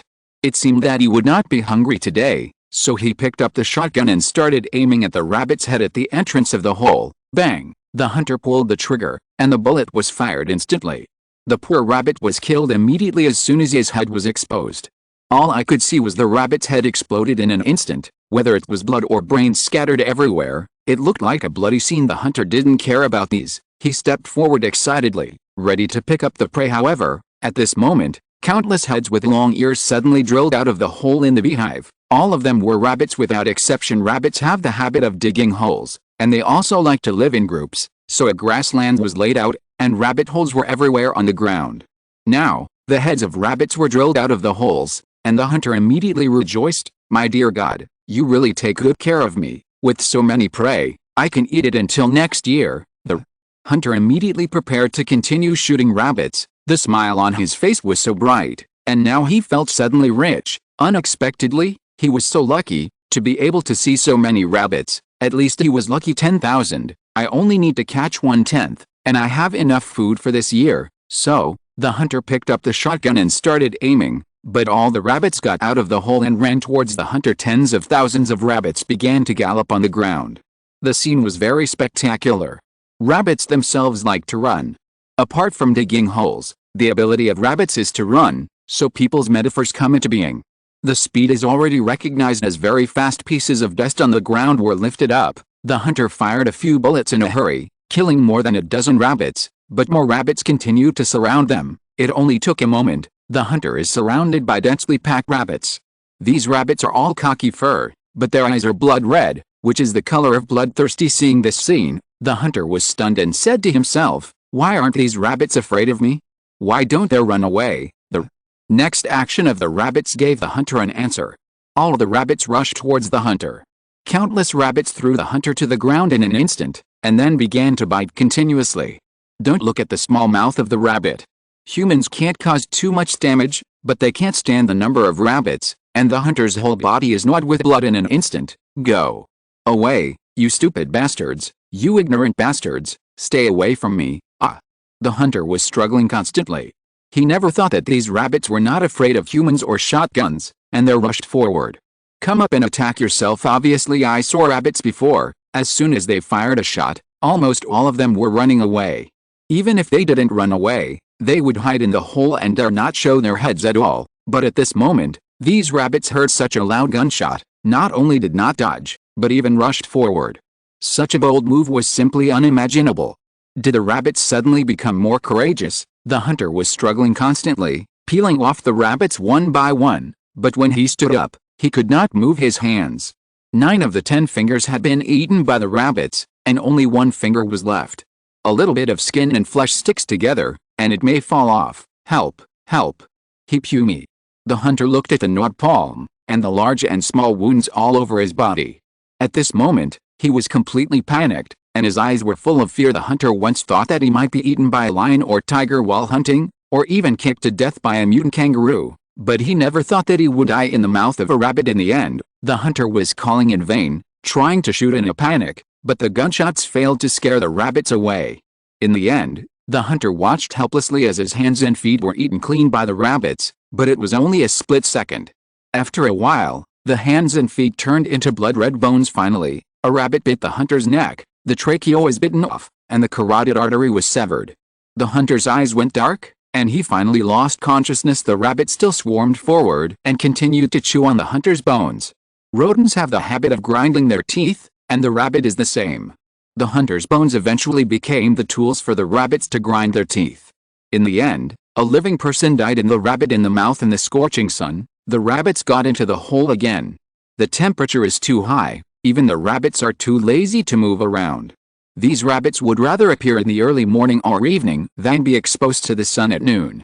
Rabbits will also suffer from heat stroke. The rabbits would not have come out of the hole at all if the hunters had not shot and disturbed a large number of rabbits who were taking summer heat. The situation in Australia is bad. This place itself was a place where criminals were exiled in history. Now, the situation is getting worse and worse. The rich people are about to flee. Their destination is North America. As long as they can go to North America, they can live happily ever after, for they hold a lot of gold in their hands. At the port in the northeast of Australia, a huge ship has been prepared. This is a large ship with a displacement of 10,000 tons, which can transport thousands of people. Of course, such a good ship is not something that ordinary people can take. Anyone who can get on the ship has rich people, because they do not lack the capital to board the ship. But if ordinary people want to board the ship, it is wishful thinking. Getting on a ship means being able to go to North America. In this day and age, the southern hemisphere is almost completely destroyed, and there are mutant beasts and zombies everywhere. People can only hide in hidden places to avoid disasters. Only the big countries in the northern hemisphere are relatively self-preservation ability, although the order is chaotic, but it can survive anyway, especially in North America. The life of the rich is still very nourishing. Before the rich can live in a mansion, enjoy the service of servants every day, and find beautiful women at night. The young lady communicated in depth for a while, and it can still be like this now. Their money is enough to live comfortably for a lifetime. As a result, countless people in Australia are frantically vying for the opportunity to board the boat. As long as they can board the boat, they can escape this hellish world. There is no so-called concept of honor and disgrace, and I have never had patriotic thoughts. However, the rich have thought of this a long time ago.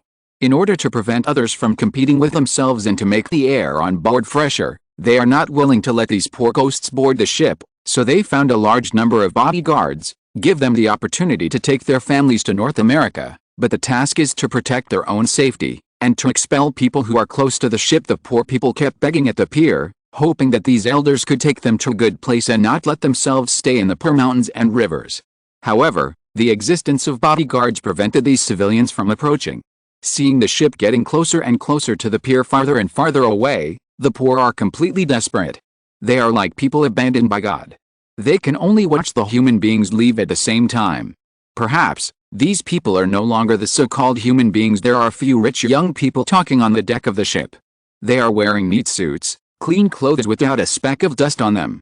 They are the successful people in others' mouths, and they have warm smiles on their faces. They seem to be modest and gentlemen, but in fact, the words that come out of their mouths are extremely vulgar. These untouchables also want to go to North America. It's a dream. These wastes should stay in this place of exile. Of course it is. We rented the ship with money. Why do these people come up and take it? How can there be such a good thing in the world? That's not necessarily the case. If they can pay the corresponding price, that would be the best. Speaking of which, Lucas, didn't you bring a few beautiful chicks aboard the boat? Lucas was very proud, and said, "What is this? As long as you say that you are willing to take them to North America, those women will lose face, and they will all come together and wait for your luck. I am also trying something new. These commoner women, I haven't tasted it yet." The more these people talked, the more complacent they were. Even the way they looked at the pier changed, becoming superior, as if they were the masters of everything. At this moment, a person suddenly asked, "By the way, I heard that there are mutant beasts in the sea, even 1 kilometer long. What should we do if we encounter a marine mutant beast during our voyage? Resist the attacks of these sea monsters, too." This question, a young man replied, "Don't worry, there is a third-level supernatural being on this ship. He will protect us. Even if it is a giant sea monster, it is impossible to harm us." As soon as this remark came out, several people around were immediately shocked. They all heard that people with supernatural powers are notoriously superior. High-level ability user, how is this possible? Will the superhumans willingly escort us to North America? Are you kidding me? A blonde man asked first. Why? Am I lying to you? It's true. People with supernatural powers don't have no needs. As long as they have desires, they can be bought. See? What's in my hand? The man took it out of his pocket. A red translucent jelly came out and shook in front of everyone's eyes. The rest of the people don't know, so they have never seen this thing before. Who knows what it is? I don't know. Everyone shook their heads, not knowing what it was. The young rich man who hired supernatural beings said confidently, "I bought this from the north with a lot of money, and I got it through gold purchases. It is said that this thing can make supernatural beings evolve, but except for the large-scale production of Huaneng, there are not many in the whole world, and as long as I have this red jelly, the supernatural beings will also be my bodyguards." A group of wealthy people finally understood, and couldn't help sighing. They didn't expect that supernatural beings are not the legendary high-ranking guys, but they also have desires. These rich people are not the richest people in Australia. The richest people have private jets, and they have already left by plane. There is no need to take a ship to face the dangers in the sea. As long as there is no accident in the air, the plane will always be the most convenient mode of transportation. Talking and laughing, these rich people left the pier in Australia and started their long voyage towards North America. However, during the voyage, a storm appeared on the sea, and at the same time, the power system of the ship was suddenly damaged. Under the action of the strong wind, the ship was directly blown into the uninhabited ocean. 1 day later, the ship completely lost news. Not many people cared about this matter. Wasn't it just a few thousand people who had an accident? Such a small number of people is less than the population of a base, so don't care at all if it was a peaceful time and a ship had an accident. Countless people must be paying close attention to it. It would be a disaster. Just like the Titanic, this incident was even adapted into a movie, and it was sought after by countless people. The reason is also very simple. The revealing of the true feelings at the moment of life and death is always the most touching. It's different now. The world is in chaos. Everyone is too busy to take care of themselves. Who has the heart to care about a ship full of rich people? Instead of caring about a ship that has nothing to do with you, you might as well think about what you should eat tomorrow. The ship drifted on the sea for a long time, and was blown by the storm to the area where the meteorite fell. This is the legendary God's domain, and no one can get out of this area alive. If you're listening to this novel on a channel other than Fanfic World, it means they downloaded and uploaded it without effort. We cordially invite you to visit our channel, Mundo Fanfic Novelists. There you'll find the original version of this story, and you can explore many other novels of various genres. We're waiting for you to immerse yourself in a world of incredible novels. Chapter 345 I will lead the charge. After the experiment in Yuzhou laboratory, it successfully analyzed the composition of the phoenix egg and its function, and when the experiment was completed, the sky was already bright. The experimenters were all emaciated, with deep dark circles under their eyes. At first glance, these people belonged to the panda family, otherwise, they would not have such dark circles. Professor Niu also breathed a sigh of relief. It seems that the task assigned by his superiors has been completed, and he really fulfilled his mission. So, Professor Niu immediately left the laboratory and went to the city lord's mansion, and found Chu Qiaoyan and Chang Jianyi who were sitting in the office. Luo Qing was standing next to him holding the folder. At this moment, the three supernatural beings were in the office without the protection of the guards. It had never been heard that anyone could assassinate three supernatural beings at the same time. The results of the experiment have come out. The tubers of the kidney fern have no sequelae and can be eaten with confidence. Moreover, this kind of thing that relieves fatigue must be planted as soon as possible. This thing is really useful. Professor Niu said quickly after entering the office. Chang Jianyi nodded and said, "It's fine, I'm relieved, but, Professor, can you explain how this phoenix egg works, Professor?" Niu nodded and explained, "Kidney fern is actually a kind of traditional Chinese medicine. Its water extract has an antibacterial effect. Many people know that it can treat burns and knife wounds. There is no evidence to prove that kidney fern can relieve fatigue, but after our research, this kidney fern is a mutated kidney fern. The underground tuber contains a kind of saponin, which can help the body break down lactic acid after being absorbed by people. I understand clearly although Chu Qiaoyan is a liberal arts student, she probably understood the meaning, nodded and said, that means the mutated kidney fern is useful? Luo Qing, go to the communication room immediately, contact Guo Pinming, and tell me that the phoenix egg is useful. With no sequelae, Chang Jianyi was worried that Chu Qiaoyan would not understand the reason, so she explained, after strenuous exercise, the human body will produce lactic acid, which will cause fatigue and muscle soreness, but the saponin in the phoenix egg can help break down after entering the human body. Lactic acid, then, keeps the muscles active and fatigues less. Chu Qiaoyan nodded. Although she is a liberal arts student, she still learned what she should learn in high school. Although she didn't understand many terms, as long as she knew the true function of the phoenix egg, it would be enough. Professor Niu had dark circles under his eyes, and said seriously, I have observed many commodities in Yuzhou, and except for steel products and evolution agents, other items cannot be sold in large quantities, so I suggest planting kidney fern and allowing private transaction. In this way, phoenix eggs can also be sold. Increasing income is also a good thing. The most important thing is that kidney fern can only grow in the south. The north is not good, and right now, there are only a few in the south. The province is stabilizing. We must seize this opportunity and plant as soon as possible. Chang Jianyi understood, nodded and agreed. I will recruit people to do this in a few days. It happened that many people who farmed the fields were resting at home before, so I just found something for them to do, but it is impossible to plant in plain areas. I used the ability before, and I have already extracted almost all the fertility in the soil, and now, I can only plant it on the mountain. Professor Niu nodded, rubbed his eyes and said, as long as it is helpful to you, I'm going to bed. I've been busy all day and night. If I don't rest, I will die suddenly. Chu Qiaoyan is also very polite, and has been sending Professor Niu out of the city lord's mansion. She also respects scientific researchers and intellectuals. Maybe they like to put on airs when they have nothing to do. The truth is, these people move society forward. Chu Qiaoyan kept sending Professor Niu out of the city lord's mansion, and only then turned back. As everyone knows, in a far corner, a man codenamed Pangolin saw this matter in his eyes, and then sent a message to the headquarters. There may be experimental results in the Yuzhou laboratory, and Chu Qiaoyan attaches great importance to it. Excellent.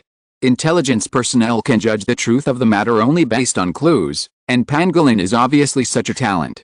After he collected the corresponding information, he directly deduced what was happening. The headquarters is actually very annoyed that Yuzhou is not in control.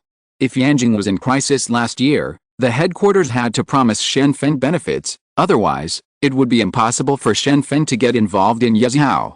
If it fell into Shen Feng's hands, if the headquarters attacked Yuzhou, it would be suspected of killing the hero, but the headquarters could not turn a blind eye to Yuzhou, so The headquarters made a very simple decision, that is, not to pay attention to Yazhao directly, but secretly sent many people to observe the movements of Yazhao.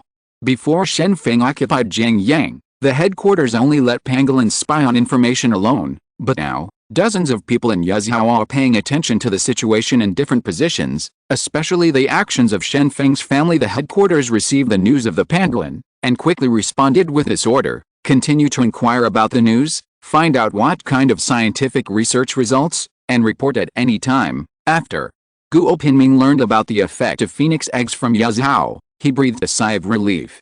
As long as it works, he had someone dig enough phoenix eggs in the mountains last night, and then he brought dry food and ate them.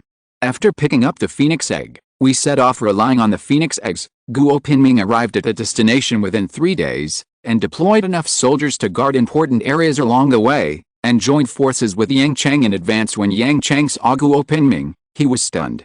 He couldn't imagine that Guo Pinming came so fast.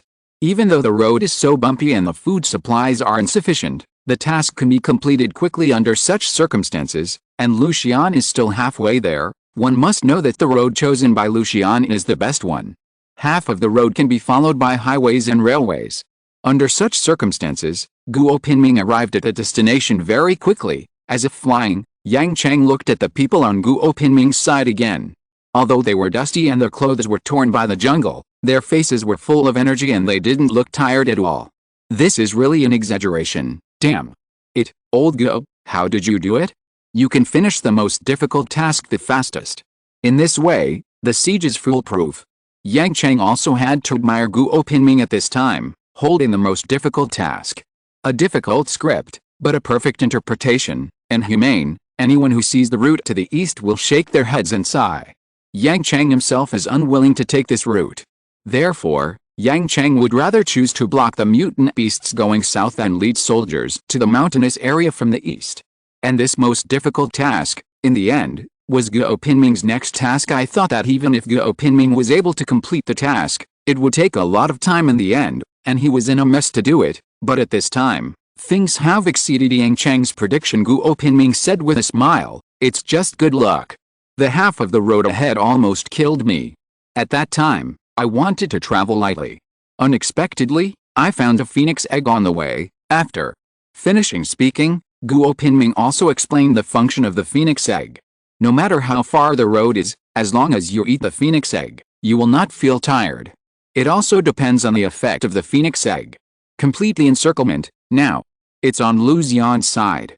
As long as he arrives in time, the encirclement network will be completely formed, and the next thing will be very simple. You only need to push forward to eliminate the threat in the mountain. Yang Chang said eagerly. Perhaps the threat brought by Shen Feng from the north is too great. The mutated beast is frightened by the news, and flees to the south day and night, and even wants to escape from the south in just a few days. When we got to the south, we blocked the path of these mutated beasts, and beat them back. The mutated beasts were in a state of chaos. They could only rush left and right in the encirclement net, but they always got shot. Lucian arrived at Yang Chang's side 1 day later. When he learned that Guo Pinming had arrived early, he was shocked. Unexpectedly. Guo Pinming is so strong in leading troops, he was able to lead people to complete the layout of the encirclement net in such a short period of time. Since the encirclement net has been formed, let's notify the city lord and discuss the next action, and it's time to close the net. Yang Chang said with a smile. It's late autumn now, and the cold wave is coming down south, causing several autumn rains in Yazhao. During the day, it's extremely hot, but at night, it's so cold that you may even wake up from the cold if you cover yourself with a quilt. What Shen Feng was most worried about was not being able to complete the work of cleaning up the mutant beasts before the snow fell. The strength of Yazhao did not support a protracted war. What I'm talking about is the amount of money spent in wars. Shen Feng used up the advantages accumulated in half a year when he fought a war. Now he is counting on killing all the mutant beasts and recovering. If the final mission fails, it will shake his prestige. Fortunately, at this time, Shen Feng heard Yang Chang's answer from the communication vehicle, and the encirclement network has been formed. Immediately, relax. Now that the encirclement net is formed, the next step is to close the net. Shen Feng changed his calmness before, and has been idle for a while. Shen Feng felt that his abilities were useless.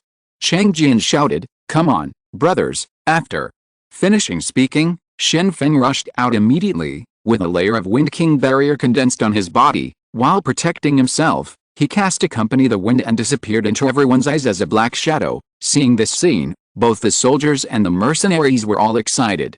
The Supreme Commander, the City Lord, had already rushed out. If my subordinates were timid, would they still be considered men? As a result, the soldiers rushed immediately from ancient times to the present. Those who take the lead in the army are always respected. If an officer rushes to the forefront, then the soldiers below will follow even to the death. Now, Shen Feng took the lead in the charge, which was equivalent to the coach leading the people forward, which immediately made a group of people under him go crazy, and everyone shouted and rushed together. Fortunately, at this moment, Lu Qiang stabilized the crowd, and quickly shouted, "Don't rush, don't rush. If you rush out, there will be a hole in the side.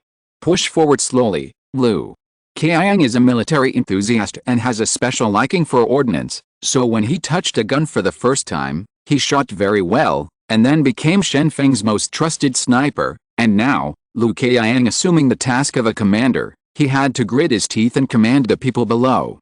Even if he was inexperienced, he could only bite the bullet. The soldiers couldn't stop them, and rushed up after Shen Feng. Even Chang Haoji couldn't help but fly into the sky with a grenade to bomb the mutant beast. What Lu Qiang was worried about was the opening on the side, but fortunately, the speed of the mercenaries was too slow, and the mercenaries left on the side slowly advanced, and the encircling net on the side did not reveal a big gap, while the mutated beast in front had already collapsed. To come down is to flee. On a whim, Shen Feng seemed to have awakened a bloodthirsty instinct in his blood. His eyes were red, and he rushed towards the front line. The speed became faster and faster, leaving the soldiers chasing him far behind. Knowing Shen Feng's direction, he had no choice but to slow down. Shen Feng rushed out with only a long sword, and the wind blades were constantly condensing around him. Before the mutant beast could react, several wind blades were drawn across its body, and the long sword in Shen Feng's hand was specialized in dealing with large mutant beasts. Some mutant bison are more than 5 meters tall and bigger than elephants. Shen Feng brought a sword to break through the defenses of large animals. Moo. The mutated bison sensed the crisis, probably because of its confidence in its own strength, and rushed towards Shen Feng. The horns were sharp, with some flesh and blood on them. It could be seen that many mutated beasts died. Under the horns of the buffalo, the bison pointed its horns at Shen Feng, ready to penetrate Shen Feng. Shen Feng didn't dare to underestimate the power of the mutated bison, so he suddenly changed direction and dodged the bison's attack, only to hear a boom. The bison crashed into a tree, and its horns were stuck in the trunk. However, the buffalo suddenly went berserk and kept struggling. Cracking, the trunk broke from the horns. There was a loud bang, and then the dust flew up, and the tree trunk fell to the ground. The buffalo found Shen Feng's direction again and began to charge. Damn, what a strong force! Shen Feng was shocked when he saw the big tree that fell on the ground. Who would have thought that a cow could break the big tree? Facing the attack of the mutated bison, Shen Feng did not dodge or evade, but when the bison was about to approach, Shen Feng immediately started to cast Follow the Wind, and disappeared in the blink of an eye. Hit a big tree again. The bison still wanted to pull out its horns, so it kept struggling. But Shen Feng made a move at this time.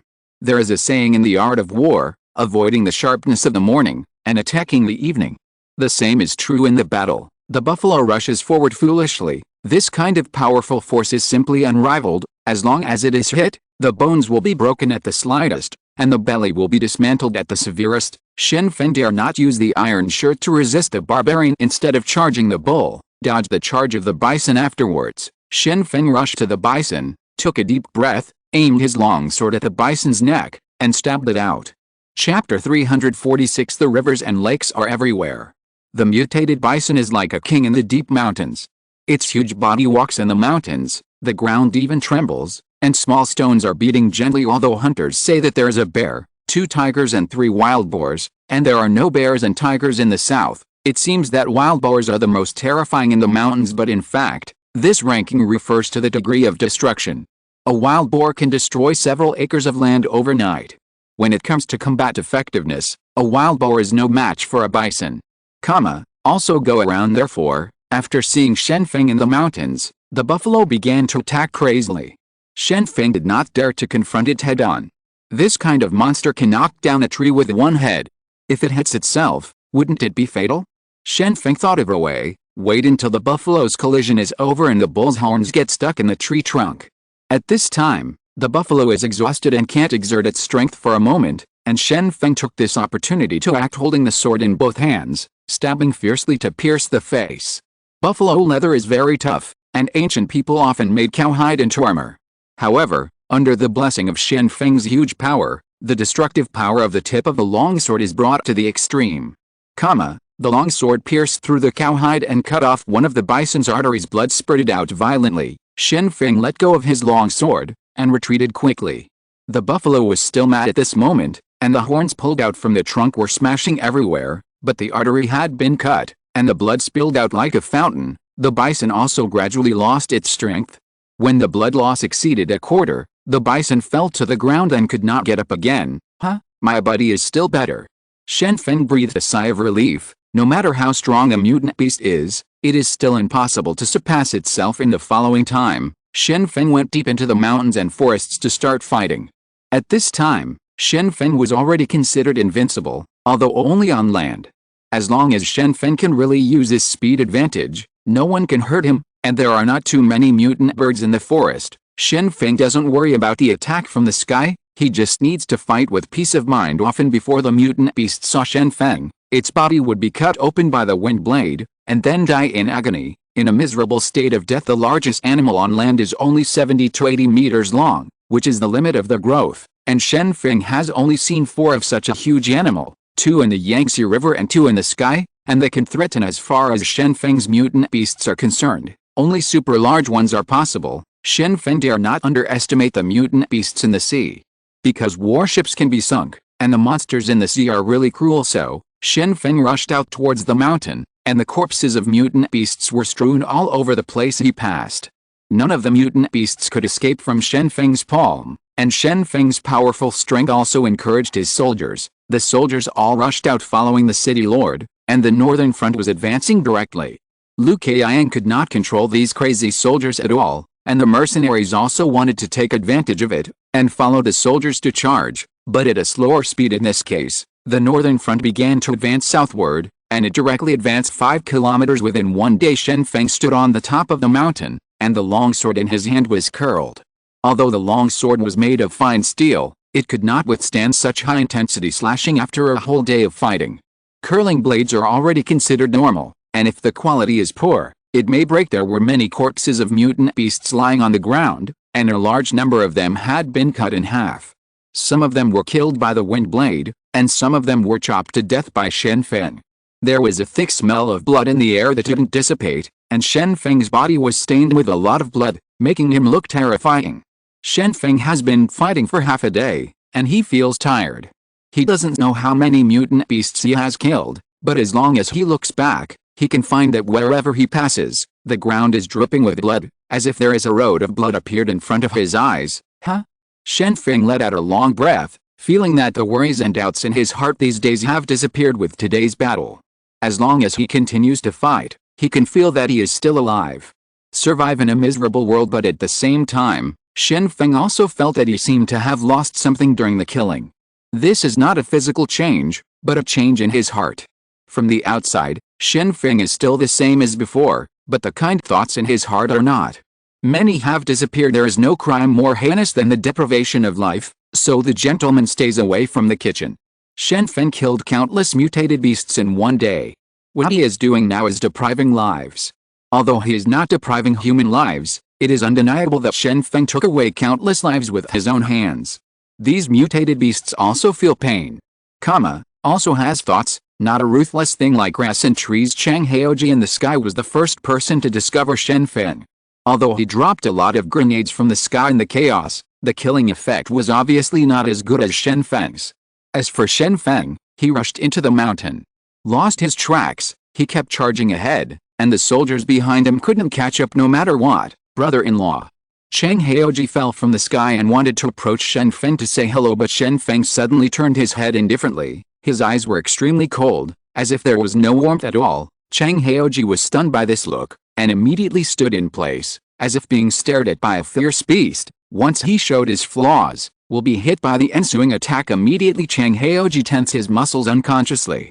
Once Shen Feng made a follow-up action, he would turn around and run away. This is the instinct of creatures to seek advantages and avoid disadvantages. In his subconscious, he has already regarded Shen Feng as a terrible monster. It is a relative, and I dare not underestimate it. However, afterward Shen Feng recovered his expression. He smiled and asked, "It's Xiaoji, why are you here, Chang?" Heoji saw his brother-in-law smiling, and the pressure he felt disappeared in an instant, so he couldn't help taking a big breath, and said in his mouth, "Brother-in-law, you scared me to death. Don't look at me so expressionlessly in the future, there's a lot of pressure."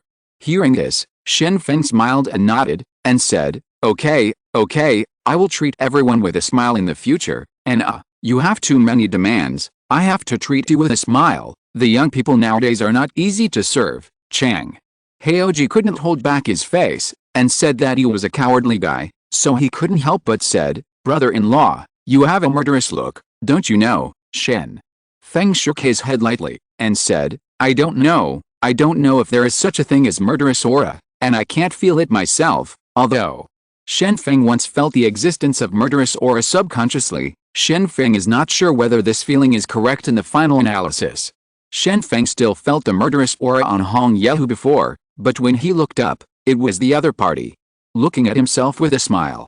Shen Feng also felt that maybe sometimes he was too nervous, and it was wrong to judge other things just by feeling, and his intuition was often wrong. Chang Heoji said seriously, "I didn't think it was strange before, but today, after you killed a lot of mutant beasts, brother-in-law, I really discovered that you have a strong murderous aura at this time, let alone me. Even if others see you, they will still be afraid, Chang."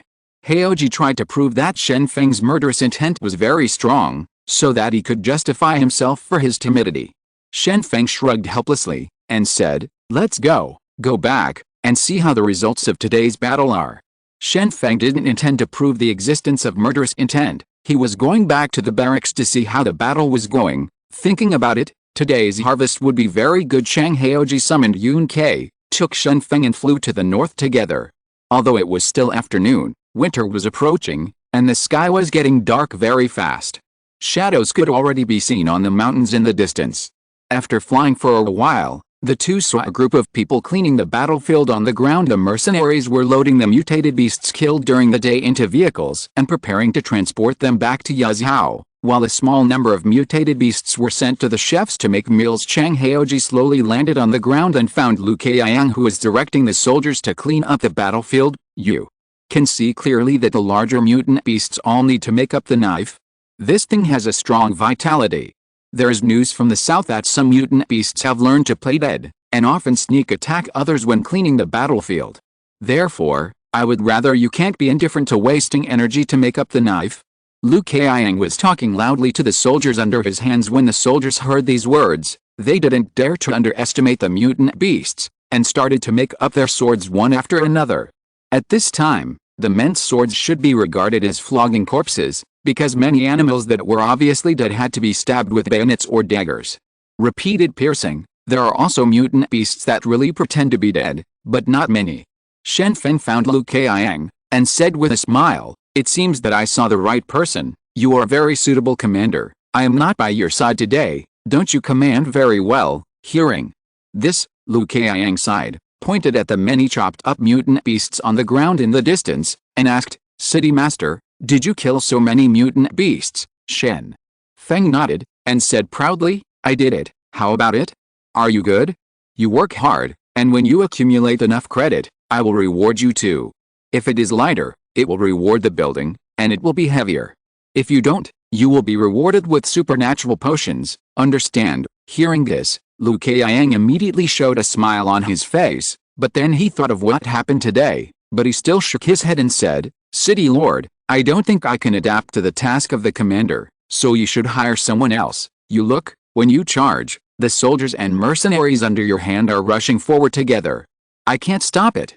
It's good that there is no gap today, but once there is a gap, I can't even stop it, so I'm really not fit for the commander's mission." Speaking of this, Lu Keyang's meaning is already obvious. He doesn't want to continue to be the conductor. Shen Feng understood as soon as he heard this. How could this be refusing the mission? This was obviously complaining about the fact that he took the lead in the charge during the day, and Lu Keyang didn't dare to blame himself, So he beat around the bush and said that he would resign, which was actually a way of retreating. Shen Feng is no longer the novice who didn't know anything back then. After a year of hard work, Shen Feng can't say that he is sophisticated in human relationships, but he can also be said to be sophisticated in the world. Now that he has figured out what Lu Kaiang really meant, he quickly said, "Brother, you must not resign. The reason why I rushed forward today is to end the war as soon as possible. In terms of the process, it made it difficult for you, but in terms of the result, isn't this very good? I promise, next time I won't charge casually." Hearing what Shen Feng said, Lu Kaiang's expression finally softened. After all, Shen Feng gave him enough face, and even made a promise. If he still insists on this matter, he is not sensible, and ignorant people can't get along in many places. Since the city lord entrusted me with such a heavy task, I can't just refuse it. I was talking nonsense before because I didn't have confidence. If there's something unpleasant, I ask the city lord to pretend that I didn't hear it. Lu Kaiang hurriedly said. Shen Feng nodded. This is the end of the matter. Chang Haoji saw this scene but couldn't figure it out. He didn't understand why his brother-in-law was so low-key to his subordinates when he was clearly the lord of Yazhou City. Obviously, his brother-in-law only needed to show his previous stern eyes and cooperate with a murderous aura all over his body. Lu Kaiang could only bow his head and admit his mistake. In the end, his brother-in-law bowed his head and admitted his mistake, which is too unlike a city lord. So, in private, Chang Haoji couldn't help but ask, "Brother-in-law, can't you be tougher in front of your subordinates? You are so kind all day long, no one is afraid of you anymore." Shen Feng patted his brother-in-law on the shoulder and explained, "Sometimes, toughness can't solve the problem. Moreover, a cold boss will make subordinates complain. I don't need others to be afraid. What I need is for them to follow suit. I act together, understand?" "I don't understand," Chang Haoji replied honestly. In his understanding, a real strong man must be feared by others. When walking on the street, others have to bow and bow to say hello. This is considered a strong man. As a result, brother-in-law is obviously too soft in his current state. You will understand in the future, Jiang, who is not about fighting and killing for pleasure and enmity, Jiang who is about people's understanding of the world, and it is not easy to deal with it. Shen Feng said while pinching his throat. Huh? Chang Haoji had a question mark on his face. Wasn't he talking about prestige? Why did it suddenly get involved in the rivers and lakes? Isn't Jiang Hu something that only appears in TV dramas? It is said that only those who are in the martial arts world open their mouths and shut their mouths all day long. Is it possible that there is also a quack in Yazhou? Chapter 347. The spy appears. Everyone in Yazhou is busy. It doesn't matter that there are only about 100,000 soldiers on the expedition, but the 3 million people in Yazhou are all busy working. Many cities under Yazhou are short of food, and Yazhou has the most. However, Chang Jianyi in the city controlled the food. If Chang Jianyi didn't give food, these people would starve directly, and Yazhou has also started the next plan, which is to repair roads and build power stations. A year has passed. Going up, the grass can reach the waist position. If there are naughty children tie a few knots in the grass, people will definitely trip over when walking in it. Chang Jianyi asked Josiah Oxio to take charge of this matter. The most important thing was to repair the roads between important cities. As for the people in the villages and towns, they all migrated to live in the cities. Now the world is in chaos. In life, it is easy to encounter danger, and it is much easier to transport food to the city. Yang Yi is responsible for leading people to choose the address for the construction of the hydropower station. After the hydropower station is repaired, the excess electricity can be sold to the east. It is not easy to build hydropower stations in the cities in the middle and lower reaches of the Yangtze River. The main reason is that the rain is not enough, so thermal power is used. Mainly, but the current traffic is inconvenient, there are floods in summer, and the thermal power station is not easy to rebuild.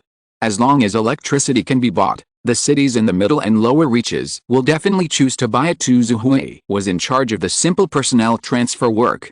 This guy was originally a civil servant. After 10 years of working in the system, he knew many things very well. In addition, his intelligence and intelligence were far beyond ordinary people. With him responsible for this, the people below are not easily deceived. The people in Yazhou City called for friends and companions, and all walked towards the factory. The nearest food processing factory was short of people, so a large number of temporary workers were recruited. and the task of these temporary workers was also very simple, that is to go to the factory to divide the mutants. The meat of the beast is skinned first, and then the internal organs are removed. The best meat is sent to be canned, the inferior meat is sold directly, and the worst is smashed and mixed with cornmeal to make luncheon meat. The worst is the leftovers. The internal organs of mutant beasts are actually very dirty. Even high-end restaurants have to wash them repeatedly to make similar ingredients. Among them, parts such as the large intestine are unacceptable to many people. Therefore, these offal are sold at cheap prices. As for how the people below make it, it has nothing to do with the factory. Chang Jianyi was resting in Fengshan Palace. Almost all the affairs in the city were handed over to Chu Chaoyan. Yan was busy dealing with documents, so he was able to handle one or two. Chu Chaoyan couldn't help lamenting that a year ago, he was still able to go out to fight with Shen Feng, but now he can only stay at home and process documents. Honestly, the gap is too great. When she was outside before, Chu Chaoyan didn't have to think about anything. She just had to observe the surrounding situation, and then record it in a notebook for future preparation. But now Chu Chaoyan has to correct a lot of documents every day, and the whole person is busy, but also too lazy to write a few more words in the notebook. However, Chu Chaoyan also understood that Chang Jianyi had actually been doing the job he hated so much in silence for more than a year. And for such a long time, Chang Jianyi had never even complained, never given Shen Feng as troublesome. This is simply a good wife that a man dreams of while correcting the documents. Chu Chaoyan began to think, I see that many big bosses have many secretaries. If there is a job, let the secretary do it. That's why there is a saying that the secretary does it when there is something to do. It's okay. Chu Chaoyan shook her head quickly, expelled the dirty thoughts from her brain, and then continued to think, I should find more secretaries to help me with my work. In this way, won't my tasks be lightened? Chang Jianyi finally had free time. Shen Feng and Chu Chaoyan's original intention was to let her recuperate well, so that she could move around after giving birth, but she didn't want to be idle, but started to work in Fengshan Palace. Many of Shen Feng's subordinates have already married wives, and Chang Jianyi has never seen these people before, and now, when he rests, he summons these people. By the way, among them, Yang Chang's two daughters-in-law were the first to be summoned. Chang Jianyi prepared a lot of snacks and drinks in the garden, and there was even summer watermelon on the table. Thanks to Chang Jianyi's supernatural power, she can ripen the crops at any time, so as long as the temperature is right, she can eat fresh fruits and vegetables whenever she wants to. Jinshi was busy in and out, working hard for Chang Jianyi's banquet. Zhang Zixi took Xiao along around when she had nothing to do. The child was babbling and learning to talk, but when he saw Shen Feng, he called Dad, which was also true. It made Jinshi very embarrassed. Chang Jianyi also took good care of the children, and especially asked Xiaolong to worship Shen Feng as his godfather. In this way, it was justifiable for Xiaolong to call Shen Feng his father. As for Chang Jianyi, it was logical to become Xiaolong's godmother. Jinshi suffers from congenital heart disease. This kind of disease may not occur in 1 in 100,000 people. In the end, Jinshi caught up.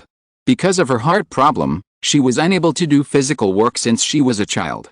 Although she likes cooking, she still doesn't know how to do things that need to stir the pot. She has already felt that as she gets older, her body is getting worse and worse. Although her body is in her prime, her heart can't bear such a load.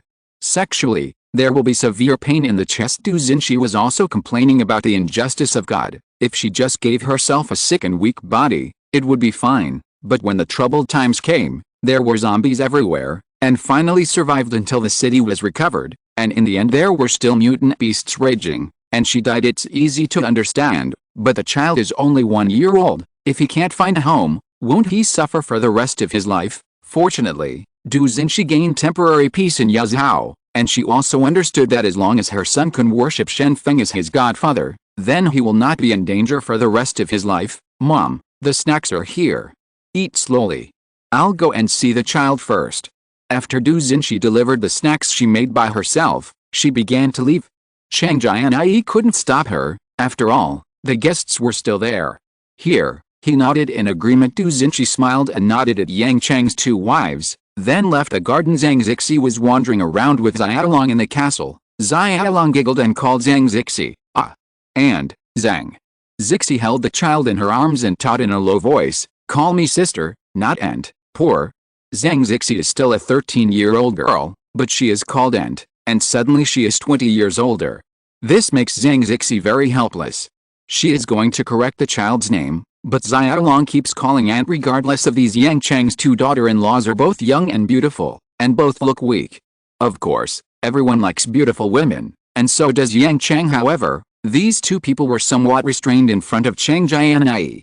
This restraint did not come from being suppressed by their beauty, but because they were inferior to Chang Jianyi in terms of momentum. Chang Jianyi had been in a high position for a long time. His body naturally exudes a noble and elegant temperament.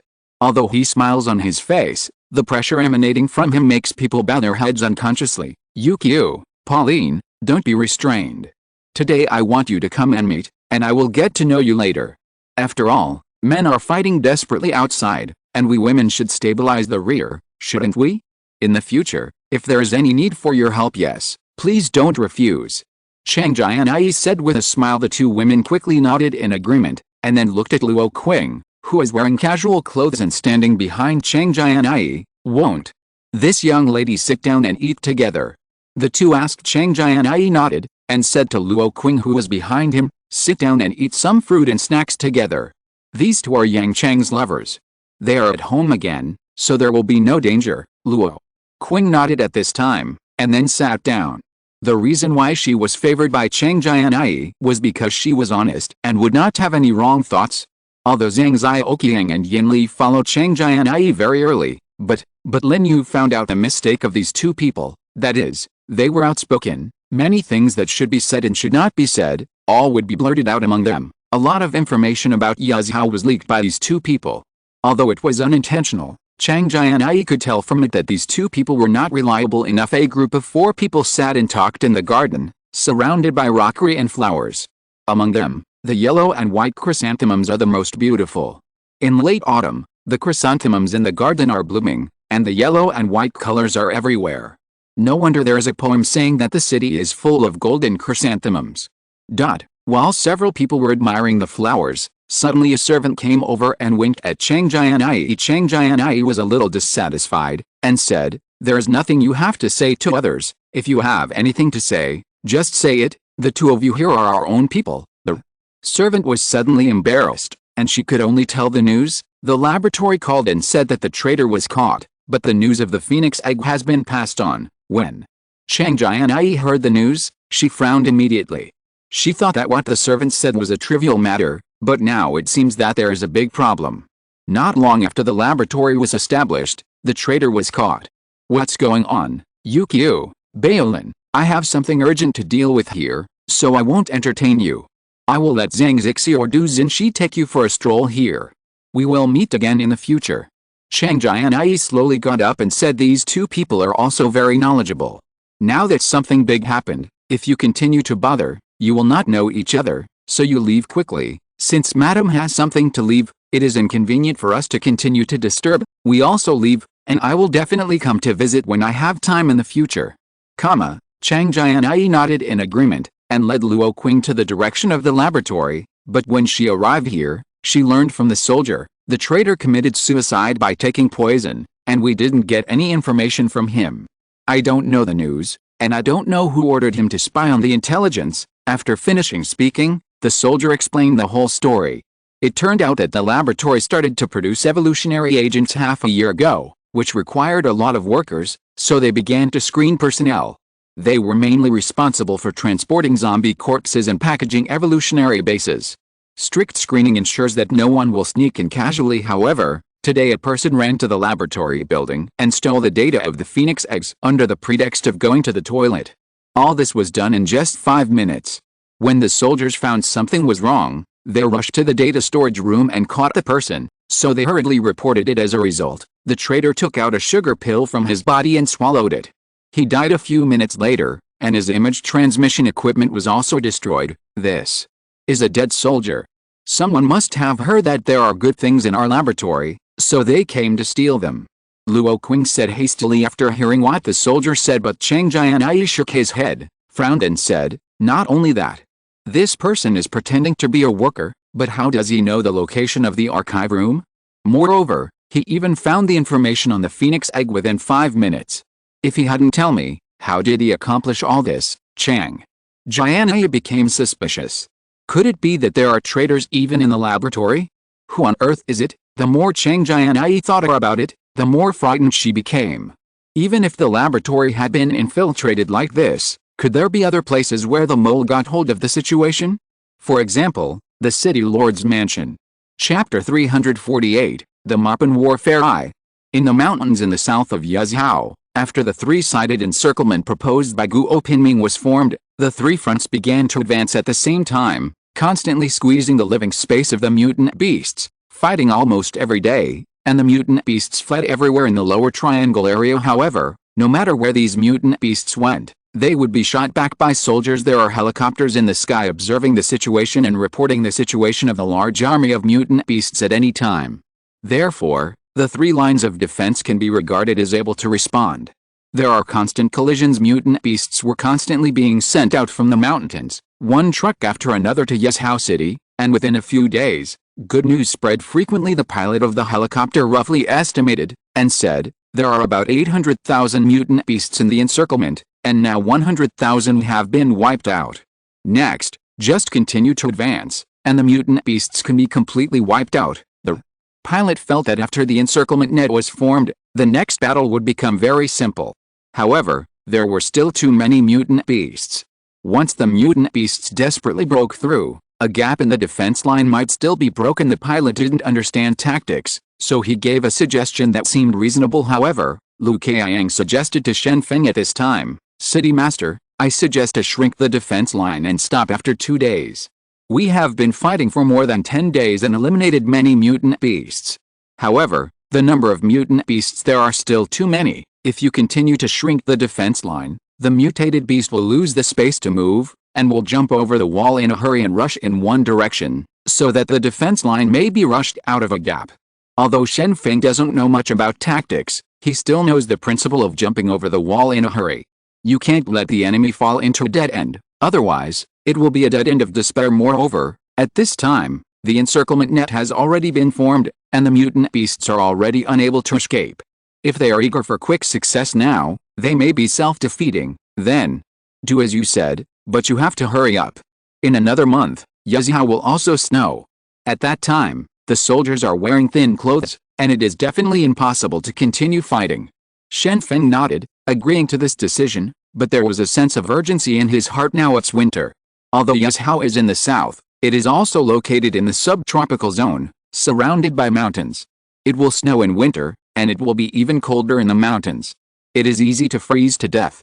On the one hand, Shen Feng was worried that more than 700,000 mutant beasts would break through the blockade, and on the other hand, he was worried that the battle would not be over when it snowed heavily, and that the battle would still fail. After all, the supplies to keep out the cold were not ready yet. Lu Qiang frowned and thought for a while, then whispered to Shen Feng, City Master, if this situation really happens, then we can only prepare for the worst. If the battle cannot be ended forever, we will set fire to it. I have observed that although it has rained in the forest, it is autumn and winter, it is very dry. As long as you light a fire, most of the mutant beasts can be burned to death. Shen Feng was taken aback when he heard this vicious plan. He didn't expect the humble and honest-looking Lu Qiang to make such a suggestion. Setting fire to a mountain was a felony before. If it burns up and cannot be controlled, it will even spread to other places. There's a wisp of smoke on the mountain, and it's been years down the mountain. Have you figured it out?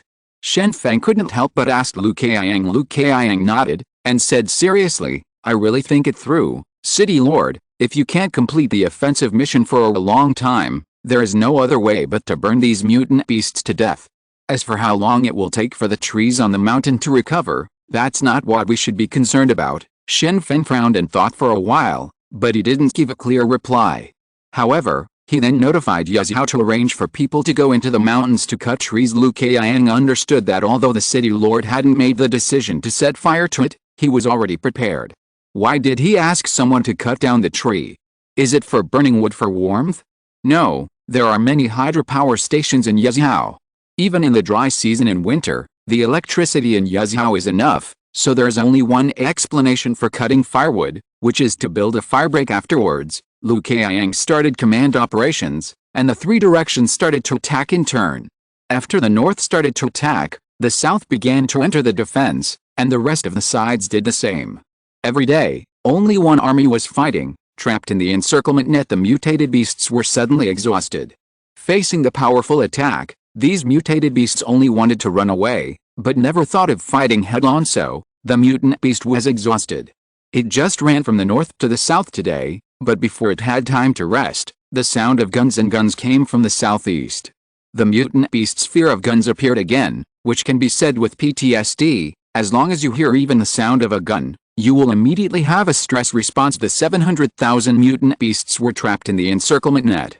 They could feel the sound of guns and guns from all directions. They had to run for their lives every day. The only way to survive was to run away. And no matter how strong the mutant beasts were, they were still mortal bodies. After running for a long time, tens of thousands of mutant beasts will be exhausted to death every day, but fighting in this situation, the soldiers can obtain extremely rich combat results every day, and the casualties are basically from the mercenaries, and more than a dozen of them died from eating indiscriminately. It turns out that there are a lot of camellias blooming in the mountains against the season. Although the best camellias are in Yunnan province, after all, the provincial flower of Yunnan province is camellias, but in the south, there are quite a lot of camellias, and there are several provinces in the southwest. The habit of camellia: some people use it to make cakes, some people use it to make flower wine, and some people use it to make tea. If it doesn't work, they can take it home and put it in the water, and it can also be used as a decoration. So, after seeing the camellias in full bloom in winter, many people immediately began to pick them. Some people couldn't wait to stuff them into their mouths. However, after only 2 hours, these people died one after another. After investigation, it was discovered that these mercenaries ate camellias. A soldier brought the camellia to Yazhao. Lu Kaiwen tested the various components in the camellia, and finally found that there is a terpenoid compound in the petals, which is not found in other camellias.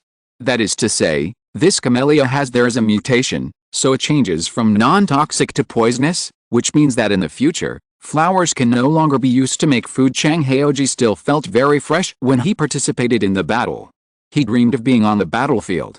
It's boring. It's impossible for the fighting generals in the TV series to relieve themselves. They are all open and close collisions, and the tactics of mutant beasts are also quite lacking. It can be said that they have no tactics, and they are fleeing all day long. Besides, there were only simple things like cutting down trees and carrying the corpses of mutant beasts. Chang Jianyi didn't want to be a simple eater, so he took the initiative to participate in the transportation work, disassembled the killed mutant beasts and loaded them into trucks. What he felt the most terrifying was that some people would eat raw meat and didn't care about the unpleasant smell of blood at all. Taste: cut a piece of meat from the mutated beast and stuffed it into the mouth, with blood dripping from the corner of the mouth. This is exactly the legendary Rumao drinking blood. My lord, do you want to try it? Chang Jianyi stared at the big man who ate raw meat. He was a little embarrassed. He quickly cut off a piece of steaming meat and handed it to Chang Jianyi. Chang Jianyi quickly waved his hand and said, "No, no, a gentleman doesn't steal people's love. I can't eat this." The big man was still very polite, and continued, "My lord, you can only gain strength after eating meat. Look, this piece of meat is so fresh, it's still beating." Chang Jianyi glanced at it, and as expected, in the piece of raw meat handed over by the big man, there was still a place that was beating gently. Obviously, this piece of meat was very fresh. The mutant beast was killed, but the muscle cells were not dead, so only now will it keep eating. "I don't want it, I don't want it." Chang Jianyi turned around and left. He was afraid that if he stayed here, he would be persuaded to eat raw meat, which he really couldn't accept. After walking a certain distance, Chang Jianyi breathed a sigh of relief. It seemed that he really didn't need to eat raw meat anymore. However, at this moment, Chang Jianyi heard the two people beside him talking. These two people were holding a black plastic bag in their hands. They were recruited mercenaries, so petty theft would happen frequently.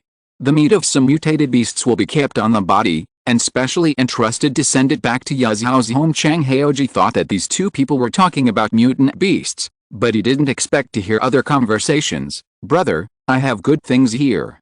When I go back after the battle, I'll treat you to 3 whipped wine." A man said seriously, "Brother, you are too polite.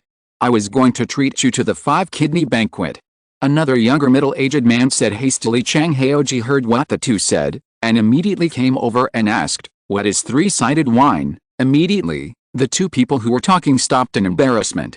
They didn't expect that the conversation on their side would be overheard by others. It has to be said that the ears of supernatural beings are relatively sensitive, so they can hear such a soft voice conversation. My Lord, you heard me wrong. What I said was to drink wine 3 times, which means that I will treat my brother to drink wine 3 times after I go back. The man who had just started to speak quickly explained Chang Jianyi flies in the sky every day, and the soldiers can see him, so many people know him and know that this is the city lord's brother-in-law, so these two dare not talk nonsense. Would it be a big deal for the people from the city lord's mansion to come to settle accounts? However, Chang Jianyi's curiosity came up, and he continued to ask, "What 5 feasts?" The other person also scratched his head, not daring to explain the truth. After much deliberation, he explained, "My lord, you heard me wrong. I'm talking about the Martial Saint Banquet. It's the Martial Saint Banquet, Guan Yuncheng. It's said that it's Master Guan's favorite banquet. This means, but the banquet we ate must not be as good as yours, young master." "Nonsense, didn't I eat the same food as you in the military camp? There is no difference between good and bad, forget it, I won't tell you, I'm going to find my brother-in-law." Chang Jianyi shrugged, now that he figured it out what these two people said, so there is no need to continue to dwell on this point. When the two saw that Chang Jianyi had finally left, they were relieved. It seemed that the young master had no doubts, and it was fine if he could handle it. Chang Jianyi found Shen Feng. At this time, Shen Feng was observing the map and planning the next area for felling trees. It has been several days and killed another 200,000 mutant beasts. So many mutant beasts were sent to Yaz. How can meat can be regarded as a mouthful of blood? Nowadays, transactions between big cities are carried out with real gold and silver. The main reason is that there is no unified currency. Precious metals such as gold and silver have become natural currencies. However, Shen Feng still felt that it was not enough. There are still many mutant beasts, 5 times the number on his side. The most important thing is that there have been changes among the mutant beasts. Many large mutant beasts gathered in the very center of the encirclement. The activity seemed to be conserving energy to prepare for battle, and more mutant beasts gathered together, forming a beast tide. "Brother-in-law, haven't you decided where to cut the trees?" Chang Jianyi asked. Shen Feng nodded, rubbed his head and said, "To be honest, if a fire burns a large area of southern mountains and forests, it would be too much. It covers an area of hundreds of square kilometers. After burning, my reputation will definitely be destroyed. It stinks. After all, a large group of people have been yelling and hugging for decades. If I do the opposite, I will definitely be targeted by everyone." Up to now, Shen Feng has asked people to cut down many trees in the outer area, and successfully built a firebreak. The temperature is also dropping every day, and the cold wave is going south. Now sleeping in a tent will still have bursts of chills, but setting fire to the mountain, this kind of thing looks very simple, but Shen Feng hasn't been able to make a decision yet. Chapter 349, Moppin Warfare II. Chang Jianyi didn't need to think about so many issues, so he didn't think Shen Feng's worry was a serious matter, so he couldn't help but said, "Brother-in-law, you are still worrying too much, not to mention that there are still more than 20 days left. It's enough to fight. Let's talk about setting fire. If it burns, and it doesn't spread, what else can others do to you?" Shen Feng shook his head and said, "You don't understand this.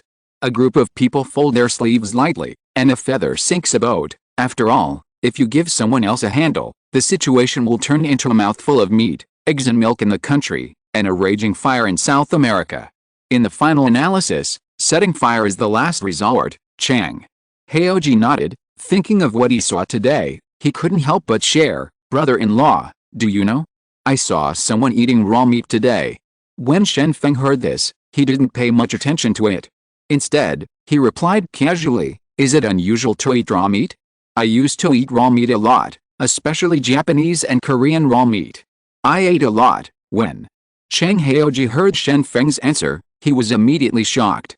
He didn't expect that his brother-in-law would have such a strange habit. "Brother-in-law, can you eat raw meat? Why have I never seen you eat it?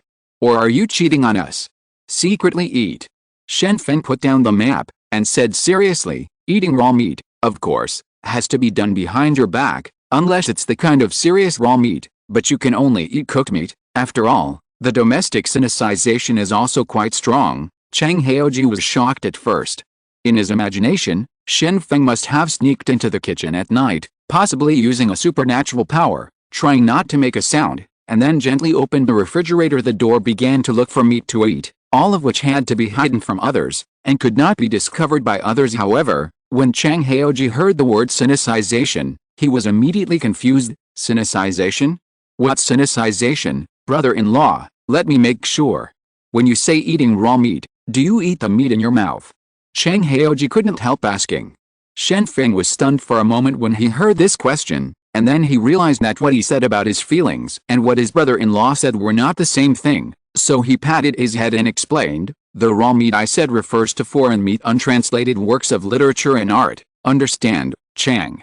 Jianyi breathed a sigh of relief. It seemed that he had misunderstood, and then asked, "Brother-in-law, then your foreign language must be very good." "Oh, not so good. Just because I ate raw meat doesn't mean I can speak a foreign language.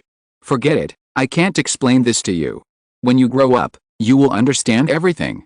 Shen Feng smiled awkwardly, although eating raw meat, but Shen Feng never cared about words. Chang Jianyi suddenly thought of something, and quickly said to Shen Feng, "By the way, brother-in-law, when I was flying in the sky during the day, I saw a yellow mist in the center of the mutant beast. It's several square kilometers. There are mutant beasts coming in and out all the time. This incident happened to tell you." When Shen Feng heard this, he immediately felt bad, and quickly said to Chang Jianyi, "Take me to have a look. This is not a trivial matter. You must grasp the situation." At this time, Shen Feng thought of the experience he had encountered in Yuzhan. He remembered that when he was in Yuzhan, 1,000 people were caught and absorbed by mutant plants. Fortunately, the heart of the plant was afraid of the sun. Fog. This is the end of the battle, and now there is fog in Yuzhou. Even if it is yellow fog, it can't be underestimated. If another plant heart appears, it will be bad. Chang Jianyi hurriedly summoned the clouds to come, and flew towards the middle of the encirclement with Shen Feng. Shen Feng still thought that Chang Jianyi's speed was too slow, so he controlled a gust of wind to blow the clouds, making the two fly towards the very center of the encirclement. It's much faster, but Chang Jianyi needs to keep the clouds from being blown away, which consumes even more energy. It's here. Chang Jianyi and Shen Feng stood in the air and looked down. Shen Feng looked down, and sure enough, as Chang Jianyi said, there is a light yellow mist of several square kilometers in the center of the encirclement, and around this mist there are many mutant beasts lying on the ground.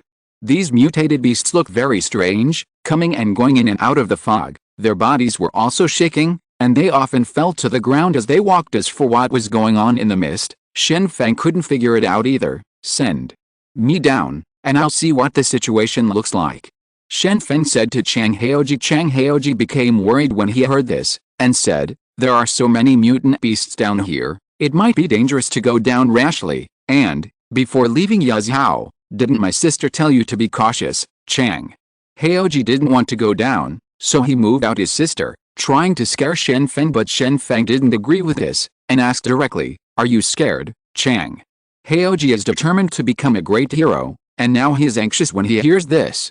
Isn't brother-in-law doubting his timidity? He couldn't help but turn red, and said directly, "How could I be cowardly? If you don't believe me, then I will go down."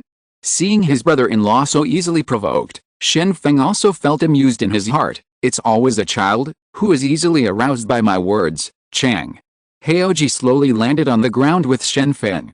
The sight of both of them was blocked by the yellow mist, and they couldn't see the situation in the woods clearly. On the ground around them, there were many mutant beasts lying there, many of them still wide open. With eyes closed, when these mutated beasts saw Shen Feng, they were indifferent. They neither rushed up to fight, nor turned around to run away, but just lay on the ground like this, closing their eyes while laying down. Chang Jianyi also found it strange, and couldn't help but stepped forward to scare him. "Hey, wake up, can you sleep well at your age? Are you promising?" However, no matter how loudly Chang Jianyi yelled at them, these mutant beasts lying on the ground remained unmoved, and became more and more silent lying on the ground. Instead of avoiding it, they laid down and slept on the ground. It was completely wrong. There were so many mutant beasts that could fight, but they didn't look like they were overworked. At this moment, the wind direction changed, and a gust of wind blew the yellow mist towards Chang Jianyi. Chang Jianyi inhaled the yellow mist and couldn't help rubbing his eyes. "Brother-in-law, I feel so comfortable. I'm going to sleep, don't disturb me." Chang Haoji stretched while talking, and then lowered his head to find a place to sleep, as if he had forgotten where it was. But within the encirclement, hundreds of thousands of mutant beasts are active all day long. Once a large group of mutant beasts pass by, even an elephant will be trampled into pulp. It can be said that Chang Haoji is going to sleep under such circumstances, which can be said to be very strange. Shen Feng hurriedly stepped forward to hug Chang Haoji, but he didn't expect that his brother-in-law would fall into deep sleep now. Could it be that the effect of the yellow mist was not working? The east wind is mighty. Shen Feng didn't care too much, and quickly cast a special ability, summoning a mighty gust of wind to blowing away all the surrounding yellow mist. However, the use of the ability seems to be to disperse the yellow mist, but it directly caused the yellow mist to spread to the east. The yellow mist was constantly floating in the air. Wherever it passed, as long as there were mutant beasts that inhaled the mist, they would all fall on the ground. Sleeping on the ground, the degree of bizarreness is simply astonishing. Seeing this, Shen Feng quickly stopped his actions. If the yellow mist was blown to Lu Jian's side, it might cause problems on the southeast front. If the yellow mist was blown to the battlefield, a large number of people would sleep on the spot. Then, even if the mutant beast has a way to escape. Shen Feng was about to take Chang Haoji away from this weird place, but suddenly saw everything that appeared in the fog. When the strong wind blew, countless dead branches and leaves on the ground were blown away. Such a strong wind caused the ground to fly sand and rocks. However, such a strong wind naturally caused the yellow mist to be blown far away. After the yellow mist disappeared, Shen Feng saw the situation in the forest. It turned out that there was a large piece of juniper growing here, and the yellow mist fell from the juniper.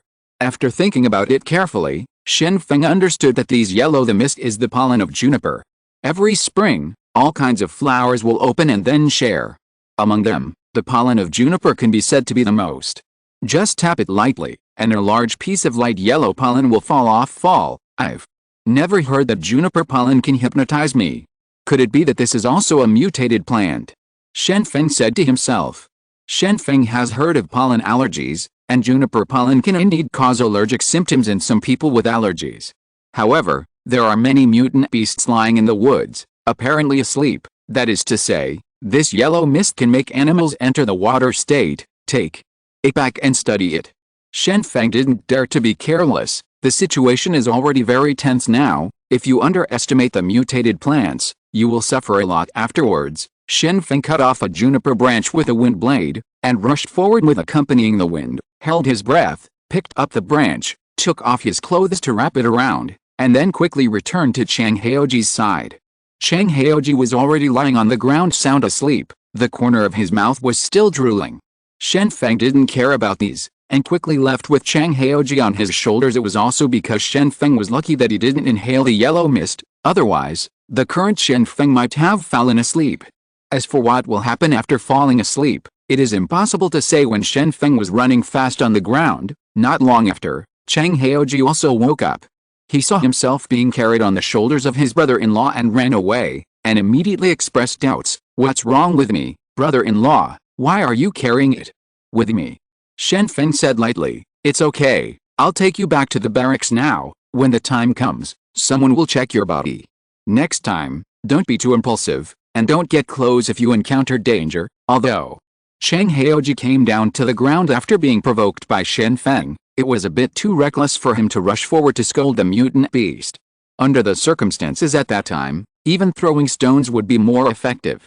Jay would not be hypnotized. Therefore, Shen Feng couldn't help but preach these two sentences: "The world is so dangerous." But Chang Haoji has no sense of crisis at all. What should he do if he encounters danger in the future? For Shen Feng's accusation, Chang Haoji was a little aggrieved, and couldn't help but said, "Isn't it because you said I was cowardly that I wanted to show it? All right, as long as you have nothing to do. Now it seems that these trees in this central area probably cannot have much impact on our plan. After that, we will continue to grind these mutant beasts to death and end the battle." Shen Feng didn't want to continue the quarrel either. Judging from the results, Juniper seemed to be unable to do anything other than hypnotic power. Lu Qian called his latest tactic the Marpin tactic.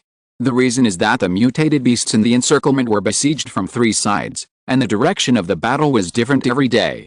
They fought in a clockwise direction.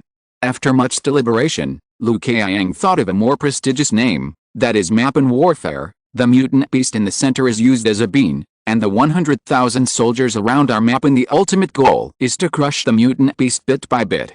Shen Feng took Chang Jianyi back to the barracks, and then found a doctor in the army to examine him. Finally, the doctor confirmed after the examination that Chang Jianyi had no abnormalities in his body. That is to say, pollen has nothing but hypnosis. The sequelae, even so, the pollen is terrible. Chang Jianyi is a supernatural being, but he was easily hypnotized. If so many pollen suddenly appeared on the battlefield, it would be enough to change the situation on the battlefield. Chapter 350, Mop in Warfare III. Before the war started, Shen Feng only saw two kinds of mutated plants in a year, namely the apple tree at home and the plant heart in the laboratory, but now, after fighting the mutated beast for more than a month, Shen Feng, three mutated plants that have never been seen before have been discovered here previously. Shen Feng did not pay attention to the mutation of plants, because it is impossible for mutated plants to leave the land. Maybe after mutating, they can obtain energy without photosynthesis. However, mutated plants have a fatal weakness, that is, they cannot move. Even the heart of a plant cannot move casually. At most it just hides in the soil, and occasionally drills out of the soil to breathe. As for these mutated plants, as long as you don't touch them casually, basically there will be no consequences. If Shen Feng didn't enter the mist at the beginning, there would naturally be no damage later on. Of course, it is impossible for Shen Feng to obtain a new production evolution-based way at this moment. Shen Feng did not dare to underestimate the mutated plants, because he was not sure what the evolutionary direction of the mutated plants would be, just like the junipers we encountered today, which are harmless in themselves, but can achieving large-scale hypnosis. If it suddenly appeared on the battlefield, it might cause damage to soldiers. Therefore, Shen Feng asked people to send the juniper branches wrapped in clothes to the laboratory in Yazhou. In short, it is always safer to find out the composition and function of juniper pollen, so that there is no preparation. Shen Feng originally thought that the junipers could not cause too much impact. After all, the junipers in the center are more than 10 kilometers away from the front line. With such a long distance, there is no need to worry about pollen in other directions except for the south. Cypress grows in a mountain depression, and the pollen floats in the air to form fog. The cold wind in the north can blow away part of the pollen, but most of the pollen will not be blown away. However, Guo Pinming from the southwest front sent a message that the number of mutant beasts killed today was very small, only more than 8,000, and no mutant beasts came to attack the formation. The number of these mutated beasts seems to be a lot, but in fact, for hundreds of thousands of mutated beasts, such a small number is not enough. In the past battles, there were tens of thousands of trophies every day, but now it is too few. Did the mutated beast panic and go to other directions to break through? Shen Feng asked. Lu Qiang replied, City Master, that's not the case. Except for the southwestern direction where 8,000 mutated beasts were killed, there were no mutated beasts in the other directions. Recently, the number of mutated beasts has increased. The less you attack the defense line, maybe you are tired from running. Impossible. Shen Feng immediately shook his head, frowned and said, it is absolutely impossible to be tired from running. The mutant beast is not tired after fighting for so long. How could it be possible that it is suddenly tired these few days? I know the physical strength of the mutant beast very well. It's not bad to be able to run for several days, and it's unreasonable to be tired after more than a month. Shen Feng chased and killed the Dragon King of the Yangtze River in the summer. After chasing for a week, even the Dragon King was already tired, and the Dragon King was 70 meters long, so it was exaggerated to last for such a long time. The Dragon King's physical strength is not bad, but Shen Feng doesn't believe it. Lu Qiang scratched his head, and said to himself, could it be that the mutant beasts are resistant to the grinding method? But, are these mutant beasts so smart? Shen Feng thought for a while, took out the walkie-talkie, and notified Yazhou to send a helicopter to observe the situation of the mutant beast. Since he couldn't figure out the abnormal situation of the mutant beast, he could only let the helicopter observe it. After receiving the order, the pilot immediately drove the helicopter to the very center of the encirclement to investigate the situation. The pilot's recent tasks are still very heavy. They often have to deliver supplies, observe the enemy's situation when they have time, and pick up important people at critical moments. In this case, the pilots can only grit their teeth and persist. Their tasks are easy when they are free, but now that the battle has begun, no matter how many tasks there are, they cannot refuse. As a result, The helicopter really captured a lot of enemy situations. Among them, the strangest ones are a group of monkeys with white hair on their faces, dark body, and ugly looks. The ugliest monkeys, and these monkeys are waving water ladles in their hands, and they are wearing clothes. The mutant beasts bowed their heads to these monkeys and obediently lay down on the ground. Even mutant beasts several meters tall could only crawl in front of the gizhao snub-nosed monkeys. When Shen Feng saw the photo, he immediately understood that the water scoops of these golden monkeys were full of pale yellow pollen. Although it was winter, the junipers had been producing pollen all the time, and the golden monkeys could easily shake them off by waving branches. The pollen on it hypnotizes other mutant beasts, and these golden monkeys are waving branches while covering their noses, obviously knowing the effect of pollen. Damn. These monkeys can still have this kind of IQ. Lu Kaiang opened his eyes. He thought that the foolproof grinding method under his command could crush the mutated beasts, but when the mutated beasts stopped running around, they surrounded them. On the contrary, it has little effect, because many mutated beasts gather together to form a beast horde, and they start to sleep after being hypnotized. Once the mutated beasts cannot be driven out at will, then the grindstone tactic will be considered a failure. Shen Feng looked at the golden monkey in the photo, and said helplessly, "Don't underestimate these animals, especially primate animals. They are not without brains at all. The result is very simple. So many mutant beasts are all hypnotized, yes, and the instigators are these monkeys. This monkey is too hateful. I really want to kill them all," Lu Kaiang said through gritted teeth. After thinking for a while, Shen Feng said, "Instead of killing these monkeys, it is better to burn the juniper forest. I have seen the terrain. There are juniper forests in the valley and barren hills outside the valley. Even if it is a fire, that will only burn the woods in the valley, and the fire will not spread. It's a good idea. Burn all the junipers. I don't believe that these monkeys have the means to hypnotize mutant beasts." Lu Kaiang agreed to this decision. Anyway, it is a mutant plant, so it is safe to burn it for the next 2 days. The golden monkey still held the juniper branch to hypnotize the mutant beast, stopping the rampage of the mutant beast, which made Lu Kaiang's grinding tactic fail. The most important point of the mopping tactic is to expel the mutant beasts, so that the mutant beasts are exhausted every day.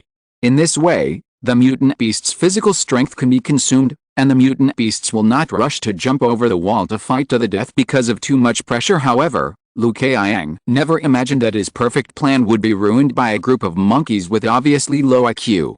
Then, the easiest way to continue the mopping plan would be to burn the juniper forest. In this way, then we can continue to expel the mutant beasts, and it is the grindstone tactics to continue. Shen Feng originally wanted to do this in person, because he is very fast and can fly into the sky at critical moments, and using the Wind King barrier can also isolate the pollen from the outside world. Lu Kaiang disagreed. He felt that Shen Feng could stabilize people's hearts by staying in the barracks. If Shen Feng went out in person, he might not be able to control the soldiers under him. One is Chang Jianyi, who has recruited before, and the other is the pilot of the helicopter. In the end, the helicopter departed from Yuzhou with a lot of Molotov cocktails on board. Just drop the Molotov cocktails from the sky, and the juniper forest can be directly ignited. The reason why Shen Feng had people build firebreaks after 3 days of analysis, the laboratory also analyzed the true effect of juniper pollen, which is sedative and hypnotic. These pollen are powerful sedatives. After inhalation, they will have a sedative effect on the nerves, and sedation and hypnosis are divided into 2 parts.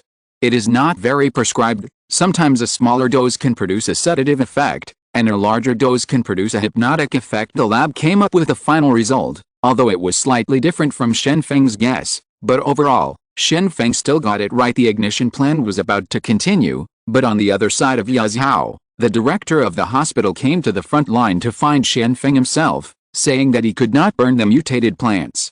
Shen Feng frowned and asked, "Dean, it stands to reason that these mutated plants have affected the progress of the battle, and now I don't know how much time has been delayed. If the battle cannot be ended as soon as possible, winter will come, and the war will fall into a very difficult situation." "Situation?" the Dean said. "City Lord, there is a shortage of medicines in Yuzhou, especially anesthetics. These mutated plants are gifts from the heavens. With these gifts, the hospital can perform operations more smoothly. So many pollen, as long as it can be collected, is a natural anesthetic, and please don't burn these cypress trees." Shen Feng figured out the reason for the dean's intercession. It seemed that the dean didn't think he was an environmentalist. The dean just wanted to get narcotics. However, after Shen Feng thought for a while, he said to the dean, "How about it, Dean? I will suspend a plan to burn the woods, and wait until I go to the woods to find some juniper saplings and seeds for you. Come on, as long as we have tree seeds, we can plant junipers ourselves, and you can also have enough anesthetics in the future. Will that work?" As for the juniper forest, Shen Feng must burn it, but he can't consider other people's opinions. Now, let's make a compromise. Wait until the juniper saplings are brought to Yazhao, then he will have the seedlings on his side, and then he will plant the forest if it is burned. It is the best of both worlds. When Shen Feng said this, the dean couldn't continue to persuade him. After all, the most important thing in Yazhao now is the war. End the war as soon as possible, and Yazhao will get peace as soon as possible. Now if the battle fails, even next year, Yazhao will not be able to. Ning still suffers from the harassment of mutant beasts. Then, I wish the city lord success immediately, the dean said quickly. Shen Feng put on a gas mask and a paraglider and set off. He was going to look for juniper saplings in the woods. As long as he could find a few dwarf saplings, he would be able to do business, and the hospital director couldn't say otherwise. However, when Shen Feng came to the woods, he immediately noticed something was wrong, because the woods were very quiet, and there was a lot of pollen in the air, resulting in extremely low visibility. After walking a short distance, the mask on Shen Feng's face was covered. He was covered with the yellow pollen, and he could only wipe it off as he walked before Shen Feng heard from Chang Jianyi that there were mutant beasts coming and going in and out of the woods. He thought the woods would be more lively, but after he walked in, he found that there were many corpses on the ground, so he had to be careful when walking. Only under your feet, otherwise, you will trip over the corpses on the ground. What's going on? Isn't it that the pollen only has a sedative and hypnotic effect? Why are there so many corpses in the forest? Could it be that the pollen is also poisonous? Shen Feng thought in his heart at this time. Shen Feng couldn't figure out the reason for a while. He had only one task now, which was to find juniper saplings and bring them back to find a place to plant them. There are many corpses of mutated beasts in the woods, many of which have been decomposing for a long time. Although Shen Feng is wearing a gas mask, he still seems to be able to smell the stench vaguely. This is probably a psychological change. After all, the quality of the gas mask is quite good.